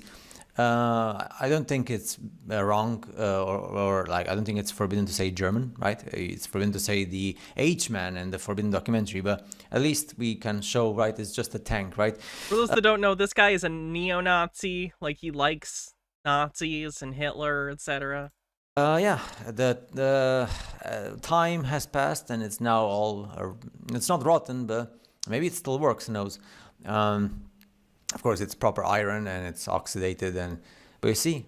Artemis8192 with a $12.50 tip says, this is an anti-donation. No anime, no puppets, no costumes, all pee.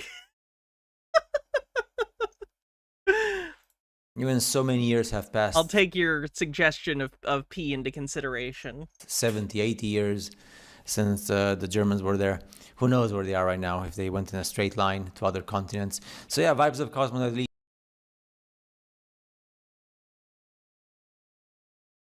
Sir, the original Nazis are fucking dead.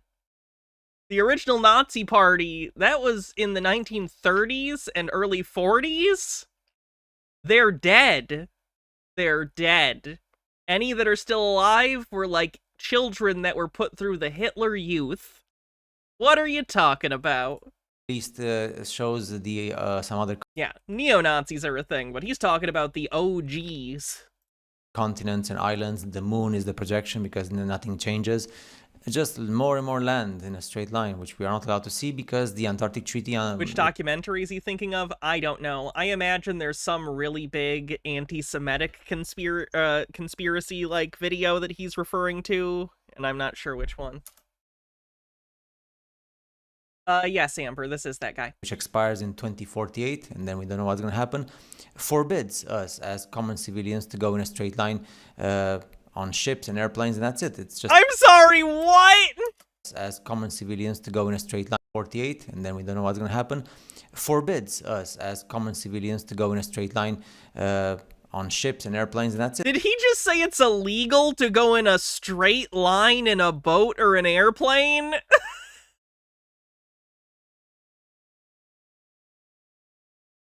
That's not true. That's not true. Nope. You can do what you want, especially on international waters. You can absolutely go in a straight line.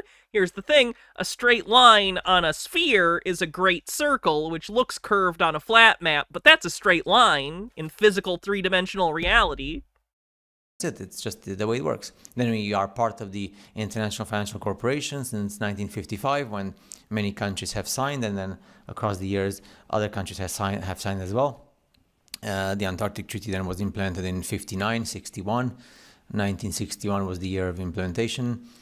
And that's it. So at least Heber La Vecchia from Uruguay, he doesn't speak English, okay? So don't send massive amounts of messages in English, and don't get angry if the guy doesn't reply. Come on, because he has his own life, and at least he is so awesome to publish these things on his TikTok and speak about things on his TikTok in Spanish that no one speaks about. Well, there's a couple of guys from America who speak a bit, but yeah, I mean, it's like you can count these people on the fingers of one hand in the world, at least in public, on like social media and YouTube and other websites and etc.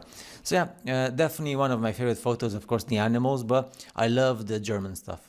Why? Because now I have the access to the German books. I actually thought it was only 8 or 7 German books. It's like a huge amount of documents and literature. When he says German books, you know what he means. In German. He thought there were 8 Nazi books? Like, the Nazi regime lasted like a decade. And he thought there were only, like, 8 Nazi books? What the fuck, man? Oh boy, wait until he hears about Leni Riefenstahl. He'll be so excited. Fucking asshole. Okay. So I think we're about done for the day. I am so happy we got to hang out for this extra long tinfoil. Tinfoil and a half. Thank you for the generous donations that are getting us towards another costume month, puppet stream, and an anime stream. Much appreciated. If you watch the VOD later and you want to help get towards that, you can always tip at hannahreloaded.com/tip. But yeah, I will be back tomorrow for something probably movie related. We might do, I'm thinking we might do either exploitation films or public domania. Not sure. But either way, it should be fun. We'll hang out and watch some stuff together and have a good time. So let's see. Who do we raid? Oh, it's Thanks Internet's birthday. We'll raid Thanks Internet. When's the next stream? Tomorrow. Tomorrow will be the next stream. Sorry I had to take yesterday off. But yeah, I'll see you tomorrow. Have a great night, everyone. Love you, Mr. Blast, and I'll see the rest of you soon. Alright? Have a good night. Make sure you get something good for dinner. Bye.